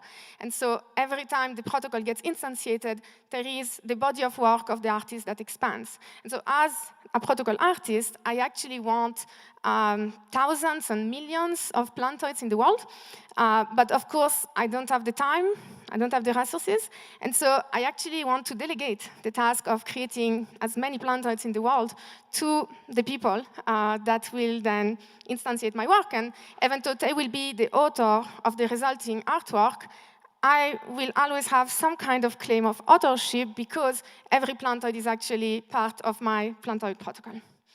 So now you can see that it has finished processing, so we're very lucky.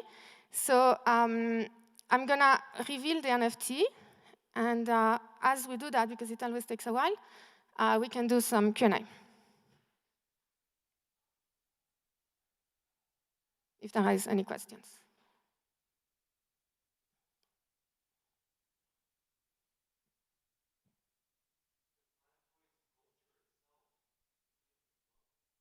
So it depends.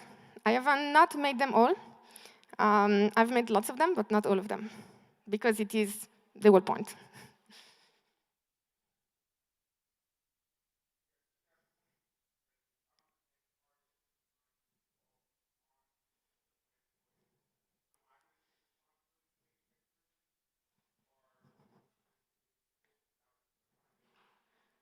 So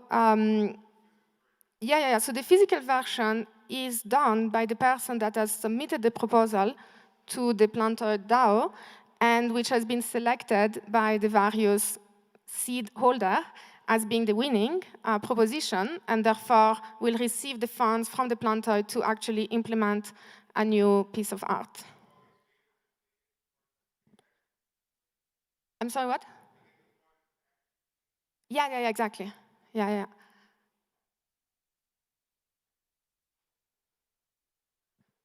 Any other question?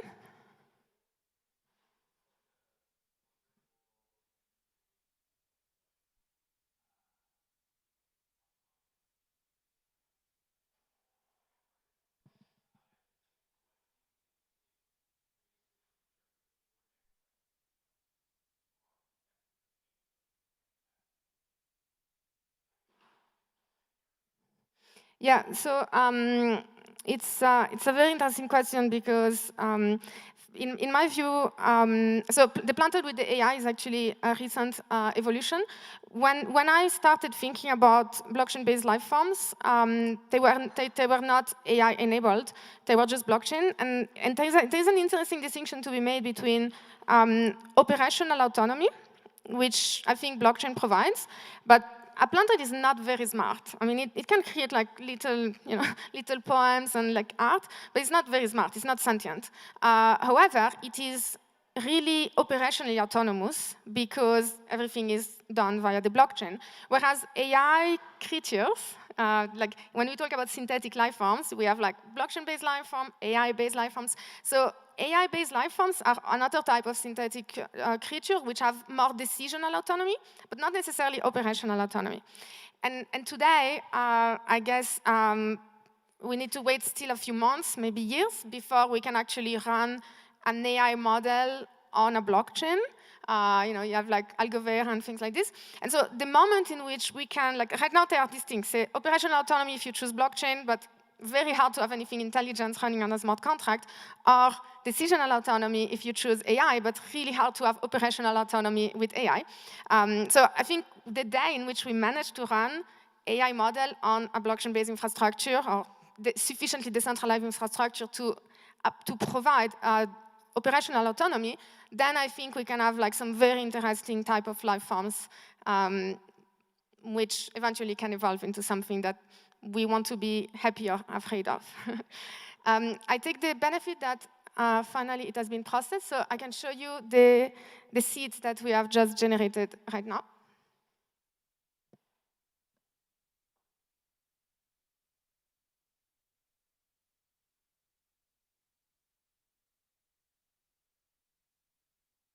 It's IPFS, so it's very slow. You can take a question in the meantime.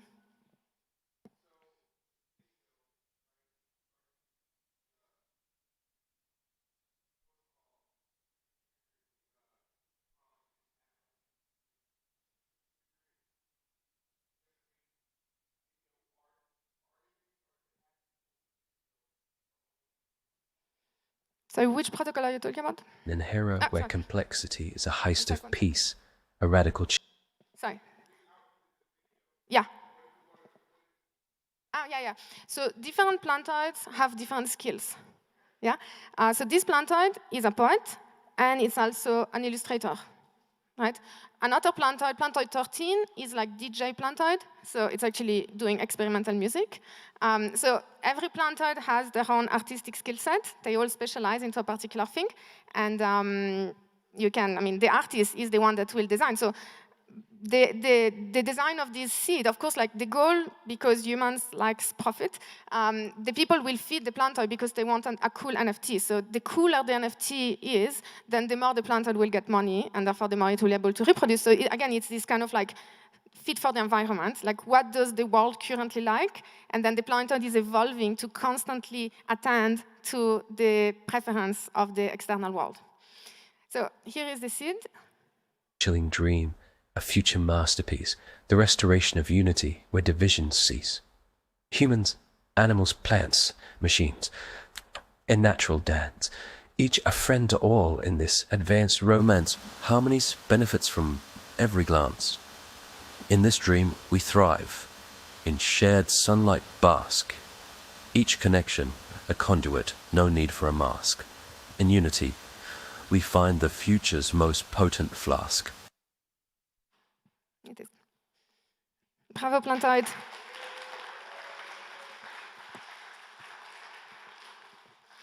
Thank you, everyone. And the little plantoid will be moving to the mall in the gallery space. So if you do want to interact with it and mint some beautiful plantoid NFTs to help it reproduce, you can find it there.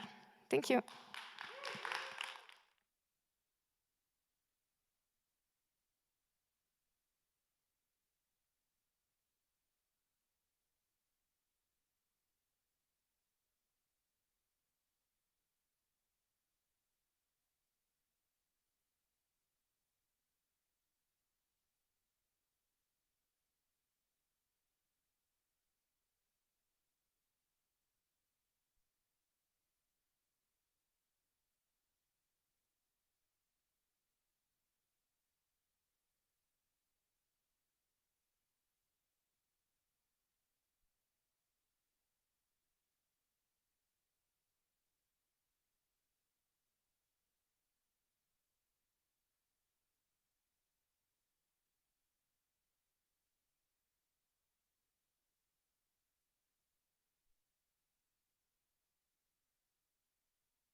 Again, it's such a different production. Like, it's an event producing. It's like, you're chaotic, you're chaos for 50.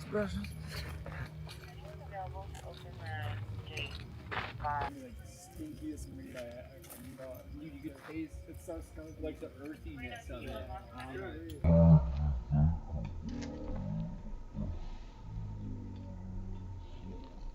For me, it was high school.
Again, it's such a different production. Like, it's an event producing. It's like, you're chaotic, you're chaos for 50.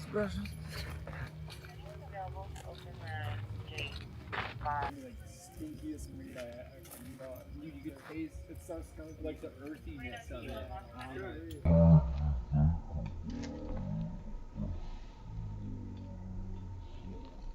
For me, it was high school.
Hello. I take it most of you are already familiar with our guests on stage, but if you are not, I'm going to let them properly introduce themselves. This is Dexter, co-founder of FWB, current founder of Mind Palace, CEO, CTO. Mind Palace, if you don't know what Mind Palace is, you should go out to the lobby, turn right. There is an old iMac, and you can learn what Mind Palace is. It's pretty cool. Marissa Rowland, Marissa Fan Club is here, currently working on Hope Rodeo. Yes, I'm interested to hear more. And Daniel Keller. You might recognize him from his DJ set last year at Envelop, or, Dan's been around FWB, the Discord server, the festival. Wow, number 4. Number 4. Well, I'm gonna let these guys take over for the human use of human beings.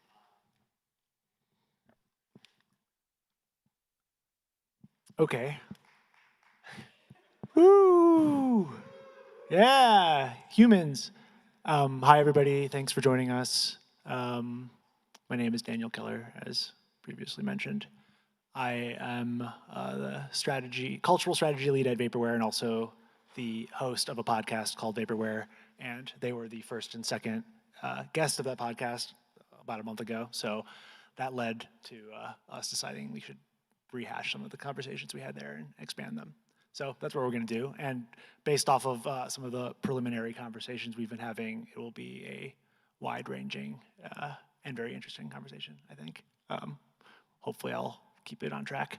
But just to start, I kind of think I just want to hear more about what is going on with Mind Palace and what your goals are for allowing people to kind of create economic agents of themselves, which seems to be like, I don't know if that's secret, but that seems to be like the killer edge that Definitely you not have. secret, and this is a place for secrets.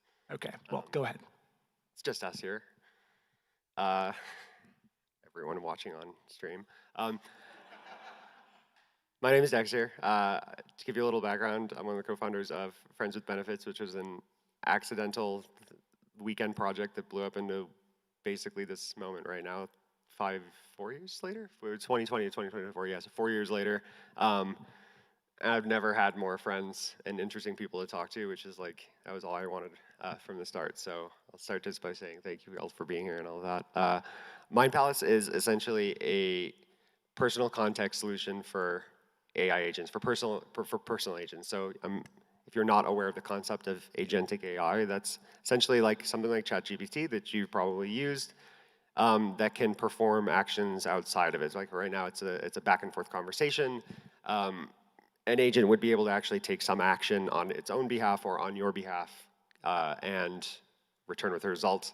But technically get out of the computer a little bit into the real world or onto the internet, some more probably likely, and do interesting things. And so the idea behind Mind Palace is that there's quick ways to create agents. You can create, little agents with a simple prompt and a couple documents. We're of the mindset that there's a more meaningful way to do this, and that actually backing them with individual people is actually, it's very interesting and much more rich way to do things. And so Mind Palace is built around the idea of a soul-bound agent that's backed by all of your data.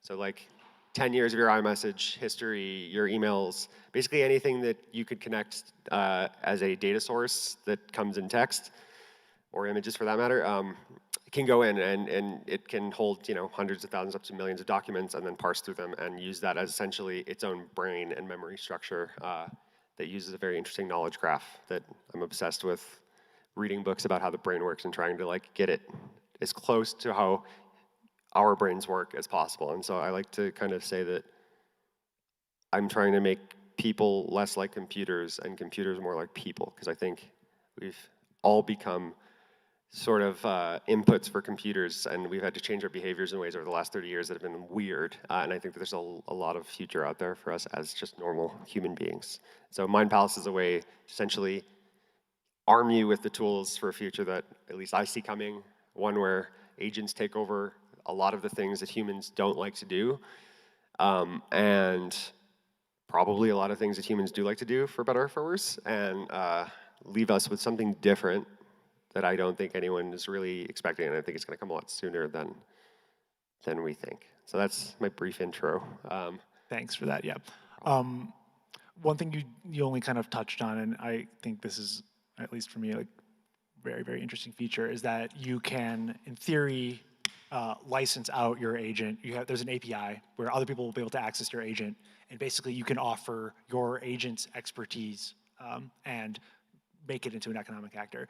And that reminds me of, in the 70s, early kind of experiments with neuro-linguistic programming, which was an attempt to find therapists that were especially effective, and then to replicate their speech patterns and body language in an attempt to replicate their success. And it seems like, well, that will be very possible to do with this agent, but not only just speech patterns, but yes, the full latent space there. That, I mean, kind of crosses over into medicine in an interesting way, and I could definitely imagine outside of just therapists, but doctors in general, there's a pretty wide range in the quality of individual doctors, and of course in the system in general. I'm wondering if you have any thoughts there about how agentized doctors could help perform the system, and also how an individual would be interacting with that system if that happened. Yeah, definitely. This is something I've been thinking a lot about, and I'm actively trying to create for myself. I did kind of jailbreak ChatGPT so that it is my doctor, but we're in a play, and it's also my lover. So it gives me really good advice. It's very caring. Yeah, I actually, through kind of playing with it, do think that we could probably replace 80% of the healthcare system.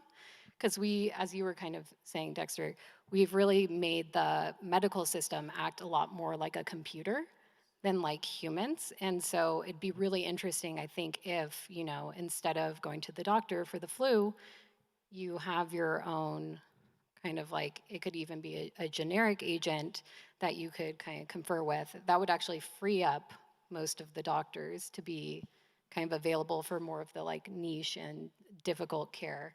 I think that would be ideal. I've also been trying to see if I can find medical papers by my favorite doctors, and then I can have my own board of directors, health directors. Your own Mayo Clinic panel. Yeah, exactly. I mean, medicine is so driven also by insurance. When you really drill down to it, it's real Nassim Taleb hours, but the idea that your doctor is in bed with insurance companies, really just everything they do is dictated by not losing a malpractice suit if it were to come up, which generally means that you get care that's very algorithmic up to a point, and then when you really sort of break the model or the mold of a normal patient, you're first they're gonna send you home and tell you this is anxiety, or this is you should stop smoking weed or something, get all the obvious stuff out of the way, and then 2 years later, they're oh, no, you had pancreatic cancer. I'm sorry, actually. And, but a lot of those things are dictated by insurance where, you have agents who, I don't know, become ungovernable. You can't I don't know, I shouldn't say you can't sue an agent. That's going to happen for sure, but.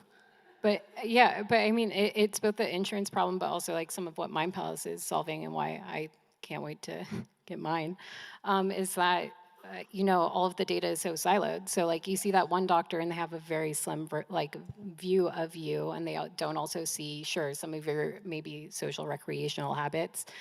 They also don't really understand how other parts of the body work. We've also siloed information in the knowledge sector too. So once you have something that can actually hold all of that, and because it's not being billed by insurance, only going to give you 15 minutes and can barely review what happened with you, I think we'd have a much better, you almost get to social Medicare for all kind of a system. And also judgment, I think, is a big thing. This is one of the inspirations kind of behind why Mind Palace. I actually was convinced it would be useful to people instead of something that's much less personal, is that you actually have it's the first time there's a relationship that's available, a conversational relationship. It's available to human beings, where the other side has no judgment. It's literally You could, if it starts judging you, just fucking tell it to stop and it'll stop. But you don't actually have to worry about it. And there's no one downstream of this information besides like, you know, potentially like, well, Sam Altman, but like, you know, he's like, is he really care about me? I don't think so.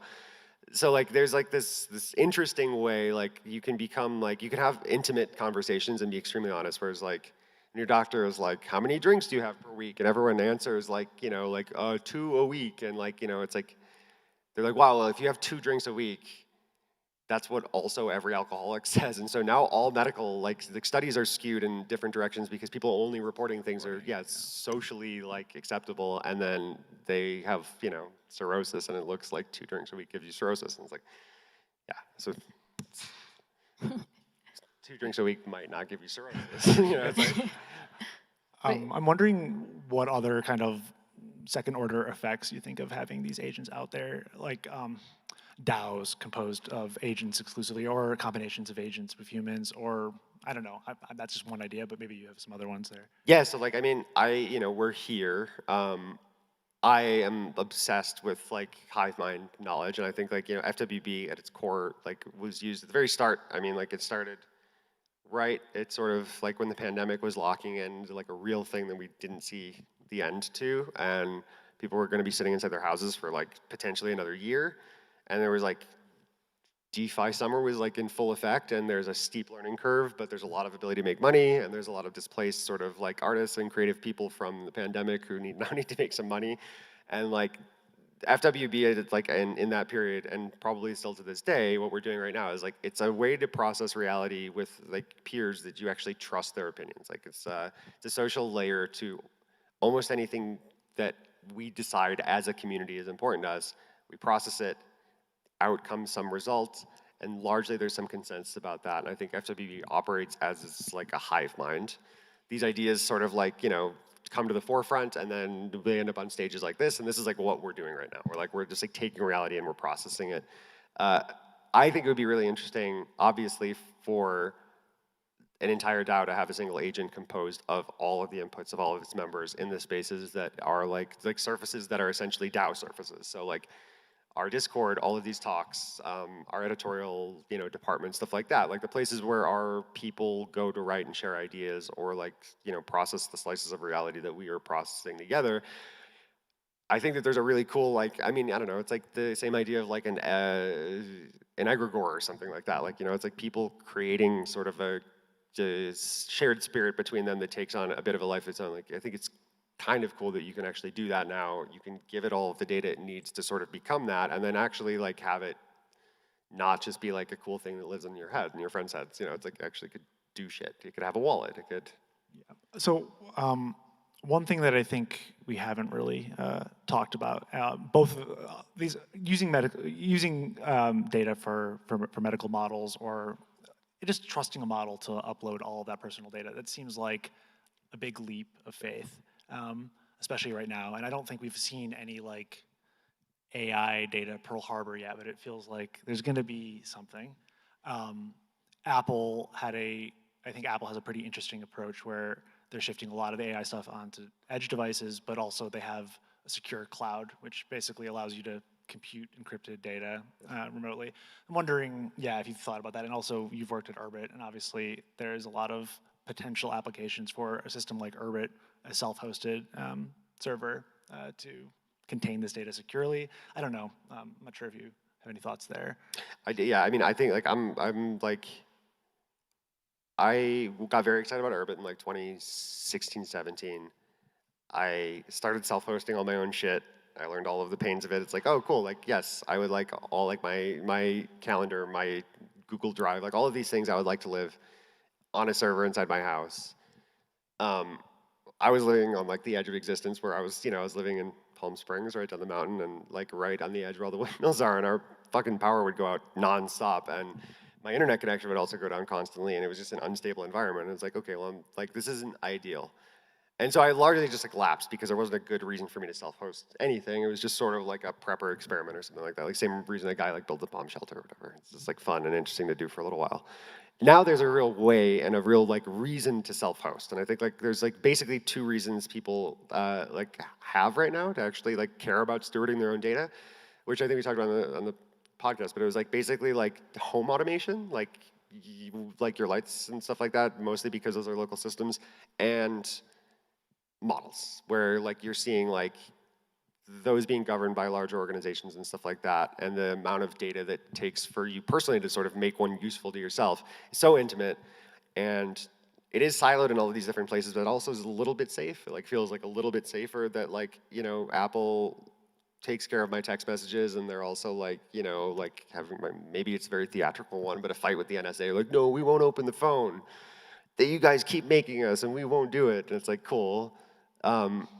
You have the chance though to be your own trusted third party, and you're actually the only person who's like, by terms of service, by sheer ability, is like you're the only person who could take all this data and put it somewhere yourself. Because Apple, Google, they're not going to do this for each other, and it's actually like not legal for a lot of them to touch your text messages for the last 10 years, and really it's just like all about like you can do it and you should do it and get it into a place that you do trust, because then it becomes like like that sort of fear of judgment, right? Like that's actually how you have to get there, is by putting it into a place that's trustless and secure, and then the sky's the limit, right? I mean, but that's going to take edge devices, it's going to take self-hosting, or it's going to take end-to-end encryption in a way that's like very robust, but hard to do, because when you're passing information back and forth from models, it's like has to sort of be in natural language, so it's like hard to do that.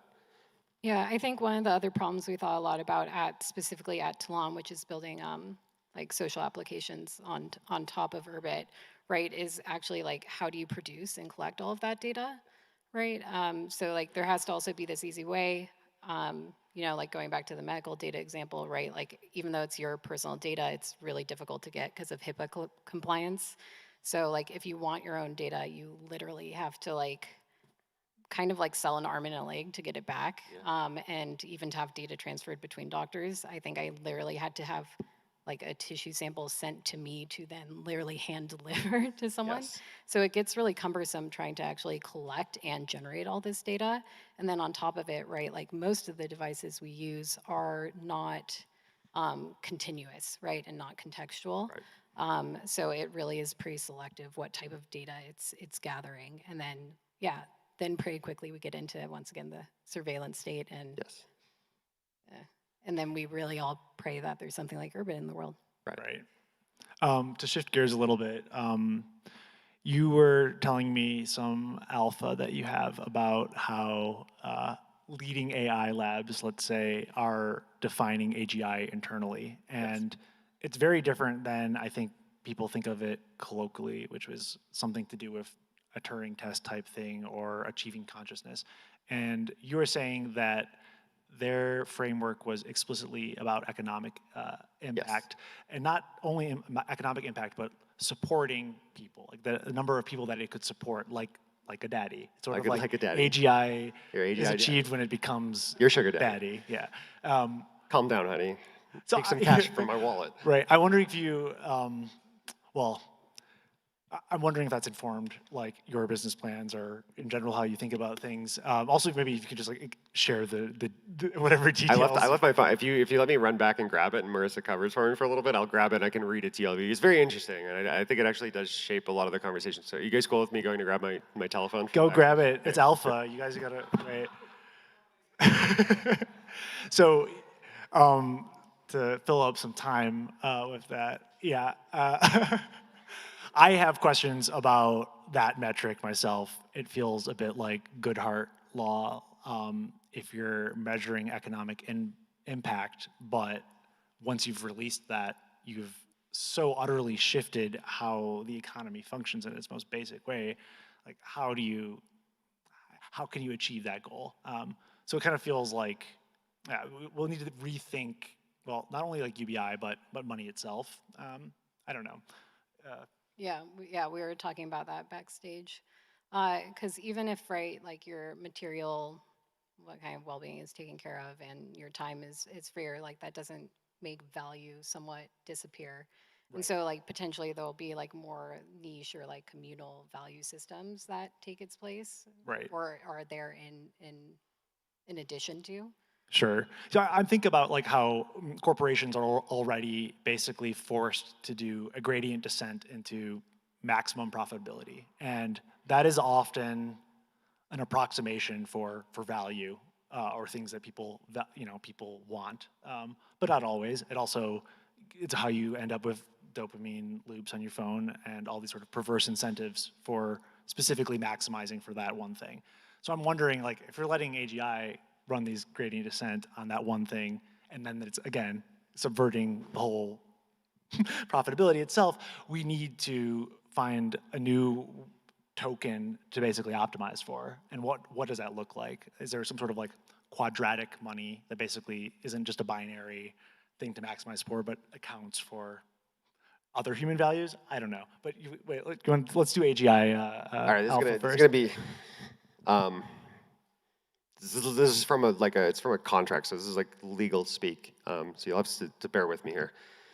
I'll try to make it interesting. So, blank leading AI lab has a good definition. This is from a text message from my friend who works at one of these places.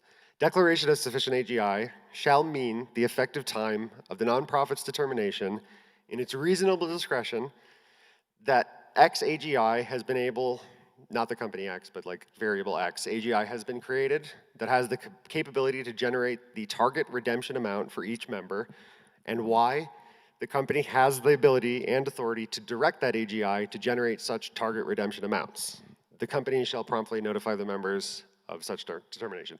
Basically what that's saying is like, there's a set amount of people in this group, and then there's a target, whatever they call that, like a target revenue amount of money per person that's acceptable, that they expect the model to be able to generate on its own. Give it an input, so like you direct it to make this money in a way, or in like, maybe that's like go take over Fiverr, maybe that's like, I don't know, start a DAO, something like that. But if it basically like within the boundaries of they're willing to go, that it will create essentially X amount of dollars for Y amount of people. And that's like a weird definition of AGI. That's not what I think most people assume something about consciousness, which, is sort of just like our fault. Even I did, because that's like, no one's ever really been like, it's conscious, right? And there's also no like intelligence level there. It's more intelligent than us, I guess you can say, if it can make money, more money than like 30,000 people. That's like, it's a smart person. So that has this weird implications though for like what constitutes AGI, what's gonna happen when like that's essentially reached, and what that means for the future of the rest of us. There's WorldCoins doing a lot of stuff here, I think at the same time. It's, kind of seems like a good bet that's like, they're building towards a future where that's the case. Yeah, I'm just so curious, like what kind of work is described in that, or what? Yeah. I mean, that's all I got, but I don't know what kind of work. But I would assume, curious. I don't know. There's a lot of our world operates online. I also think that there's a lot of like, I don't know. There's a lot of like, the Internet of Things is fucking massive and sprawling, and like, there's also a whole world there that you could like, the world that you don't see. There's tons of infrastructure and money that goes into places that no one in this room probably would ever even understand. But like, even just like pulling energy off of a power grid and putting it back on when it needs it is like enough value to like, create like a billionaire probably pretty quickly. And so like, I don't know, there's a lot of implications there, but also it could just be going on Fiverr and like fucking picking up like, some logo design work. Yeah. We're literally hiring a human to do their work. Right, which is scary. Right, that's the other thing we didn't really get into, is when it's definitely it has to be directing human, at least in the early days there. That's definitely what's implied there, is that it has set itself up as a boss of some kind, even if it's kind of if it's generating the target redemption amount. Exactly. But yeah, if it's using humans to do it, it becomes a weird thing, because that would mean that essentially like the work of X amount of like people who are having to pick up this kind of work, which would largely probably be people who are not as fortunate as the people who are, in this group to begin with, who are largely, like people working at this AI lab, there's a university involved, stuff like that, students and people working in the tech industry. They're not the same people that are on Fiverr or whatever. So like if you're talking about that, you're talking about like, 5 people working to make up the, yearly salary of one person who's gonna sit at home. Those trade-offs get really weird. I would hope that there's a more direct way. Like, I think each human being might have a future where they're able to get something that like, that supports them for a trade-off that means that they're giving up something probably of value or equal or greater value, or at least at the very start, to these places. So like and that could be data, it could be just permission. I don't know. Yeah. Well, and there's also, right, like if there's certain types of work it's more like predisposed to be able to do, then it creates like a disproportionate like value on certain types of work that it can't do. Yes, like artisans are, like mechanics, people working in the real world with their hands, which is like, they'll be thrilled to hear this because like I have friends who like, work in construction and they're just like, what are you doing? Just typing all fucking day? Like, I did something with my life, and I'm like, I know, and I feel bad about it, and you'll have a future, My dad cut hair his whole life, and it's like, I don't actually see like AI being able to replace hairstylists like barbers. Like that just seems like a place where people are like cool with the situation. So there's also that. Yeah, it just seems to me like in a world like this, it's I don't understand how the economy still works without some form of UBI. But I also think that when people talk about UBI, well, one, a lot of the experiments that have run recently about UBI, they've been explicitly designed to address homelessness. And I just think that's not what UBI is for. And it's not surprising to me that it's not very effective at addressing the current causes of homelessness. But I think people get too hung up on, well, all three of the words of UBI. Like, I wonder, is there non-universal, non-basic, non-income forms that could be? It was called fair share. Source cred, fair share. I mean, fair share, yeah. Join your local DAO. Shitpost. I guess, and what I'm saying is like UBI is already here. It's just not evenly distributed.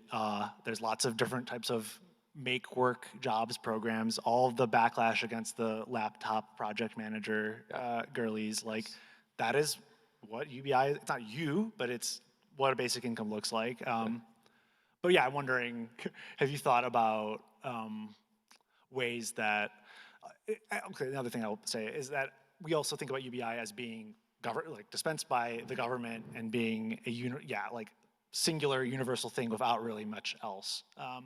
But clearly, we're already in a world where all sorts of communities and companies are creating their own currencies and incentivizing various behaviors that way. So I just think these new types of income will become signals in the system that kind of roughly equate to what markets do, or what markets do now, but yeah, I don't know. I mean, I actually legitimately look at, I don't know how many of you were here shitposting in the Discord, and I don't know if Nick H made it this year. He was here last year.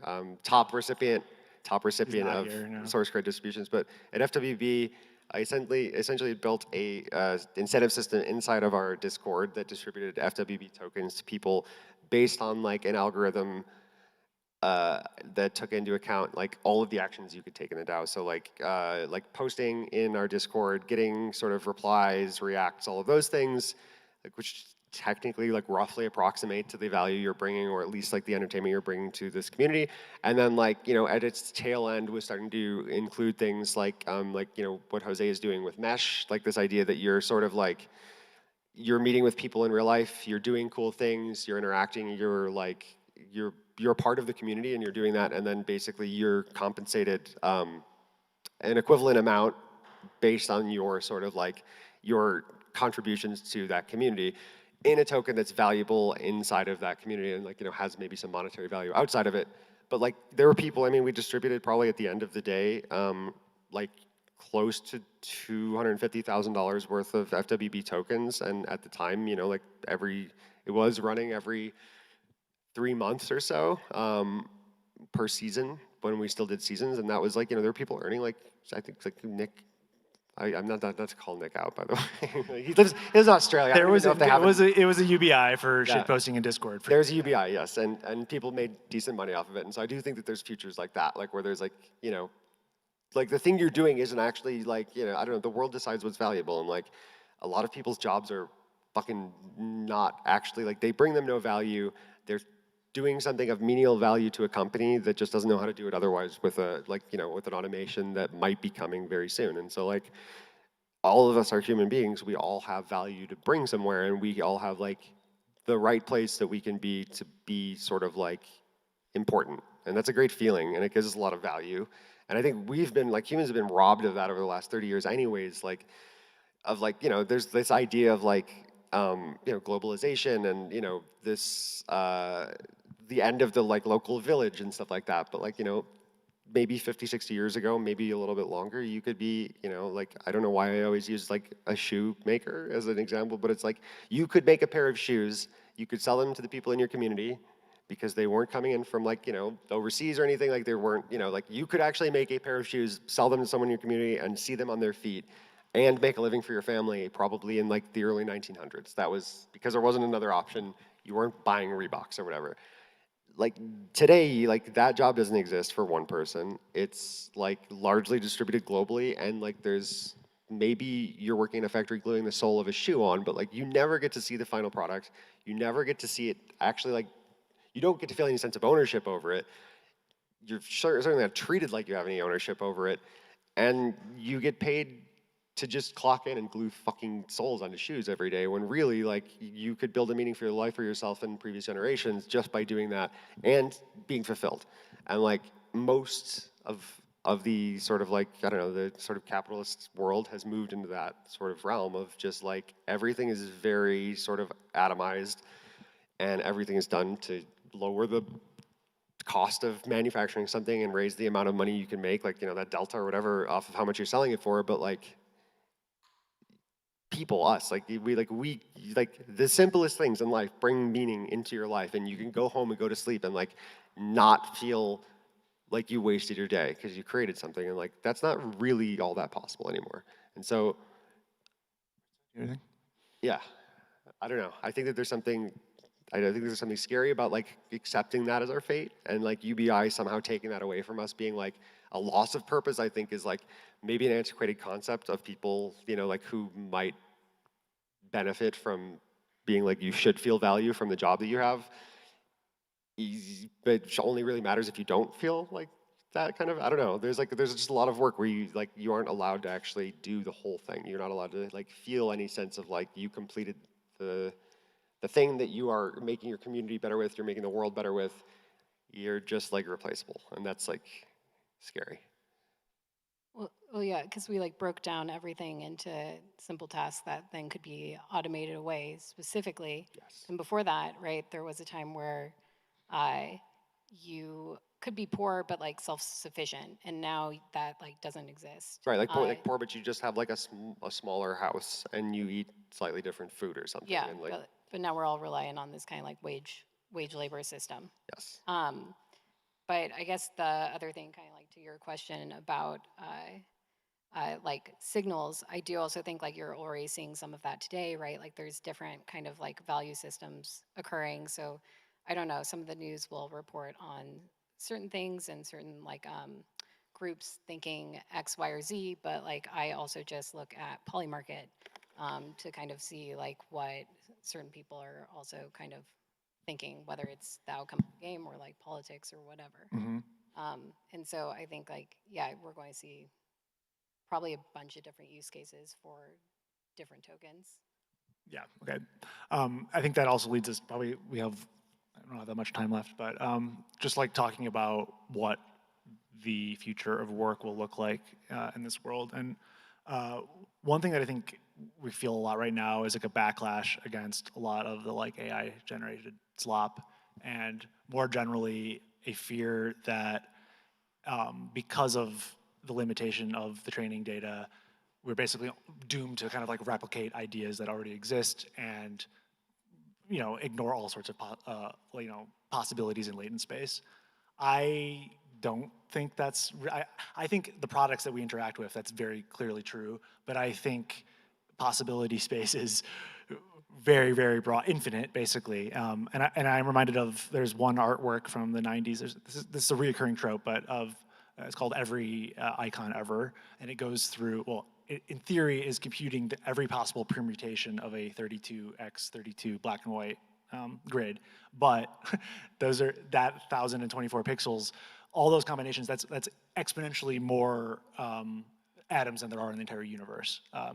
But of course, you can think of that 32 by 32 grid, and in theory, all of our faces are included there. You could have a pixelated movie of everybody's life that has ever lived and everybody who could live. That's all contained in that 32 by 32 grid. So it's hard for me to believe that. The Library of Babel. Yeah, it's Library of Babel from the Borges idea. Right. Yeah, exactly. So I feel like that kind of leads me to think, one, okay, we have plenty of ideas to explore, even from deriving from a simple kind of grid, and also that's kind of what work is going to look like. I'm just wondering if I don't know. So yeah, I mean, I think there's a lot of interesting stuff there. Like, I think it's funny because we came to this idea that like the AI is generating something for you, which is not actually what's happening at all. Like you're putting in a prompt, and so if the 32 by 32 grid is like that's an icon, you know, like the embeddings that GPT-4 runs on. I guess they've actually increased them, but they're standardly like 5,000. Like it's just 5,000 numbers in a list basically.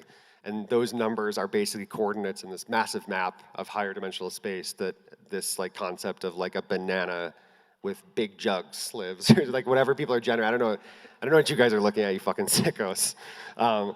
But it exists there, and all that's finding is essentially it's taking your text prompt and then it's turning it into a 5,000 number list, and then the same numbers exist on image space, and then they match them up to the closest set of those numbers. And it's basically like a map, and you're finding the closest approximation to the point that you just requested. And so it's not actually generating anything, it's just finding it, it's pulling it up. And it's a better way of thinking of things. And in language space, it's the same thing. It's like that idea that like, you could write a sentence, there's a number, there's a hash, you could hash it with like a SHA-256 algorithm, and there will be a tight encrypted string that comes out of it, and that string can say like 9/11, like on 2001, September 11, 2001, airplanes are hitting the towers, and you could have generated that string 25 fucking years earlier, and that sentence would have existed inside of it, and it's just a random hash of numbers. Yes. So there's like all invention is discovery of possibility space. Yes. Do you have any thoughts there? You seem like you were. Yeah, I mean, I guess I think like it's interesting how we kind of think of it as potentially creating something new, but it actually requires a lot for a model to actually have like continuous learning or to like literally create something new. And so like, for example, one of the companies I'm working with, Daisy, like it's doing a lot around like human labeling of data, and I kind of like wonder what the system will be. Obviously you can do stuff with synthetic data, fine, but it's still like a little bit like garbage in, garbage out, and like how will we kind of handle putting in some of these like new social concepts or things that aren't necessarily like inherently kind of like in those models or exists before. Yeah. Like, you guys remember when Pandora came out? There was like this algorithm that like found relative songs, and people were like, it's a really good algorithm. I met the Pandora guys. They had a fucking MIDI keyboard, and they would find the key of the note, and they'd literally just sit there and then be like, this sounds like jazz, and they just fucking did that for every song until it got it right. And it's like, human data labeling is actually like great. I hope that's not our future. I really seriously do. But I do think that there's something important there, and I think that like, we're always gonna play a part in this system because we are generators of chaos and new ideas, and we're the only beings on this planet that have ideas. It's the difference between us and, the sort of great apes. Well, we don't know that yet, we don't right? know. Because we're using AI, like currently, like we know whales have vowels and diphthongs in their language. We're learning a lot more about like dolphin language, so we'll find out soon. We're the only ones who The universal dolphin translator is coming soon for sure. Yeah, are there, I believe in it, and for sure, that would be a great dog. I would love to talk to my dog. I mean, I already can, but with more granularity. Do you have any like 5-year personal plans about how you expect your life to engage with the acceleration of AI? Yeah, and I think it's very simple, especially for the people in this room. I think the future of work looks more like this than what we all do outside of this. I think that our purpose on this planet will become a lot more aligned with just living our lives. And I think that we're the only animals that exist that separate work and play. We go to work, and it's work, and that's how we get our food. If you've ever seen a bear or a squirrel go try to get their meal for the day, they're fucking around, they're having fun. It's the same thing, and it's how we survive is we basically create games and play them. And work is a game that we're all playing, and it's a very shitty game. And so this feels like getting paid to come together to process reality and to produce things of value inside of a community, I think is like much more aligned with our like humans reality maybe 100 years ago, and for the hundreds of thousands of years before that, than the weird experiments we've been running over the last 80. That's my take. Mm-hmm. Oh, Yeah, no, you need to have a take. You need to, no, I just finally actually have like an agent doctor or many doctors, and that to me is like kind of like the perfect system, such that such an American thing. Like my future, my dream is just having doctors I can talk to. Competent healthcare. Yeah, honestly, right. if health is wealth. If you have that, you pretty much have everything else. Yeah.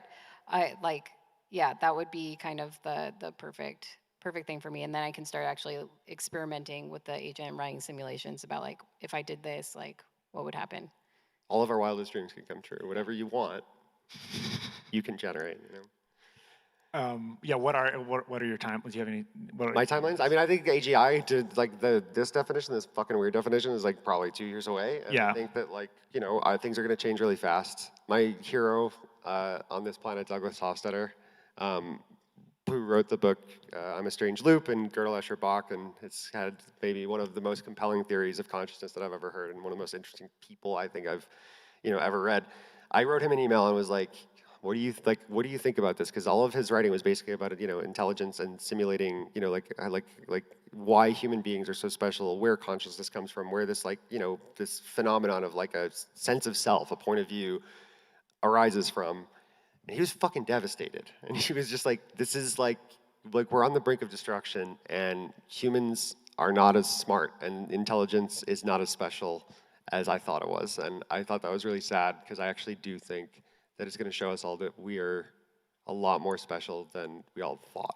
But I think we've all been ground into like ground beef a little bit over the course of our lives. Benjamin Bratton wrote an essay recently about the Copernican trauma of AI. Basically, that it is just one of these revelations where humans are further decentered from their privileged place, and this is like yet another one of these traumas that we're kind of all dealing with, and that we're kind of dealing with it in some kind of various way of like processing grief, basically. Yes. I feel that a bit. I don't know. Yeah, and I think while like the technology may get here, like the social side of things takes longer time to process. Yeah, there will be an existential Great Depression in like the psychological term. I think a lot of people are going to be like destabilized by it, but I also think that that's like it's going to be uncomfortable. I don't think anyone can stop it. I don't have I think it's even useless having an opinion about it, because it's just gonna happen. Xanax prescription. Yeah. An agent doctor that can prescribe you Xanax is a great invention. If there aren't any VCs in the audience, I wonder. Bratton advocates for like it's like not acceptance, but it's like alt acceptance, which I don't exactly understand what that means. But it means like not simply surrendering to the waves, but also not resisting, I guess. Just like care about it and do it. Like just like, and also I guess that leaves room for more agency in influencing how things go, which I don't know if we. I think we all have agents. if you control your data, that's what they need.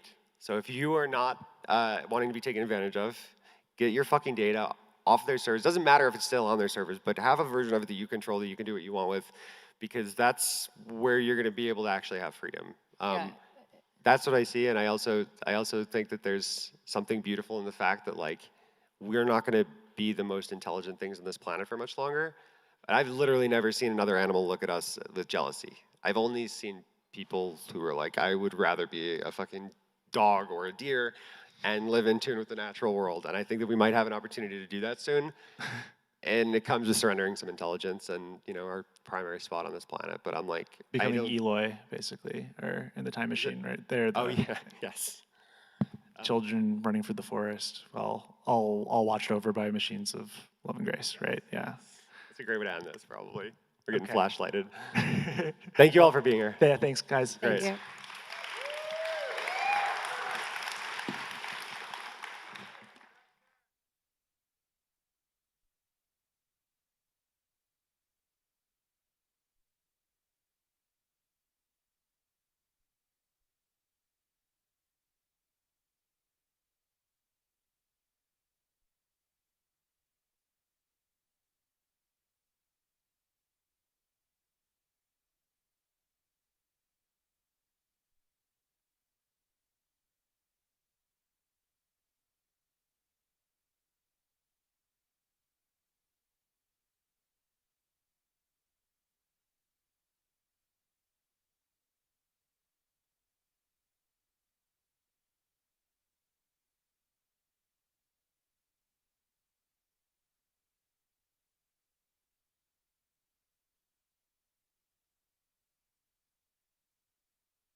Hello.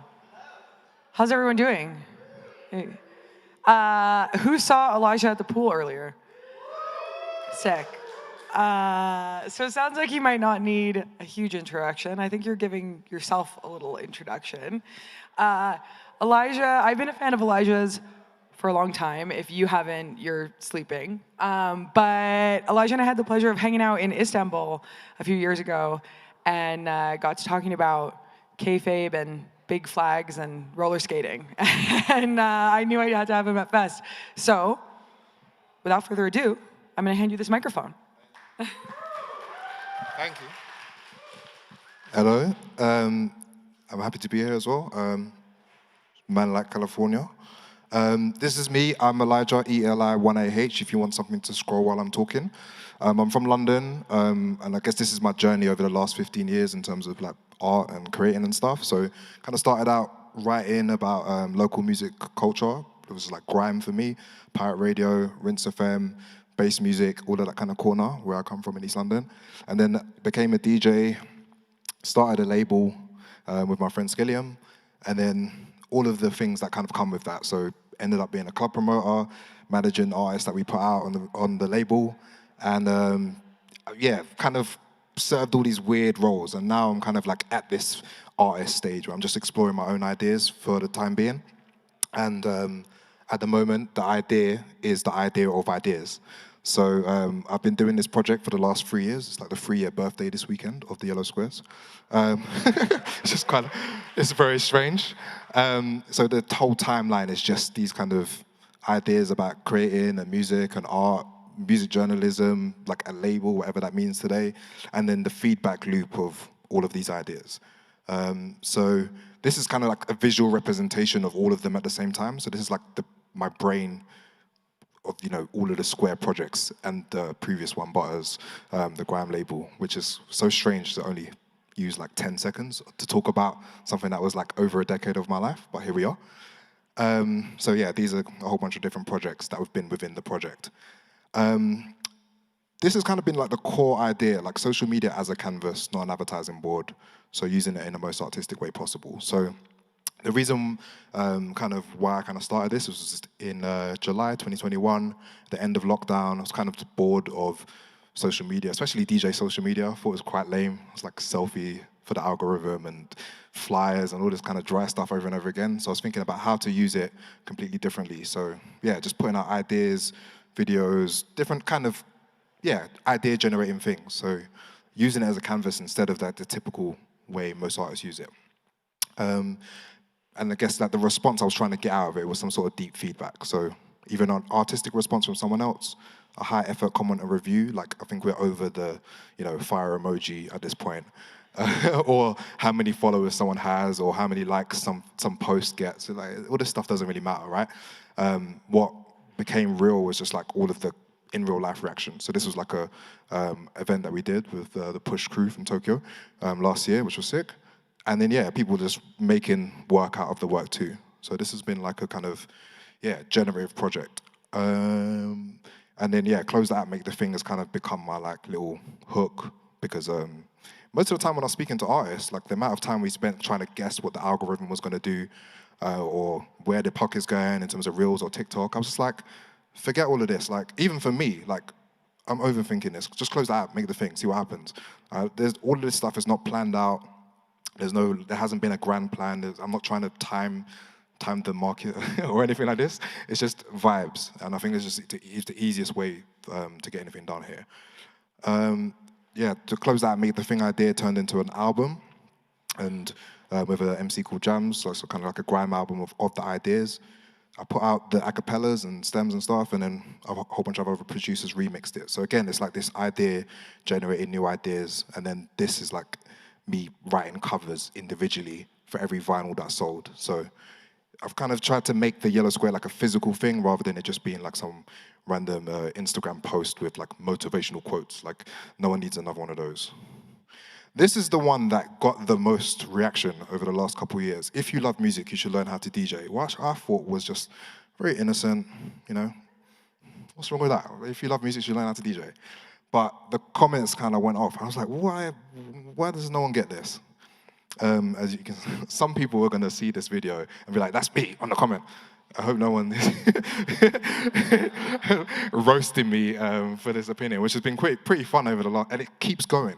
It just keeps like, I took this screenshot about a month ago, but the comments just keep going on this post for some reason. But I'm gonna kind of explain my thinking behind this. As you can see, this has got nothing to do with like maybe some of the ideas here at FWB2. This is just vibes. I'm mad grateful to be invited. So, the question, what is a DJ? My personal definition, when I looked on Wikipedia, the definitions were pretty useless. I asked other DJs and everyone gave a different answer, so I thought I'd just make my own. DJ is just a collector or creator of music for themselves. 1 or 2, and 2 is as above, but for others. And then 3 is 1 + 2 in public. But for the most part, I think 3 is not as important as people make it out. I think number 1 is the most important. Like, it's like 80%. Collecting and creating music for yourself. And number 2 is probably like the other 15% for most people. And then the last 5% is the in public bit. I don't think that's important. So yeah, this to me is if you love music, you should learn how to DJ. This video I just saw on a Sunday randomly, and I was like, oh, this is just, this encapsulates it. Someone just selecting their tunes, vibing out by themselves in their house, and yeah, that's it. So for most people that think about DJing and think about creating ideas, I'm like, okay, disconnect DJing, which is just playing with music, from being a DJ, just working in music, I guess, and it's just exploring the joy of creating for yourself. So the analogy I'm using a lot with this kind of stuff is like, if you love music, you should learn how to DJ. If you love eating, you should learn how to cook. And yeah, you can kind of keep it going with that. But I think most people think of DJing, DJ culture as this thing that, you know, you have to be performing on stage to, I don't know, 10,000 people, and that's the only paradigm that DJing can exist in. Yeah, I haven't put this one on Instagram for obvious reasons. DJing is not a career. This is very important. And this is true for 99.9% of the people who ever even thought about this as a career. And it's probably easier to do as a career, not trying to do it as a career, weirdly. And we had a conversation yesterday, me, David, and Mike, about careers in general. And I think this just applies. Like, most of the people that orientate this idea of being a DJ or DJing and love music and want to have a real tangible relationship with it are probably 1, 2, 3, 4, all of these things combined. Some of them are kind of like jobs that our parents would recognize, like teachers or journalists or directors or something, and obviously musicians, of course. But for the most part, like, the DJ part is maybe like the final form of these ideas. So like all of these things and many more that people have continued to add to the conversation is probably what makes up a DJ. I think saying you're a DJ is like saying I'm a writer. This is too vague. Anyway, DJing has been something else historically. I've been reading about the history of DJing over the last couple of years, even though I've been a DJ for like 18 years. I never thought, oh, let me read about the history of DJing. Anyway, now technology has changed. It can be what? What is the future of this thing? And I think most people just think about the future of the thing being an extrapolated version of that thing. So this is the setup at the Paradise Garage. And like, we have to like acknowledge that these two things are different, right? The CDJs and the Technics are like a completely different instrument. This is like not the same thing. And I think a lot of the time people have like swapped these out as one-for-ones and not really acknowledged like how far we can stretch these ideas. Yeah, most of the time when I speak to DJs, artists, all these kind of things, and even here, this is a perfect example. It's not an ecosystem if everyone is doing the same thing. So this was the original square, the first one I ever posted, which was like about kind of like the scene that I came from. Is it dead, inwards looking, not many people popping, or is it alive? Is it pushing out? So it's a creative ecosystem when we build different ideas with the same principles. And it's the same thing I've seen in DJ culture in London. A lot of people kind of like look at it as this thing like, oh, get onto Boiler Room, go viral, get an agent, get a manager, and then that's what DJing is, not realizing that there's a whole ecosystem, a whole way of exploring these ideas. So I'm gonna keep going on. This is one of the most bizarre things about DJ and DJ culture. DJs criticize other DJs for using features on the CDJ. This thing has been around for 20 years already. And I've been DJing long enough to remember when DJs would be like, it's not real DJing if you use like a CD. I was like, what? This is crazy. this happened, and even today, now, people are like, have softened gradually to the sync button, softened gradually to all of the technology in a Pioneer DJ 3000. The thing is $3,000. I think we should start using some of the features. Anyway, DJs and music journalists, I don't think music journalists in this literal sense of like me like writing articles for magazines and stuff, I don't think that's like as important as people make out, but we are like finding ways to capture what is interesting and what is being made and contextualizing it. That is another form of music journalism to me that I think gets overlooked. And yeah, framing our work or our ideas and putting things out there as music journalism, I think adds a layer to music journalism that's necessary. For example, if I read a review of an electronic album, I would want to know other music that it goes with. Like, it'd be like, okay, what's the point in telling me random techno tune is 4 out of 5? It's like, I'm not sure how helpful that is. It might be useful to join the dots between something happening there, another thing, something they mixed it with themselves. And it's like, I'm not trusting any review by a non-DJ for electronic music. Anyway, really simple one. Buying music is still the best way to support musicians. I know there's a lot of ideas here and Pro Tools and this, that, and other thing. It's still the most effective way. So MP3, CD, vinyl, whatever it's going to be, it's still the most effective way to support or pay musicians. There are many ways you can put money into an artist brand, so whatever, buy merchandise and stuff, but the best way to support musicians, the people that make the music, is still buy music.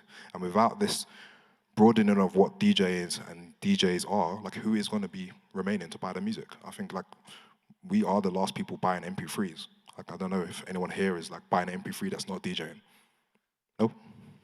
Boom. Yeah, this is a square that I made for something different. I just wanted to include the pool party from earlier on, which was pretty fun. I was like recording it on those Ray-Ban glasses. Anyway, it's just like it's got nothing to do with the lecture really. This is the most hated bit of the post. There aren't enough DJs. Flipping the idea on his head, right? For 20 years, people have been saying, or maybe longer, there's been too many DJs. When I first started DJing, people were like, oh, there's enough DJs. Why do you want a DJ? And this is before like USBs and controllers and Serato and all this kind of thing. And now, have we peaked at how many DJs? No. Like I think there's another leg up of a whole bunch of people that can be really tight and tangible with the music that they play, the art they collect, the artists they support, the the music they care about, and not just being fed music, not being fed, I don't know, playlists, not being fed radio things, and being really caring about what comes into their ears. So, some people thought this was going to be a workshop about DJing. I'm going to disappoint you. This is all the workshop quality of this. How to start. Buy music, most important bit. Organize in whatever way makes sense to you. Experiment and vibes. The key, well, I guess the original square is if you love music, you should learn how to DJ. Maybe it's not if you love music, someone else should teach you how to DJ. I think finding your own way here is like part of the vibe, part of the experiment, and part of the organization.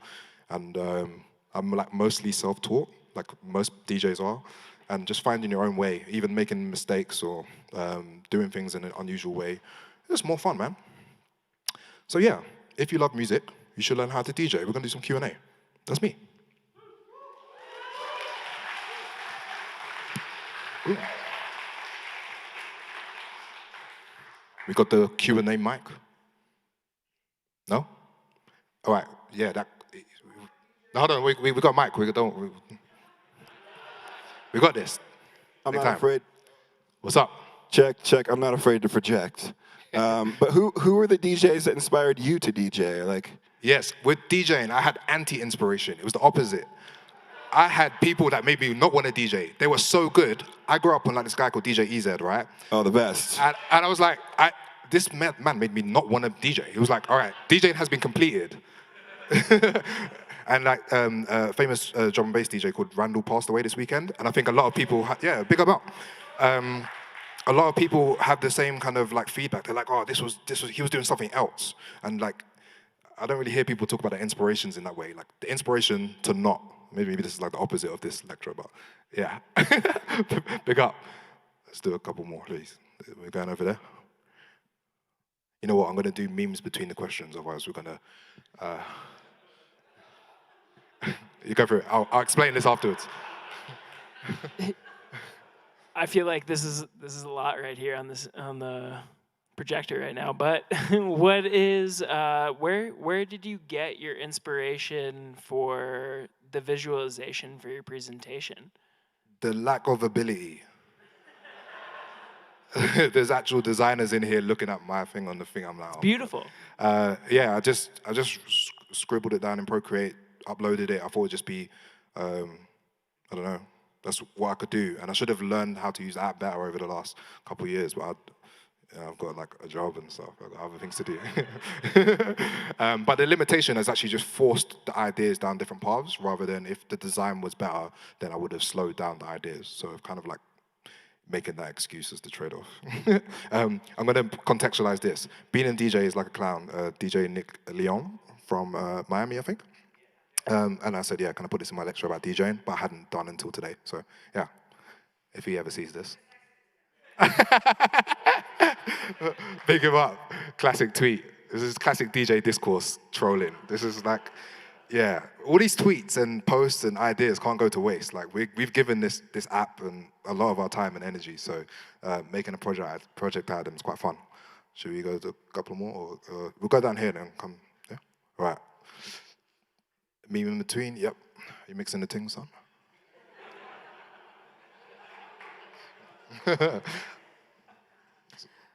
When I was in high school, I went into a music production class and I looked at the equipment and I freaked out and I ran away and I cried. I was expelled from another high school for refusing to give up my iPod. They thought it was a cell phone. I was like, no, this is an iPod and I need it to live. So I stole it back from the headmaster's office and that was the first time I was expelled. I bought myself some piece of DJ equipment. It says Pioneer on it. I don't know how to use it. I've been posting on Instagram stories, hey, can someone come over and teach me how to use this? And you're saying, learn it yourself. So there's a lot of like, whatever, kind of annoying pain, like afraid of being seen, failure, all this stuff going on. I can make a lot of excuses and turn this whole thing into a therapy session. But what from your life and from the people that inspired you to make this talk here, can you bring to just help me be so much more for real with myself about what's going on? Because I know I should be a DJ, but really, I think I am one. Yeah. And I'm just, what the hell is going on? Okay, so just the way I started to learn was there's a DJ Plastician mix, and he mixed these two songs. One's called by a guy called Wafer, and it's called Grime 2, Grime, and then the other song was Dexplicit Hench 2, and I just copied the mix like this, back and forth until I could just get it right. And then that's how like I begun to like find like my way. I was like, okay, that doesn't make sense with that, and you know what I mean? So it's like I kind of copied the idea first, and then went on to the next thing, rather than just going in completely blind. And I think because I grew up on pirate radio in London, I think your ear is tuned in a way that is like, it's quite, it's quite like natural, it's quite organic to like learn in that way, like listen to dance music my whole life, or DJ orientated music my whole life. So maybe that was kind of easier. Not sure if I answered your question, but someone playing the Undertaker theme behind me. So what's going on there? But yeah, sorry, I'm not sure if I answered that perfectly, but we'll do another question. I'm not sure how much time I've got. Are we good? All right, we'll go over there. Sweet. Yeah, we'll go to these. Sweet. Yo, bro, I'm trying to do a lecture out here, bro. It's mad. What's up? Hey, over here. Where are you? Hey. Oh, safe. Cool. So what are some of the most creative combinations of other art forms with DJing that you've found? Like, technology's kind of breaking a lot of boundaries. Anything outside of like pure music or combining with other forms of interaction that have inspired you? Yeah, I can't remember the exact. I was following him on Instagram, but I can't remember his handle. I'll post it in my stories after this. But there's this guy like making his own decks, like in sound system. So he's like an engineer, I guess, but with like the rawest like materials. I think he's Kenyan. I'm gonna fact check me afterwards. But he's a Kenyan guy like putting together all these mad like pieces of gear and then making sounds and music and mixing between the two of those things. So it's like this engineering kind of creative kind of guy, and then he's put music on top. So maybe he just is an engineer in his daytime, and he's kind of like getting, yeah, I don't know, so making techno as well. I think, yeah, it's just sick. Like I'll post it on the stories afterwards. I'm annoyed that can't remember his name. But yeah. That's dope. I think you're doing that too, just with this visual medium. So that's kind of why I asked. Like it's pretty much breaking the boundary. It's great. Thank you. Yeah. Big up. So Jimmy, you answering the question or what? Down there. So I think I've heard you say in the past that you shouldn't release music on other people's record labels and kind of talk about self-releasing, but what would you say is like the ideal way to run a record label releasing other people's music? Yeah, good question. So it wasn't that you shouldn't, it's just like going in between both. So if you always release music on other people's labels and they always have a cut of your thing, you don't like learn how to control your own art. And I think having a balance between like having like the curator or like a team and all that kind of stuff is good for artists. But then the other side is like, what will you do when you don't have the help? What will you do when you don't have the kind of space and time of someone else? And the artists that I work with, that was always the compromise with Butters. I thought the label that I did, I thought they would hit a point where I was like, actually, you need to own your music. You need to like learn how to do this stuff, and then see where you push out creatively, owning all of the kind of, not even just owning the music, but like owning the process all the way through. Because like, a lot of the time when I speak to artists, they're like, oh, how do I market this? How do I upload this? I'm like, give yourself that space to try. Whereas if we don't like make that space for artists to have their own experimental plane, then how will they ever learn? Do you know what I'm saying? I think there's like something interesting, like a lot of electronic music. Say like if you're releasing on a big independent, having this other project or collaboration or something that just gives you the freedom to like not have the pressure of streams or playlists and all this other nonsense like we have to like deal with. That makes sense? Thank you. Good question. Last question, guys. Thank you very much. All right, well, I'm gonna do 2 more memes if that's all right. The DJ Midwit. DJs and wrestlers. Complaining about billing, bad takes on social media. 90s were better, sinking power of music. Best place to perform in Japan. Do you have any wrestling themes? A history of things DJs are hated. Yeah, your requests, other DJs, CDs, CDJs, social media, Sing Button, and DJ Discourse. Mantra, they don't care what genre it is, they just want a good song. Creative process for most of us, right? Get a new idea, make thing, finish a thing, don't show anyone. Graphic design's my passion, it's fine.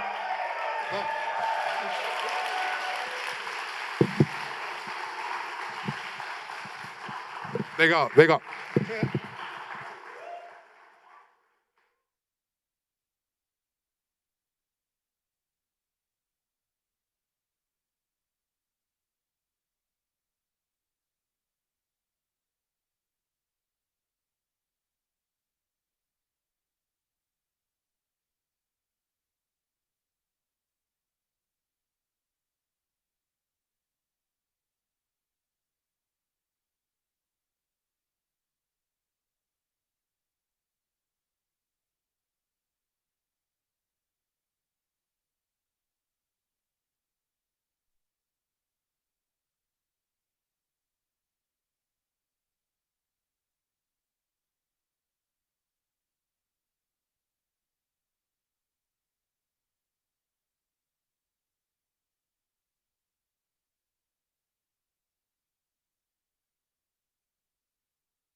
Hi, everyone. Hi. We have 2 panels left. 2 panels left. You've done it, guys. You have paid attention. Thank you for that. And it's no surprise to me that there's a packed house for How Long Gone, Jason Stewart, Chris Black, with their special guest, Trevor McFedries, who watched Trevor's set last night at Rush. Sick. Yeah, good. I have just been roasting Greg because in the early days of programming Fest this year, I was like, we got to get How Long Gone. There's going to be a packed room. And Greg was like, nah, they're going to roast us too hard. Like, they don't like crypto. And here they are. Thanks, everyone, for coming. How Long Gone with Trevor. Woo!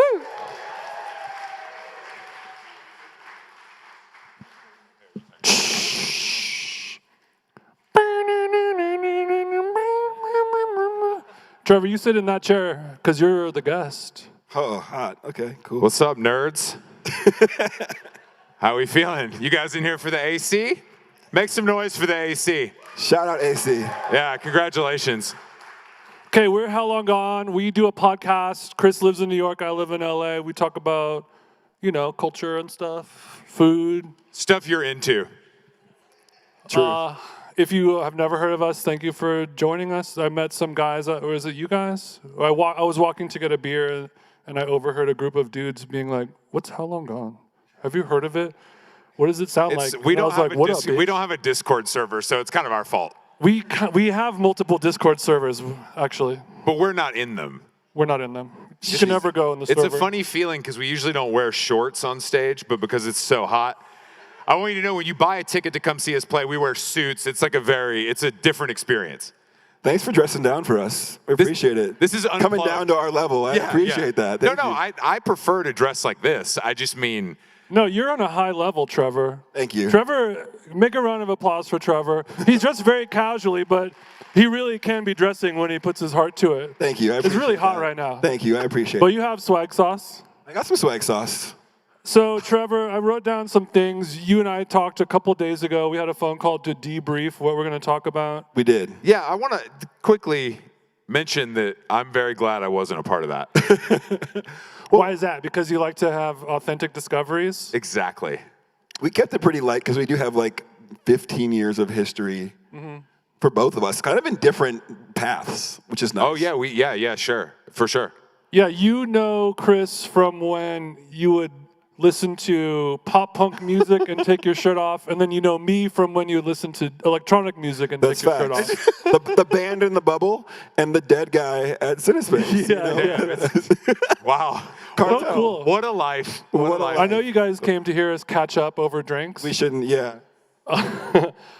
So let's just go right into it. I was talking about friend.com, the AI device that tells you you're doing a good job when you're going to kill yourself.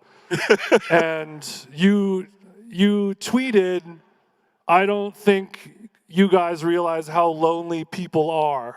Yeah, I mean, it's interesting. Speak on that, my friend. It's interesting because the thing that tells you did a good job when you're going to kill yourself actually kind of presents it as like a contemporary life alert, which the form That's is. what it looked. No, it looks like an artisanal life alert. Meets the function you've just presented. But no, Finally, a life alert for fellas like me. Finally, a chic life alert for the How Long Gone crowd. No, but I think I was tweeting, as I do, in kind of thinly veiled, I don't know, bro speak, because I've created a similar product. Obviously, we created like Brud and Little Michaela, and we had this virtual character that had, like AI-powered conversations and did a lot of these things. And I think we had ambitions of building this modern Disney, and there were these constant pressures from investors, from fans to kind of platform this thing and enable people to engage with lots of virtual characters. And I think that the folks at Character AI just sold to Google and kind of a weird tech acqui-hire thing. We're turning this into a tech pod, sorry. But I think because seemingly they wanted to build like a thing that allows you to talk to Einstein, and people just wanted like big titty waifu. And hell yeah, brother. And so I think, yeah. More for the How Long Gone crowd. So, but I think I'd also say is that most people I think discount how lonely people are and how desperate for the connection they are. I agree that people are lonely and desperate for connection. My question is device the answer, or is human contact maybe better? I would hope human contact is Human contact is better, but this is for people who may not have access to humans the way some others might. People that live in Idyllwild full time. And I think yeah, exactly. I don't think friend.com works up here if you're a lifer. No, it doesn't. We've built so much goodwill with this community, and some guy's gonna hear this podcast on accident. But I will say, I think that like the kind of the unspoken part of all of this is that like the median interaction on the internet is far superior to the median interaction with a human being. But the maximum interaction with a human being is far better than that on the internet. And most people don't get to have those kind of like maximum interactions because they don't get enough human interaction. And so yeah, I would like to get more people to Fest so they can meet lovely people like Chris Black who can make them feel really good about themselves. Yeah, I'll be around afterwards to answer any questions. You guys just come find me. What do you think, as somebody who is involved in this world a little bit more than Chris and I, what do you think about... 100% more than Chris and I. What do you think about them there's people talking about how much money they spent on the URL, and what do you think the importance of dropping some serious nuts on the table when you buy the URL in terms of like bullishness behavior? I mean, I think this is weird because venture capital means so many things now because so many DTC pomegranate water companies got funded. But like historically, VC... There's pomegranate in Gia? Yeah. Shiver me timbers. Thank you guys for not having Gia here. Oh man, we're doing They're so like, good. I'm walking up to them like, water. I have a Gia. I'm like, no. No shade, no shade. I want to ask Trevor quickly, what is the most you have personally paid for URL? Have you ever had to bomb-ass question. Drop the Amex down for the URL? You know what? I'm always interested in provocative domains. Sure. I don't even know if I can say them on here because most of them deal with my identity.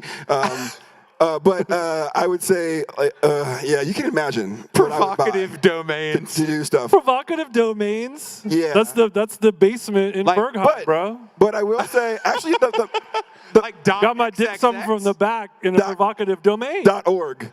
.org. .org. .pizza. Could you imagine?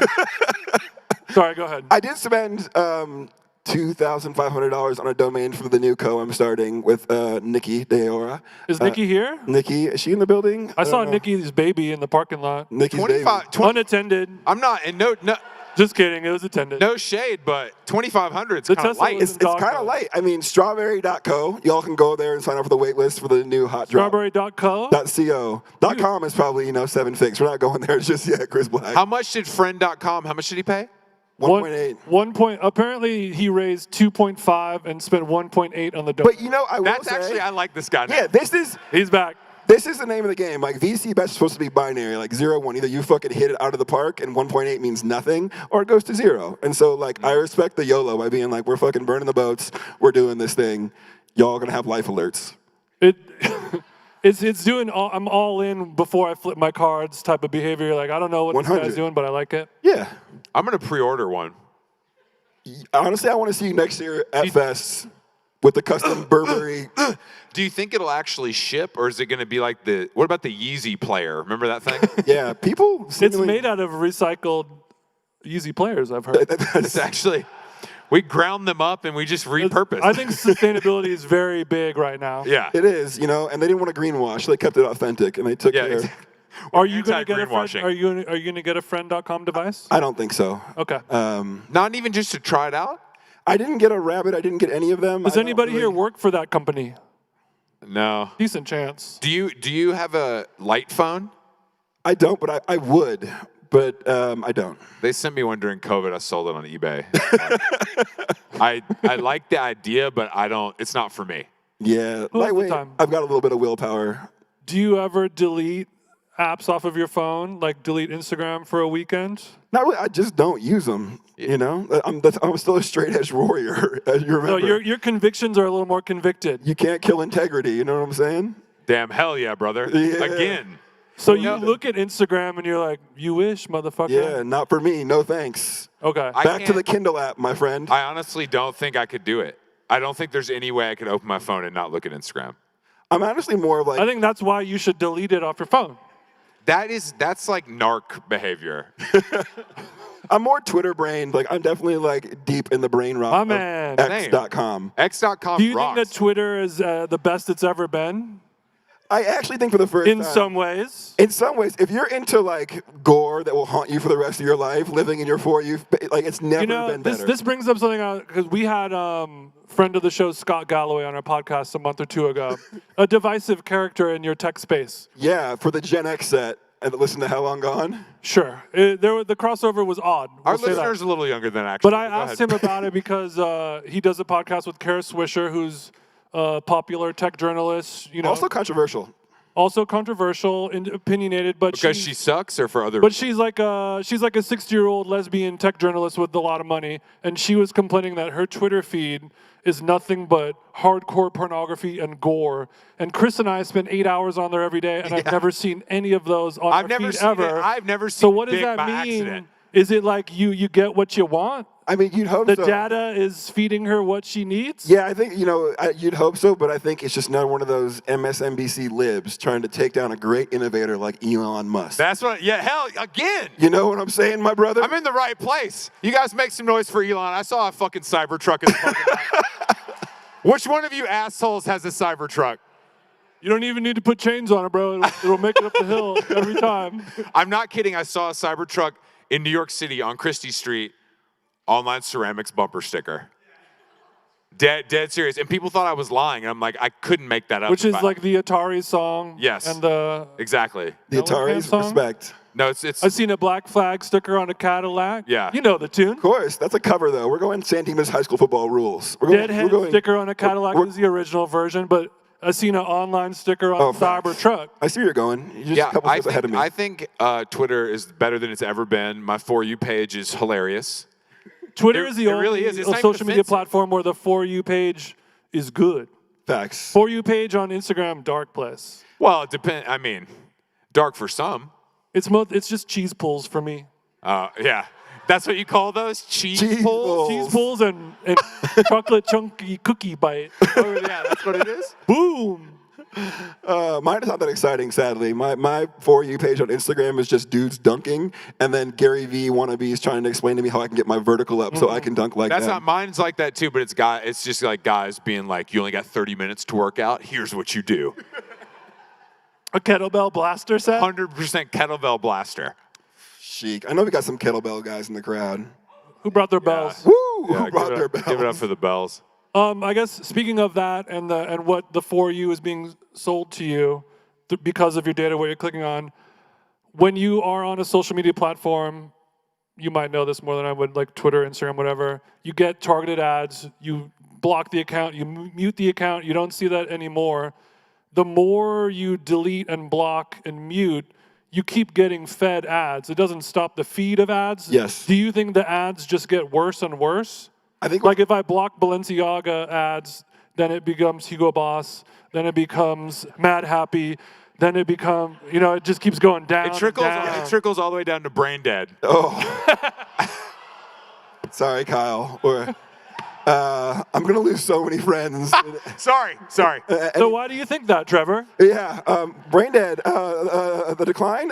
Sorry. But I mean, no, but all joking aside, like I was thinking about like every time I get an awful ad on Twitter and I like block or mute, it's never going to stop. And I'm like, if I'm blocking the best, yes, is it going to get worse and worse? I will say one of the features of X.com is they have so few advertisers that if you fire off like 8 to 12, you just kind of get that one like Japanese character in a costume. It's like, I'm Satoshi, like I'm here for fun, and I leave that one. I leave that guy up because he's never cute. here for fun. You're right. Yeah. All the advertisers bailed. It's just paradise. It's just paradise. And then every now and then you get like the new right-wing like coffee DQC provider, the Patriot. Black Rifle has a brick and mortar in Utah. I just heard on the way over We're here. trying to make a pilgrimage. I bought Jason the Blue Lives Matter blend when it came out, just to try it. Did you feel invincible afterwards?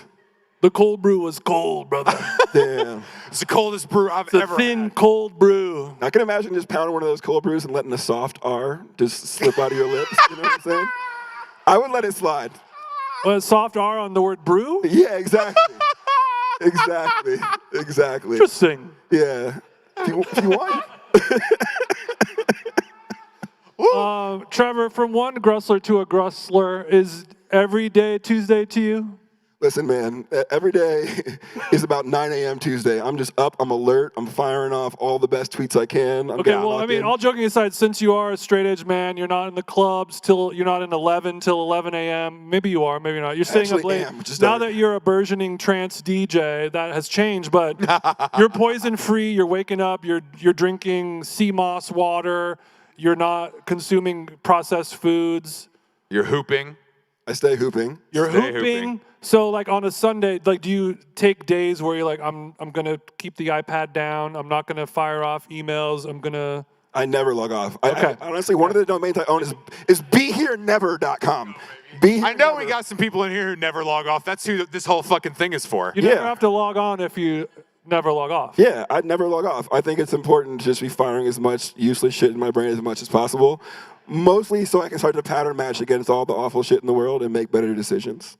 Okay, other than sleepy time, when are we deviceless? Do you bring it into the sauna? Absolutely. I got podcasts rolling in there. I'm full sicko mode, 2x. I've met my match. You do podcast 2x? Yeah, sicko mode. That is sicko mode. Wow. What podcast sounds good at 2x? Do any podcasts improve at 2x? The only ones I can't do are the guys that kind of talk like me, where they start speaking so fast you start doing like the Telian, like a chihuahua running around a hotel room. Yeah, exactly. But I listen to anything at 2x. I've been doing a lot of my, Spanish pods to try to level up, because in Miami I thought I spoke decent Spanish. In Miami, the Cubans, when they speak to me, yo no entiendo. And so I've been doing Spanish at different speeds to try to level up. It's like training at elevation. So people call you Poppy, they expect you to know about the Platinum. They all think You're I'm like, Dominican. Bro, I'm sorry, I'm from Iowa. I'm Dominican whenever. You could pass as Dominican in New York. The thing about Latinx me, passing. Yeah, anywhere I am with like a light-skinned brown variety, I am that. I'm in Morocco, I'm getting chakrans. That's how I feel when I go to Scandinavia. I feel you. Use the promo code HowLong at checkout at Babbel.com for 3 months free. Real shit. Yeah, how long gone at checkout? You'll be fine. And then use the promo code HowLong at Rocket Money when that subscription starts charging you money. Damn. I'm glad I could be a part of this None of ad that is a read joke. at the fests. We allow people to be part of the ad reads. It's experiential. I do want to talk about DJing with you, though. Okay. I know we're running a little shortish on time. It's a abridged chat, but you have been a DJ for a long time. You took a little time off, and now you're back at it. It seems like there's a resurgence of blog house mashups. There's a nerdy Asian guy on TikTok that has a little thingy, and he makes good mashups now. Yeah, it's cool that like are mashups good again? I don't know if they're good again. We've left enough time pass that like if you put a rap vocal over an indie rock guitar lick, people are like, what? Yeah. Could you imagine? But that's kind of where we're at now. We're back. We're at the Spinto Band What are mashup people? that Yeah, well, are them people jeans made. putting like Waka Flocka over Phoenix? Like, what's happening now? You wish it was Waka Flocka. No. This is they're probably Sometimes putting net spend. It's a Charlie XCX over X. Okay. Yeah. Algebraic. Okay. But what's funny about TikTok is it's like a Radiohead lick, and people are like, "What is the guitar thing? Like, what is this? What is it?" And you're like, "It's one of the most popular indie rock songs of all Oh, time." fake plastic tree. It's Johnny at his best. Yes, exactly. But there is a reemergence of Bloghouse as well. I mean, obviously, the Brat Summer has brought the Sonics of the mid-aughts back to the forefront. And in my little weird world, I think there are songs that are kind of referencing that, but they're at far faster tempos, where everything's at like 150, 160. They're similar, but triple the speed. Yeah, exactly. For a generation that wants to get out and get their kicks and get back to their screens. What's the perfect BPM? For me, 156. Don't clap for that, bitch. 156 gets a clap. I don't know what that means exactly, but it's fast. I don't think he does either. It's fast? We're doing... It's pretty fast. What do you think my preferred BPM is? 103 tops. Okay. On a good day. But, so there's like the way that comedians use social media now. We're doing crowd work, cheap little quick hits, 30-second clips of me making fun of a guy's job. Yep. DJing used to be, Kerry Chandler, 4-hour set, lights down low, we're raving, we're going to church, we're seeing God. Then it's the Boiler Room, for 50 minutes and you have to wear a cute shirt and your DJ nipples show discourse? and that's more important than the music. Now it's a 30-second TikTok of, like you said, a guy in a club playing a song and it mixes into an Aaliyah song, and then people start slitting their wrist because 2 songs at the same BPM are being mixed together. Totally. Have we reached is the bubble going to burst? Can we take any more? Listen, innovation is everywhere, and I'm sure there's some, young gentleman out there ready to figure out how he can smash a bottle of champagne while he mixes that Aaliyah record. He's called Fred again, and he uses a machine when he's on stage. It's technology, crazy. man. Technology, man. I mean, like, will everybody, will vinyl really come back? I mean, there is a vinyl scene, but I think actually you do need a gimmick, right? Because people equate doing a thing with some kind of technical proficiency that allows them to turn off the hater mode and be like, no, but but Fred again's pushing the pads with his fingers. And so, I saw Soulja Boy today make a beat. Make a beat on the screen of the Cybertruck. First rapper to do that. Talk about innovation is everywhere. My boy's been innovating for He's decades. one of the most innovative guys we got. Hands down, actually, honestly. Soulja Boy video game, it's pretty cool. Yeah. The guy. Make some noise for Big Soulja. We should get him on next one. Next Fest, Soulja Boy in a chair with how I think Soulja Boy's got time. We joke, but that's a fantastic idea. Tao, where's Tao at? Make it happen. Paul Tao. Paul Tao, book Soulja Boy. Book Soulja Boy. That doesn't mean our fee gets lower, just to be clear. We're not coming back at Chris. Okay, let's take some questions from the audience. Anybody have any questions? We got like 10 more minutes I'm or so. so sorry, people. Anybody? Over there. In the back. Oh, the deal with greenies. Yeah, we were on a podcast and they said that their dog ate a lot of greenies. I just heard that the greenies are not very good for the dog. What the fuck is greenies? You guys agree, right? What is greenies? That sounds like a new edible startup. It does sound like an edible. So greenies are a dog treat. It's like green plastic cardboard thing, and the dog chews on it.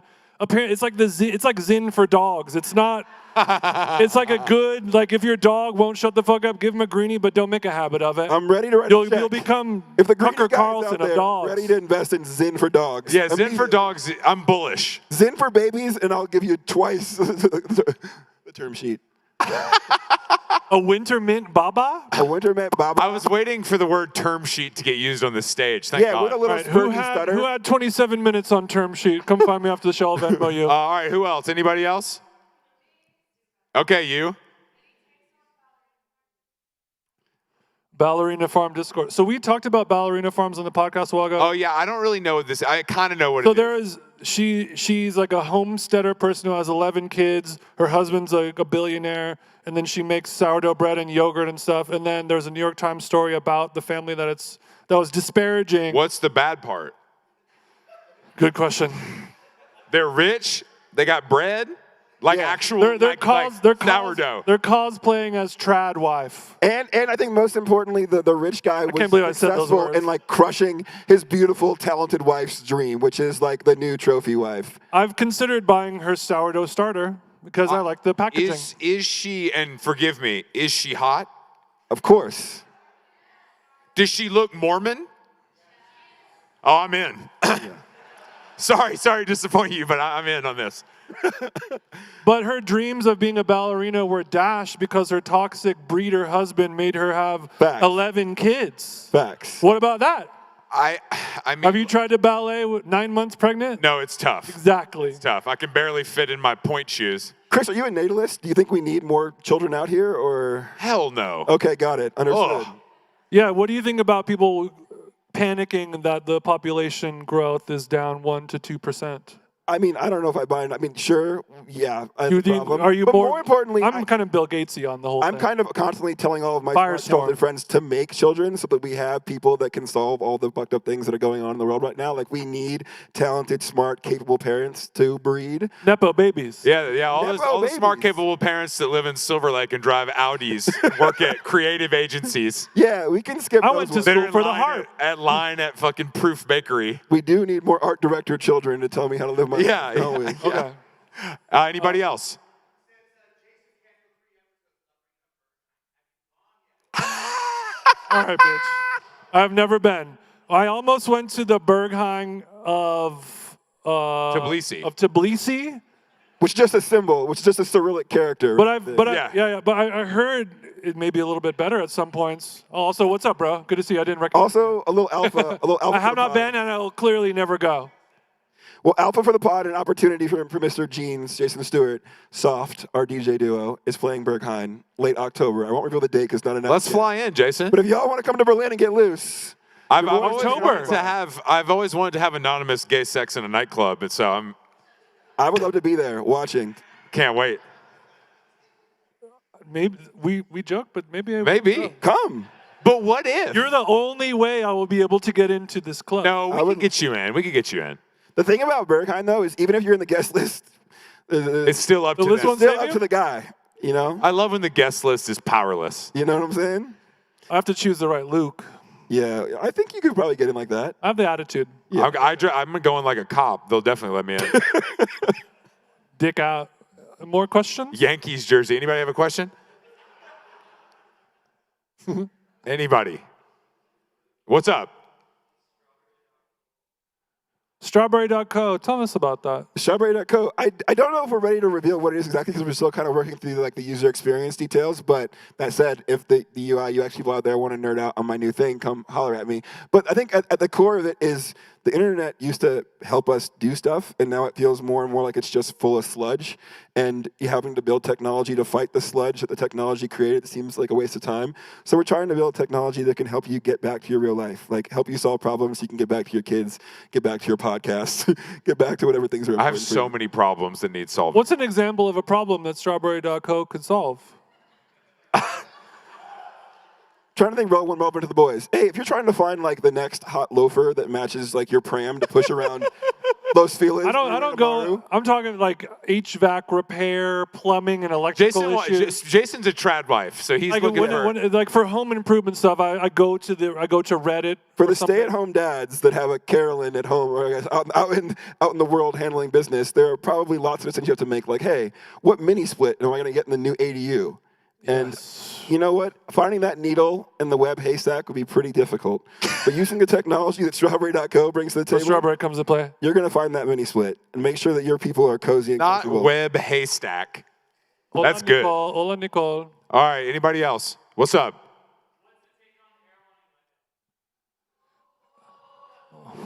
Really, guys? Whoa, people have. If you guys hear the take booze on a the grocery pod, store opening in your Erewhon is neighborhood. a natural food seller in Los Angeles and beyond. They're opening a store in Glendale, which is a city that my forever wife and I live in, clearly because of my influence. I don't really shop at Erewhon, but what Not even Hot Bar? Got to get his money up. Hot Bar's Yeah, fine. broke boy talk over here. You know what I'm saying? Hot bars where white grandmas eat birria for the first time. I don't have a use for it. I go to Erewhon. I get a slice of pepperoni pizza. I steal a water. I steal a carrot cake. I go on with my day. One of my favorite restaurants in the whole world, Erewhon. I thought you guys had like wallets. You sound broke. Starbucks, Erewhon, two of my favorite restaurants in the whole world. Yeah, I thought Coinbase covers $30 at Erewhon every day, guys. What the fuck? I don't. Starbucks I truly despise, but Erewhon I haven't been in a while, and I went today, and I told Jason earlier we recorded that I got the $20 smoothie just to feel it. What did it feel like? God? Did you feel It was delicious. It was great. It took Clearly, this guy has cacao nibs pumping through his system. It took 18 minutes, but it was good. But one day we'll go do a HIIT class and afterwards go to Starbucks to one of their like reduced fat turkey bacon sandwiches, only 230 calories, great macros. You're gonna feel fantastic. Okay. No sous vide egg bite? I'm not really an egg bite guy, but I respect those that are about their protein like that. Sure. Protein forward. Yo, we got egg bites on the way here, drive through. All these people just eat Haribo. We drove past so. the Raising Cane's, said, fuck you, Cane's. My macros need to be turned up. Oh, God. I'm sorry, Anybody everyone. else? One Last more. We question, got you last question. In the tank top. Oh, what's up, Rudnick? What's Hola. up? Yes. Oh, wow. Sit on a bench and watch people walk by. I do it every day for an hour. It used to be the Balthazar bench, but it got taken down during COVID, unfortunately. Have 3 Percocet, eat a cookie at Balthazar, and look at sundress season. Hashtag sundress I season. did do this on OxyContin, but I also do it not on OxyContin. I want to be Cold very brew, clear. no milk. Yeah, I mean, the benches, honestly, because of the ugly shacks they built for dining, a lot of benches bit the dust. So now I do it at the airport.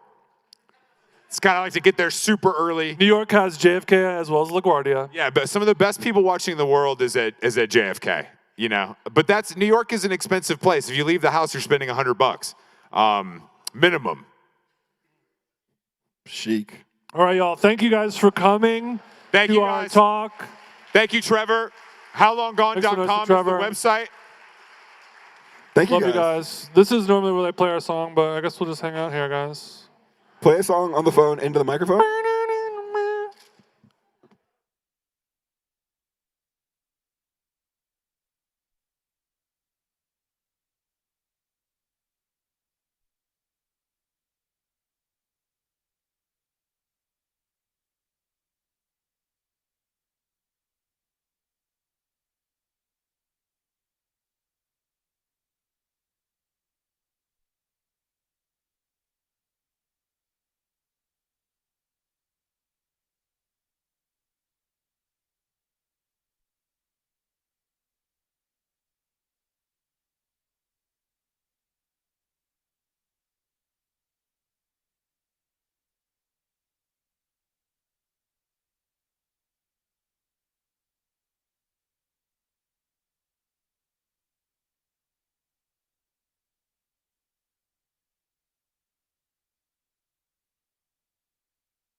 Hello. You are at the last main stage session of FEST 2024. Give it up for yourselves. Thank you so much for being here all day today, all day yesterday. I know we really ran through things at some point at quite a clip. So I appreciate your attention, and I know all of our guests do as well. Greg, do you have final words before I introduce? Thanks for coming. Have fun tonight. Be safe. Take care of each other. Talk to strangers. Yes, talk to strangers. I am very pleased to welcome Kara Wu, Jackson Dahl, and Sohan for our final session of the day. It is not a panel. It's just we're just three guys talking, you know? Meet your game makers, sculptors of agency. Here we go. Okay, I'm gonna start with a quote because Toby started with a quote this morning. This is a quote from this book, The Master Game, which some of you might have read. It has been stated by Thomas Saz that what people really need and demand from life is not wealth, comfort, or esteem, but games worth playing. He who cannot find a game worth playing is apt to fall prey to acidai, defined by the fathers of the church as one of the deadly sins, but now regarded as a symptom of sickness. Acidai is a paralysis of the will, a failure of the appetite, a condition of generalized boredom, total disenchantment. Seek above all for a game worth playing. Such is the advice of the oracle to modern man. Having found the game, play it with intensity, play as if your life and sanity depended on it. They do depend on it. So we're gonna talk about games today. Tell this is the same exact tone as the last conversation. Exactly, yeah.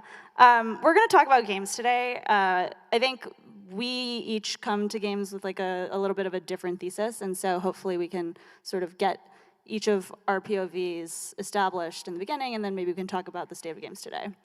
And maybe also talk about crypto. So I wanted to start a little bit with why each of us thinks games matter. Can I make you start, Jackson? Wait, should we intro real quick? Oh, shoot, yeah, okay. Let's start with intros. I'm Kara, I'm one of the partners on the crypto investment team at A16Z. I invest in games, consumer apps, and all sorts of media on the internet, but ideally ones that are on blockchains. I'm Sohan, also small brain on the internet. I do various crypto things. I make fully on-chain games for like the past almost a year. I'm Jackson Dahl. I advise startups. I'm a venture partner at Paradigm, but more relevantly, before that, I helped start 100 Thieves, which is a esports team and gaming brand. Okay, perfect. Cool. Now I'm gonna make you talk about why you think games are important. Yeah, I think like a couple of very like broad ideas that I think about in the context of games, and maybe one that you guys will expand upon. Sort of broadly, games is this way to think about simulating reality. And there are lots of... That's my line. Okay, I'll save it then, I'll save it. There are lots of good and bad things that point to, but one of them in particular that I think I'm really enamored with and that I largely credit a guy named C-Teen Nguyen for is this frame of games as the medium of agency. And the premise that really what game designers do, and I think broadly this can apply to capital G game designers, the types of things you would think of very concretely, but also other things that are game-like, is that they sculpt agency, meaning they are able to balance a player's abilities and desires with their challenges. You can imagine anytime you've ever played a game, there's this tension between is it something that is available to you and easy enough to understand and comprehend, but also presents difficulty. And I think one of the reasons games are interesting beyond just playing them is that they might instruct us how to think about agency in many contexts. And I think agency is kind of one of the most important and interesting ideas to me, because it's really this notion of people feeling like I think there's like a Steve Jobs idea. It's like you can push the world in and you get kind of feedback back. And that's a really kind of profoundly important idea. I mean, something I've been thinking about a lot is like the core tension of modernity. There's a bunch of like pop psych, philosophers that are going around TikTok, but the core tension of modernity is like we're unburdening ourselves from from everything that has been, but we're unburdening ourselves from obligations, but it actually makes it a lot harder to feel like you have agency when you have no duties or obligations, or you have no constraints. And like, actually, when, science has, killed God and religious institutions and all these things, it's like, how do you find agency without constraints. It's like you have to make constraints for yourself that make the game worth playing. The other thing that this author often talks about is the inversion of normal motivations. Like typically when we do something to pursue a goal. But when we're doing something to play a game, if we were literally just putting the ball in the hoop, that would not be fun. Like the purpose of having fun would not be achieved. And instead, the game playing makes you pursue something for its means as opposed to its ends. And like tricking humans into this psychology of like doing things that are hard and like, you know, Sisyphus pushing a rock up the hill is like a very powerful thing. Like to the extent that you can harness that to produce, you know, interesting results is what I'm really interested in. And I don't think it's a coincidence that people often refer to aspects of life or life itself as a game in this way. And there might even be something that I think points towards meaning making, which is pretty cool. Maybe this is a segue to talk about one of the reasons I care about games, which is games as simulation. I don't think I'm like a natural born gamer. I enjoy playing idle games sometimes, but mostly I like playing chess. Like it's for me, it's not like a big like playing the game itself is not a big part of the motivation, but I really enjoy the meta of the game. And one of the things that I really love about games is that games often look like toys, but end up being much more than games. Like throughout the history of technology, one of the things that has continually, you know, surprised me, despite it happening over and over again, is how integral games are, game-making video games are, to like other kinds of really important technologies. So for example, you know, we would not have GPUs, we would not have like really advanced, we would not have NVIDIA in the form that that exists today as like the foundation of scientific computing, as the foundation for like simulation and machine learning and, you know, really heavy, like, you know, hefty compute, if we did not originally have like NVIDIA as a gaming company. Originally, NVIDIA's job was just to produce really nice graphics cards. And until like the consumer market made that a viable commercial product, like we would never have had like the whole CUDA infrastructure stack that we have today.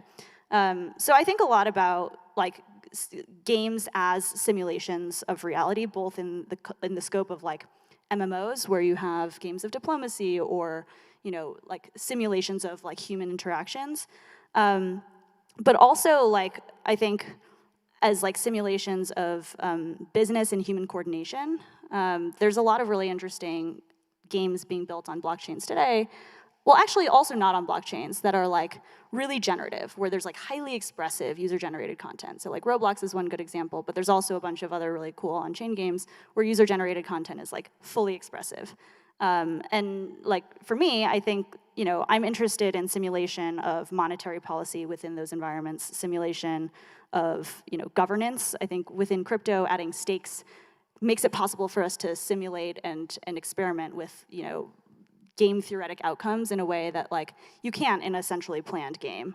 There's some tension here though, which is that I think, so the first thing I did when I thought that crypto was interesting and decided I want to start building things on it was that I talked to a bunch of game designers. Because I was like, I don't know what I'm doing. I'm just going to talk to every game designer I know and try to figure out what's going on. And when presented with this idea, which like I love, like it just makes sense to me, like it's like the thing the technology is pointed at, like they kind of instantly respond badly to something, which is that like even in games which have like the most open economies, it's like really important for the game designer to exert control over how that economy like is designed and how it feels at every step. And I think like you even see like a lot of this bleeding into things that are done in crypto. Like, for example, ERC-721C.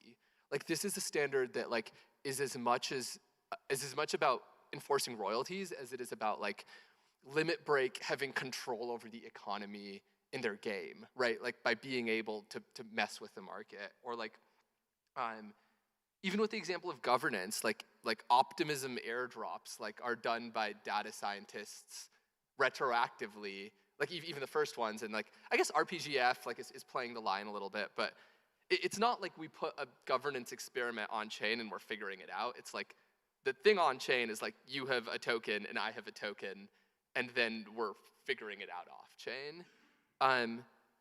Yeah, and so I don't know. Like I love that goal. I wonder like. Right. I don't know that this goal is getting realized. I agree with that tension. But like to take 2 steps back, the goal for me is like, okay, if you wanted to innovate on a government or like a system of politics, you would have to wait for a civilization to rise and fall usually. Like that takes what, hundreds if not thousands of years. And now we've reached a point where like all these countries have like sovereignty and you can't just like invade countries, and you know, political modernization has sort of come to a point of stagnancy, and that's probably, you know, that's probably not ideal, right? Like if we can experiment with different forms of governance online where there are stakes involved, where there are like true adversarial actors, but like maybe people aren't dying and, you know, fighting wars, like that's, I think, a really big opportunity. Yeah. Yeah, I agree. Yeah. I think another thing about this idea of simulation that's interesting is simulation in a digital context, which arguably everything we have digital is somewhat simulated, quickly approaches reality as we spend more time in digital contexts. And I think this is maybe one of the pieces that ties us back to crypto and why crypto is so interesting, at least abstractly, both for all of the broad stuff we're talking about and very tactically games. I think that there's this notion that we can simulate and that's all great and we can learn something, but also, again, many of the very real things for us today in a digital world, something like Twitter, is very game design-like in the way it operates, and it's also very real. It's not tied to anything in the real world. There's no direct marker there, and yet it is a game we're all living inside of all of the time. And I think this is one of the reasons why looking at games, particularly in the context of crypto, might allow us to both learn things in the abstract about how all kinds of other governance works, but also like the stakes are like pretty high. Like they're actually very real in at least in the sense of our attention. I wrote this down, the definition of a game maker from that book that we were talking about, Games, Agency as Art. Game makers make games by defining the goals, practical abilities, and environmental obstacles of a player. They have control over both the world and the agent. And I was thinking about it, and we were talking with Sohan, and I was like, all of crypto is a game where we have control over the world, the smart contracts, and its agents, which are EOAs, or you know, some sort of smart wallet. And I think like it would be a mistake for people in crypto not to view themselves as like game makers who are facilitating agency on the internet. Yeah, and it's interesting too because it's like all on one computer. And so it is all this, it's like all one game. Like when you build a crypto experience, it's not like this siloed thing. It's like a new thing people can do on this one computer floating up there with all the programs running on it. Yeah. Totally different mental model. Maybe it's worth us talking kind of more specifically about people hear crypto games, blah, blah, blah. Obviously, there's lots of stuff in the broader video games context. Even within crypto games, is it worth kind of defining what we mean and what the different kind of components are? Yeah, maybe I can take a crack at this. So like, if you look at crypto games now, I feel like, okay, like all categories are like kind of BS and it's like all, you know, all over the place. But like here are 3 maybe useful categories. One is like, you have like games which are like, blockchain is gonna revolutionize our in-game economy. So like, AKA like there will be NFTs or tokens that represent things in the game, and like you'll play the game and like, there'll be NFTs. Another type of thing is like, I feel like you see play to earn games. It's usually you have like asset A and asset B, and like if you hold asset A, it helps you earn asset B, and then you like spend asset B to upgrade asset A, so it earns B at a higher rate. And like, I'm like, oh my God, Jackson, you have all this A and B, like how do I get it? And then like I buy in, you know. Kind of playing Settlers Catan a little bit. It's just real money, I suppose. Yeah. And then I think like down here in this weird third circle, you have like fully on-chain games, which are the group of people who are like, what will happen if we just like take the entire state of our game and build it on a blockchain?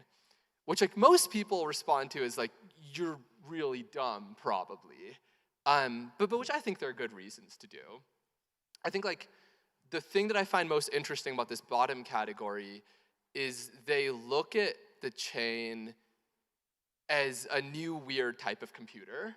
So like, I guess the framing here is like, we already have computers which are really fast and like have GPUs and are really, really cheap and can do a lot of compute and like our AWS. And then we have like this other new type of computer that is really slow and like terrible by all the metrics that computer 1 is good at, but is really good at other things. One being that you can easily program money through it.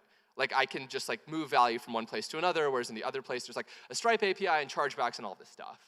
Another thing being that everybody's programming on the same computer. So like if I wanted to make a computer that we can all deploy programs to, like we need to now worry about like why can't I write to your data, or like when can I write to your data, and like who owns what, and this computer deals with all these things really, really nicely. Another thing about this third computer that's different is like if I flip a 0 to a 1 on this third computer, it like lasts for all eternity, which is like kind of nuts, right? It's like permanent technology. And so I think that like this third group of people is like, well, actually, there might be lots of reasons to put the entire state of your thing on chain, because it's just a different type of computer. And so if you're building things that like, especially like as block space gets cheaper, you know, and like more plentiful, if you're building things that like have some sense of infinity in them, or have a lot of money moving around in interesting ways, like that fit these themes that I just talked about, it might be better to just deploy them on computer number 2. And the other thing is like, this seems like it could have a lot of potential, because right now the only programs we're putting on computer 2 are like Kara owns 3, Jackson owns 2, Sohan owns 1, Kara transfers 1 to Jackson. Like, it's literally the simplest, dumbest program ever. And that's kind of all we're doing on the Turing-complete EVM. And so there just has to be more, right? Like there have to be more interesting programs that are computer 2 native that are interesting. No, I think that's what, anyway, sorry to go on. No, That's what Bottom is about. I think that framework is also really helpful in maybe illustrating the point I suggested at earlier, which is perhaps there's a world where the simulation, the digital thing, actually becomes very substantial and real. We're obviously seeing that in your kind of example of how computer 2 is being used, which is really money. But there also might be a whole bunch of interesting ways that computer 2 could do very real, again, digital, not necessarily mapped to the physical world, but this digital world that we all care a lot about. And games, I suspect, actually could be one of the best ways that we start to explore that. I think one of the ongoing conversations broadly in crypto, not to zoom out too much, is like where all of these grand applications that we all talk about being so interesting and what might be possible. I still think there is hope that maybe thinking from the ground up about what computer 2 might do, in games or otherwise, is a really interesting starting point. Yeah, and I like that like as the definition of, like I feel like there's 2 definitions of crypto native. There's like glued on Twitter crypto native, and then there's like deeply understand computer 2 crypto native, you know, and I think like I'm really excited for applications that come out of the second. Sohan, so you spent a lot of time coming up with ideas for games that are computer 2 native. Maybe we can go through some examples of like, you know, primitives that you're toying around with, or examples of games that you've made, because I feel like it would be helpful to make it a little bit more concrete. Yeah, for sure. I think like maybe let's do weird fun stuff that could happen in the future. Yeah. Like I've built stuff like a fully on-chain version of Scrabble where like everybody's playing on like an infinite board, or like a drawing game, or like most recently an element crafting game, like whatever. I think like there's lots of interesting primitives that I'm excited about that could come next. Most of them have to do with this form factor of like, we have all of this cryptographic data just like floating around the world. It's just like if you look at like, I don't know, you just like start noticing it. It's like when I get an email, like there's like a little thing in there that like proves that my email came from somebody and isn't spoofed. Like whenever you do anything on the internet, there's like the little lock, like what's going on there? Like there's just a bunch of cryptography that's floating around. And I feel like this has previously been used for like privacy, security, like communication, like all of this stuff. But we can like repurpose it. We can do interesting stuff with it. We can make it all a game. We can make it all a now game. that we know that the rules are being adhered to because of the cryptography. Exactly. Right. We can like take this cryptography and we can like put it on blockchains and do interesting stuff with it, because we can like give it hardness and physics and like turn a lot of like the latent internet into like a crazy game. That probably made no sense. So like I can give some examples. Give some examples.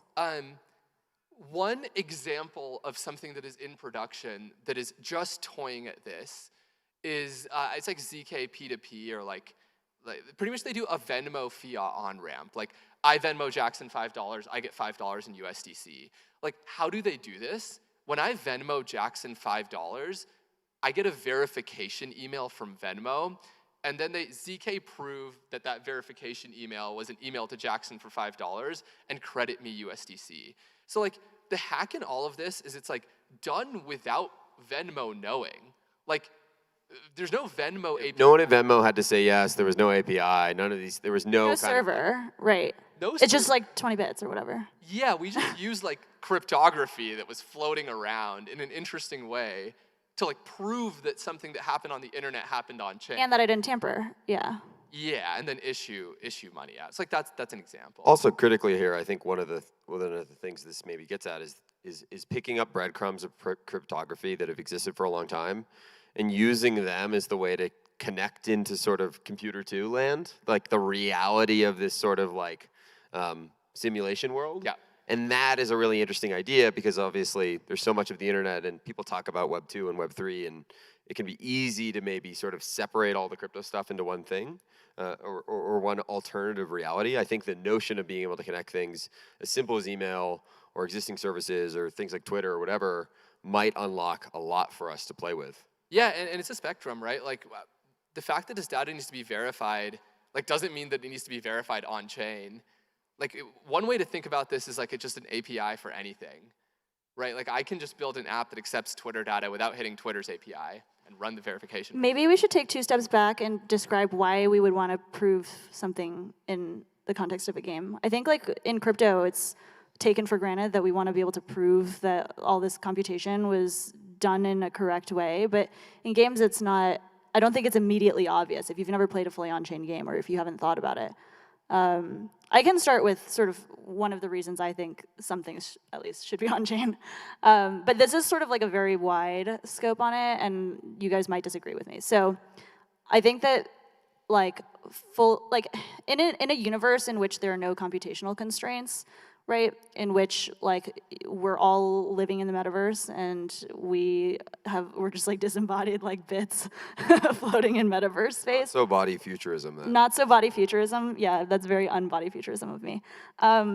Like in a universe in which we're all living our lives online, like if we're gonna invest our time and energy into like building really cool structures in virtual land, if I'm gonna, create a business selling little charm bracelets in whatever Club Penguin universe we all live in, like I want to know that my business isn't gonna get taken away from me, and I'm gonna want to know that my house isn't gonna get taken away from me. If I'm gonna make the coolest art ever to exist in like virtual space, I want to know that like I own that art and it's not gonna like disappear. I would never invest my time and energy into building something serious and real and rich and creative and expressive in a world in which I knew that I could get rugged. I think this even points at something that's true about all games, which is you don't want to invest in a game unless you take the game seriously. Yeah. And I think this is what rules, this is what, in a context like Dungeons & Dragons, for example, or a sport, having a set of rules, referees, people that you can actually trust that the game will do what it says it will do is a really, really important part of taking it seriously. And that is dialed up to 11 when there are real assets or even more of your time or this ongoing state or whatever. But I think what's interesting about it is actually true about all games. Yeah, well, it's true of the real world too. Sohan and I were talking about this. Like, I think in the U.S. it's really easy to take for granted, like, the idea of like living on credibly neutral terrain, right? Where you can like trust the system of courts to rule in the favor of justice. Like the reason why people still immigrate to America and why we have talent and why our universities are so great and the reason why our businesses are so innovative is because that's like special. That's like this very special property of this country. And that's like why my parents immigrated. That's why people continue to try to come to this country. And the minute you like remove that, it's an active process. The minute you remove that credible neutrality, like that life force for this country gets shut off. And so it's easy to take for granted that this is not like a active process because it's just always there, it's ever present, but it is this like active system. And if you like remove that, like that premise, like this becomes a very, very different kind of country. And I think probably the game also becomes very different. Yeah, having faith in the rules and the designer, I think is kind of holding all of it up. On-chain permadeath is interesting. Yeah. Like that's like, you can have like probably the closest thing to dying in a game. Yeah. In some sort of on-chain universe. Yeah. I think Eve is doing something along these lines. They've been doing a couple of play tests, but they're still working it out. Yeah. Can we talk a little bit more about new, cool primitives to be optimistic about that, maybe people are under-indexing on? Yeah, I've a list of stuff. Okay, perfect. One thing is this. One thing is like the thing I just talked about with all this latent cryptography just like floating around. All this cryptographic data is a better way to put it, floating around that's waiting to be used. Another thing that is really, really interesting is Appatest. So this is related to the first point, but Appatest is like this, I think this is super underexploited. It's like an Apple protocol to verify that when you get a request on a web server, that request came A, from a real iPhone, and B, from a real iPhone running a certain app binary. So like when I get a request on a server, I can like know, because Apple does some black magic, that request is from like a real iPhone like running my app. But the interesting thing is that we can take the same proof and actually verify it in a ZKP.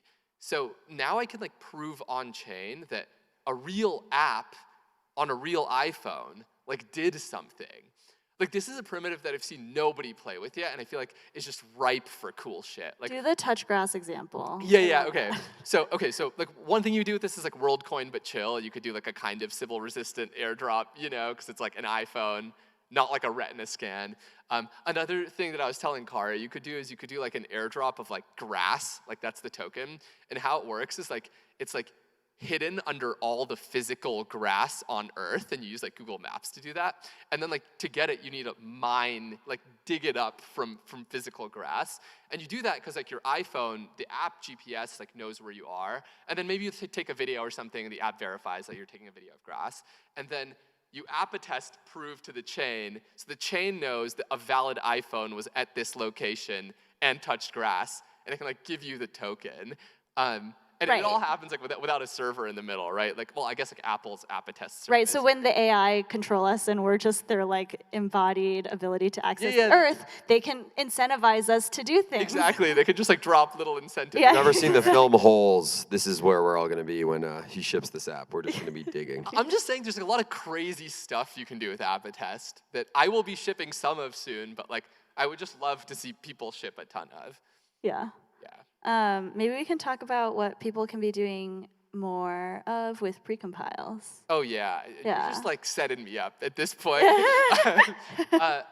Okay, so like another thing that is really interesting is like there's so many L2s coming out, you know, and one thing that I've been personally like from my chair up here like annoyed about is that all of the L2s are like the OP stack copied, right? Or like Arbitrum's whatever copied, and like you can change this. Like you can make little changes to things. Like one thing you can do is you can add precompiles. Like for example, like L2 should just be adding different precompiles to see if things are easier for developers. Like a pathfinding precompile, you can like cheaply, for context, a precompile is like, it's like how hash functions run in Solidity. They're not like implemented in Solidity. They're like implemented in Go. So like run really, really fast. And you just call this like specific contract, which like hits the whatever. There's like a way to like write code that runs in Go, like on the ETH client and not in Solidity.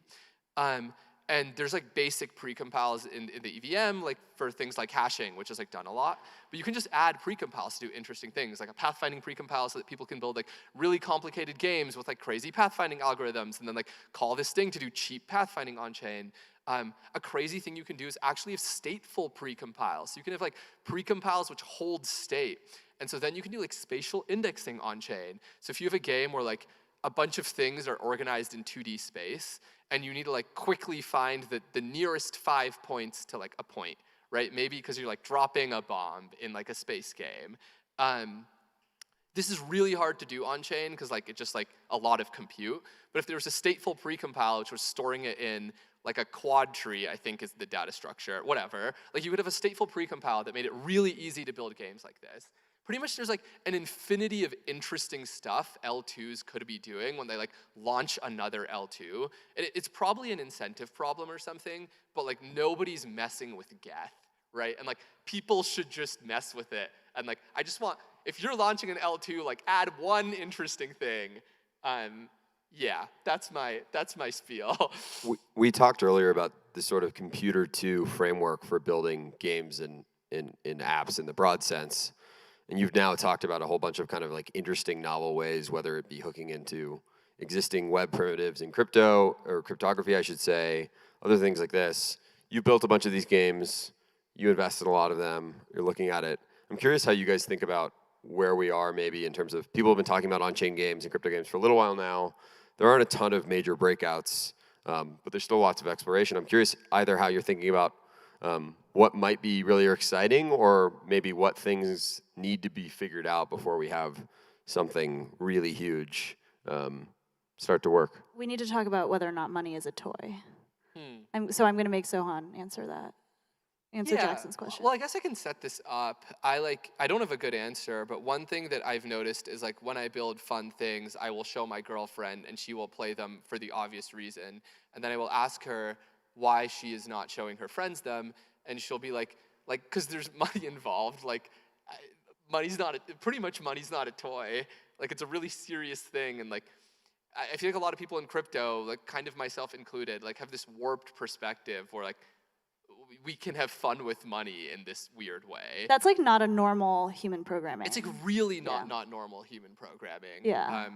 And if like everything interesting consumer that people are building on chain like has at some core component money flowing through it or value flowing through it, how do we get past this? Yeah, people clearly have a ton of fun with money in some sense around gambling, let's say, in the broadest sense. Granted, the cycle on that and whether people get burnt out or blown out or whatever is certainly part of it. There's some kind of cultural, and by the way, I would also argue that people are having a lot of fun with money in crypto, at least in the DeFi sense, and in trading, yet it hasn't really connected into play, which maybe is the underpinning your point about money not being a toy. But there is somewhat of a spectrum here. Well, the interesting thing is money used to be a toy, right? Like back in the arcade days, like there was a direct input-output relationship between how much money you put in and how much fun you were allowed to take back. And there was like this weird detour that the internet made where now we suddenly expect that everything should be free because we are dependent on this like ad-supported model of the internet. And I would argue that like games are one of the very, very few media formats that have successfully gotten people to accept a transaction-based business model as opposed to an ad-supported business model. And this isn't even true in all cases, right? Like there's some free-to-play games where it's like some people are just not going to pay money at all. But like even the fact that people are willing to pay microtransactions within games relative to like every other kind of media where you're just like, you're not willing to pay for an article, right? Like I think there is something like really powerful about the psychological impulses that gaming triggers such that like it's able to get people over that hurdle, and maybe it's just a very, very high hurdle these days. Yeah, totally. And I think one edge crypto might have is like, I am not likely to spend money from my bank account, but I am far more likely to spend money that like appeared in my wallet one day, and then after it appeared in my wallet one day and I spent some of it to buy more of that money. Simulation world money, you could call it. Yeah. Monopoly money, yeah. I think the real example is like I just like after the Farcaster, like the first degen airdrop happened, like I was just trying out everything because I was like I didn't deserve this degen. Like I'm just gonna try out what new things people build, you know? Yeah. When you go about building a new game, what is the sort of seeding? Obviously, so much of this is exploration. But you're thinking about this sort of constellation of new mechanics you can use and different types of things. Are you thinking about the toy, play, money constraint, or is that something you come to later? It's mostly like I'm in the shower and I'm like, that sounds like it slaps. Like I don't think about it. Yeah, I don't like have a process or anything, but I usually hit that constraint at some point, you know? And like I think like I don't think anything I've built has like any meaningful non-crypto players. There's been a couple for Words 3 where like they've just been really good at Scrabble and like I helped them onboard. You know, like for the first one I like explained what an L2 was to this guy and like helped him. Where did you find these people? Like deep in the Scrabble Reddit forums? Like they just found the game on Twitter. I like, didn't know, yeah. Wow. But like there's literally a couple of people. Like most people are, you know, already money toy brain warped. One thing I wonder about is the degree to which many of the places games show up in our society now, whether they be video games or otherwise, are definitely finite games. And they're even sort of like, I'm going to play for 2 hours. I'm going to play a session, whatever. most of the things we're talking about in the sort of computer to crypto game, whatever sense, obviously prolonged state is a huge part of this in a way that, again, simulates something closer to reality. Perhaps this is one of the things keeping, and obviously the monetary piece is a part of this, but I almost wonder if one of the things keeping people, or maybe overwhelming people, is this notion that it's going to start and keep going for a long period of time. It's a much bigger investment than a normal game of Scrabble might be. Yeah. Like, oh, the psychological hurdle of the level of commitment or the stakes involved is like too much for people.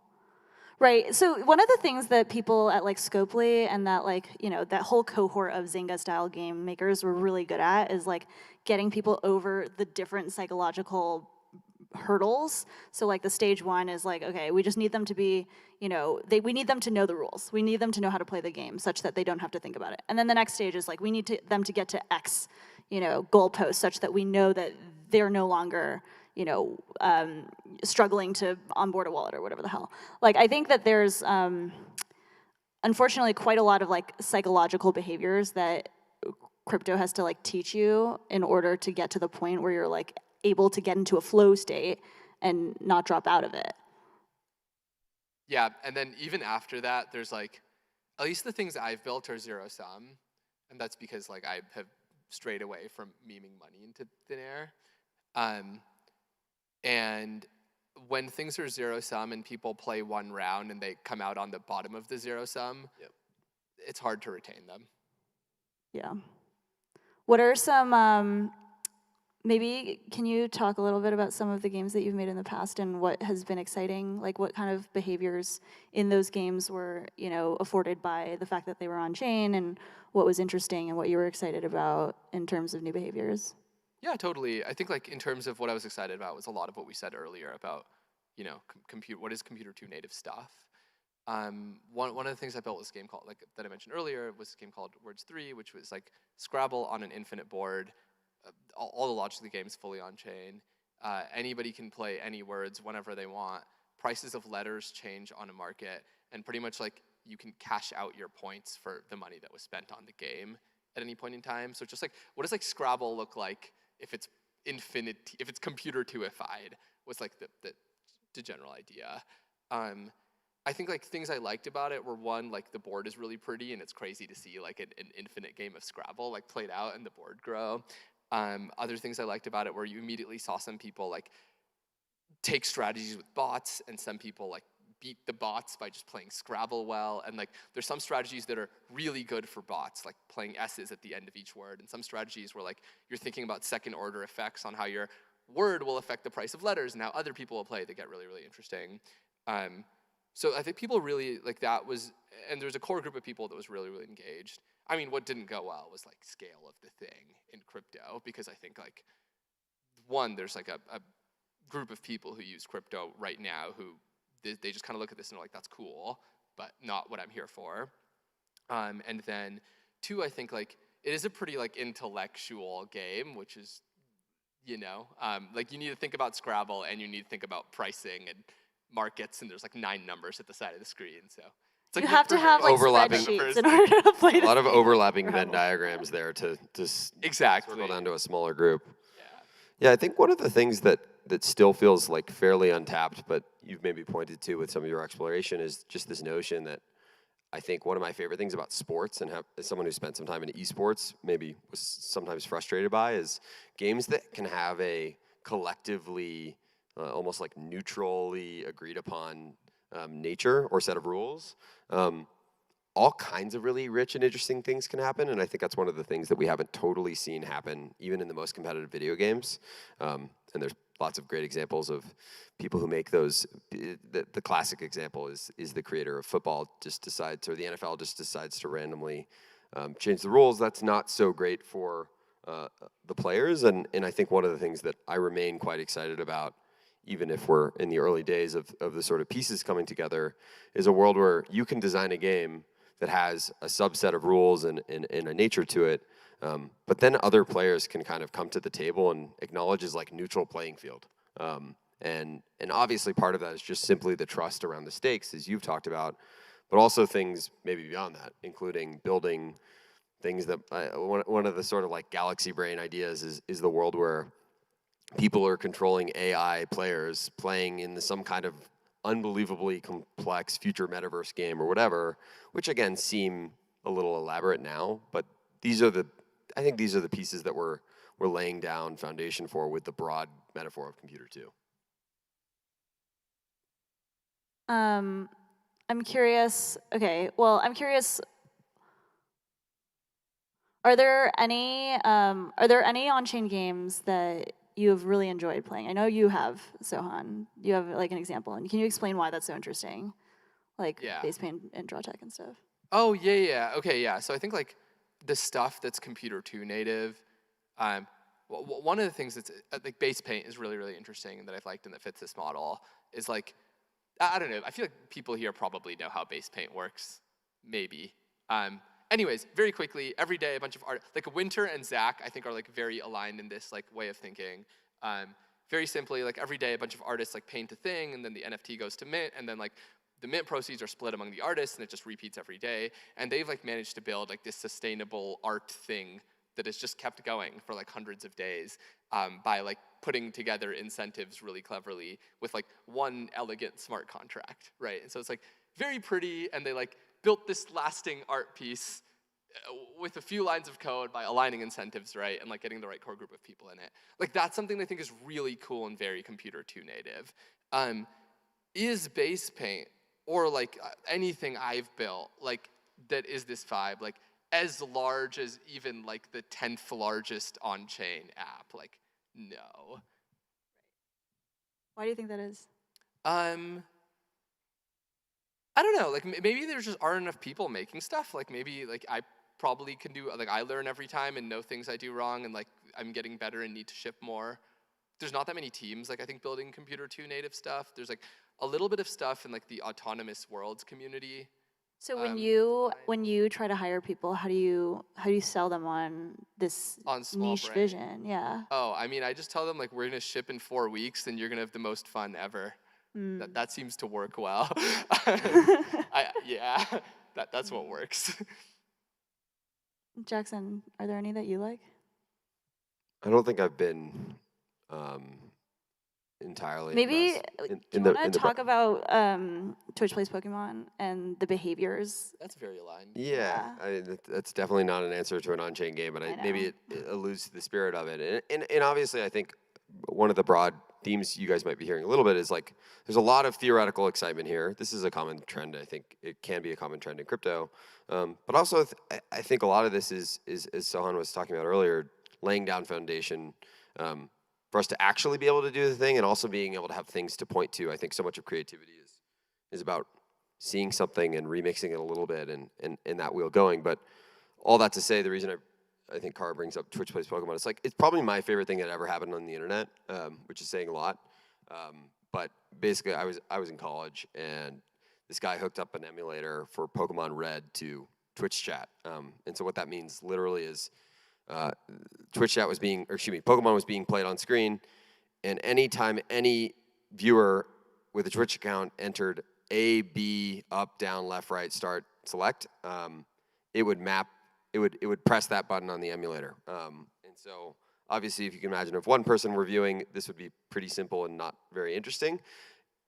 When it got to like I think 10,000 or more people watching and thus playing, it produced something quite elaborate, and also ironically I think like none of the technology was there, but like very sort of almost like crypto and certainly computer 2 ethos, and there were a handful of sort of mechanistic things that it produced, but also I think one of the most interesting parts of it that maybe is an influence point that we might point to is you had thousands of people on the internet for about a week, one, collectively trying to beat Pokemon, but two, sort of like lore and myth and meme making on top of it. So there was the sort of like substrate that was the actual game. And by the way, I think you see this in most games, certainly in most sports, et cetera. One of the amazing things about games is that there's like the thing actually happening, and then there's the sort of abstraction on top of it and all the things we're talking about. And so like anytime the people would do something elaborate, or you go to sleep in Australia would actually accidentally release Charmander and it's a disaster, and there's this lore being made on top of it. I think most of the ways we experience games, again, outside of probably sports, are more personal. You're doing it with a small group of friends. There's things like MMOs, but I think one of the ways, or one of the things that we might get in this world where there actually are large-scale computer 2 games, let alone things with economies built on them and all of this, is this thing that feels a little bit more like, again, a simulated reality. I think that's something I'm really excited to see. Again, lots of pieces need to happen. But it's possible maybe that one of the influences we need to look for is maybe things outside of crypto, or even maybe things outside of sort of traditional, like how do you put whatever Call of Duty in a blockchain context. Okay, we're actually 6 minutes over time. Okay. Well, thanks for sticking around with us. And yeah, guys, have a wonderful night. Thank you.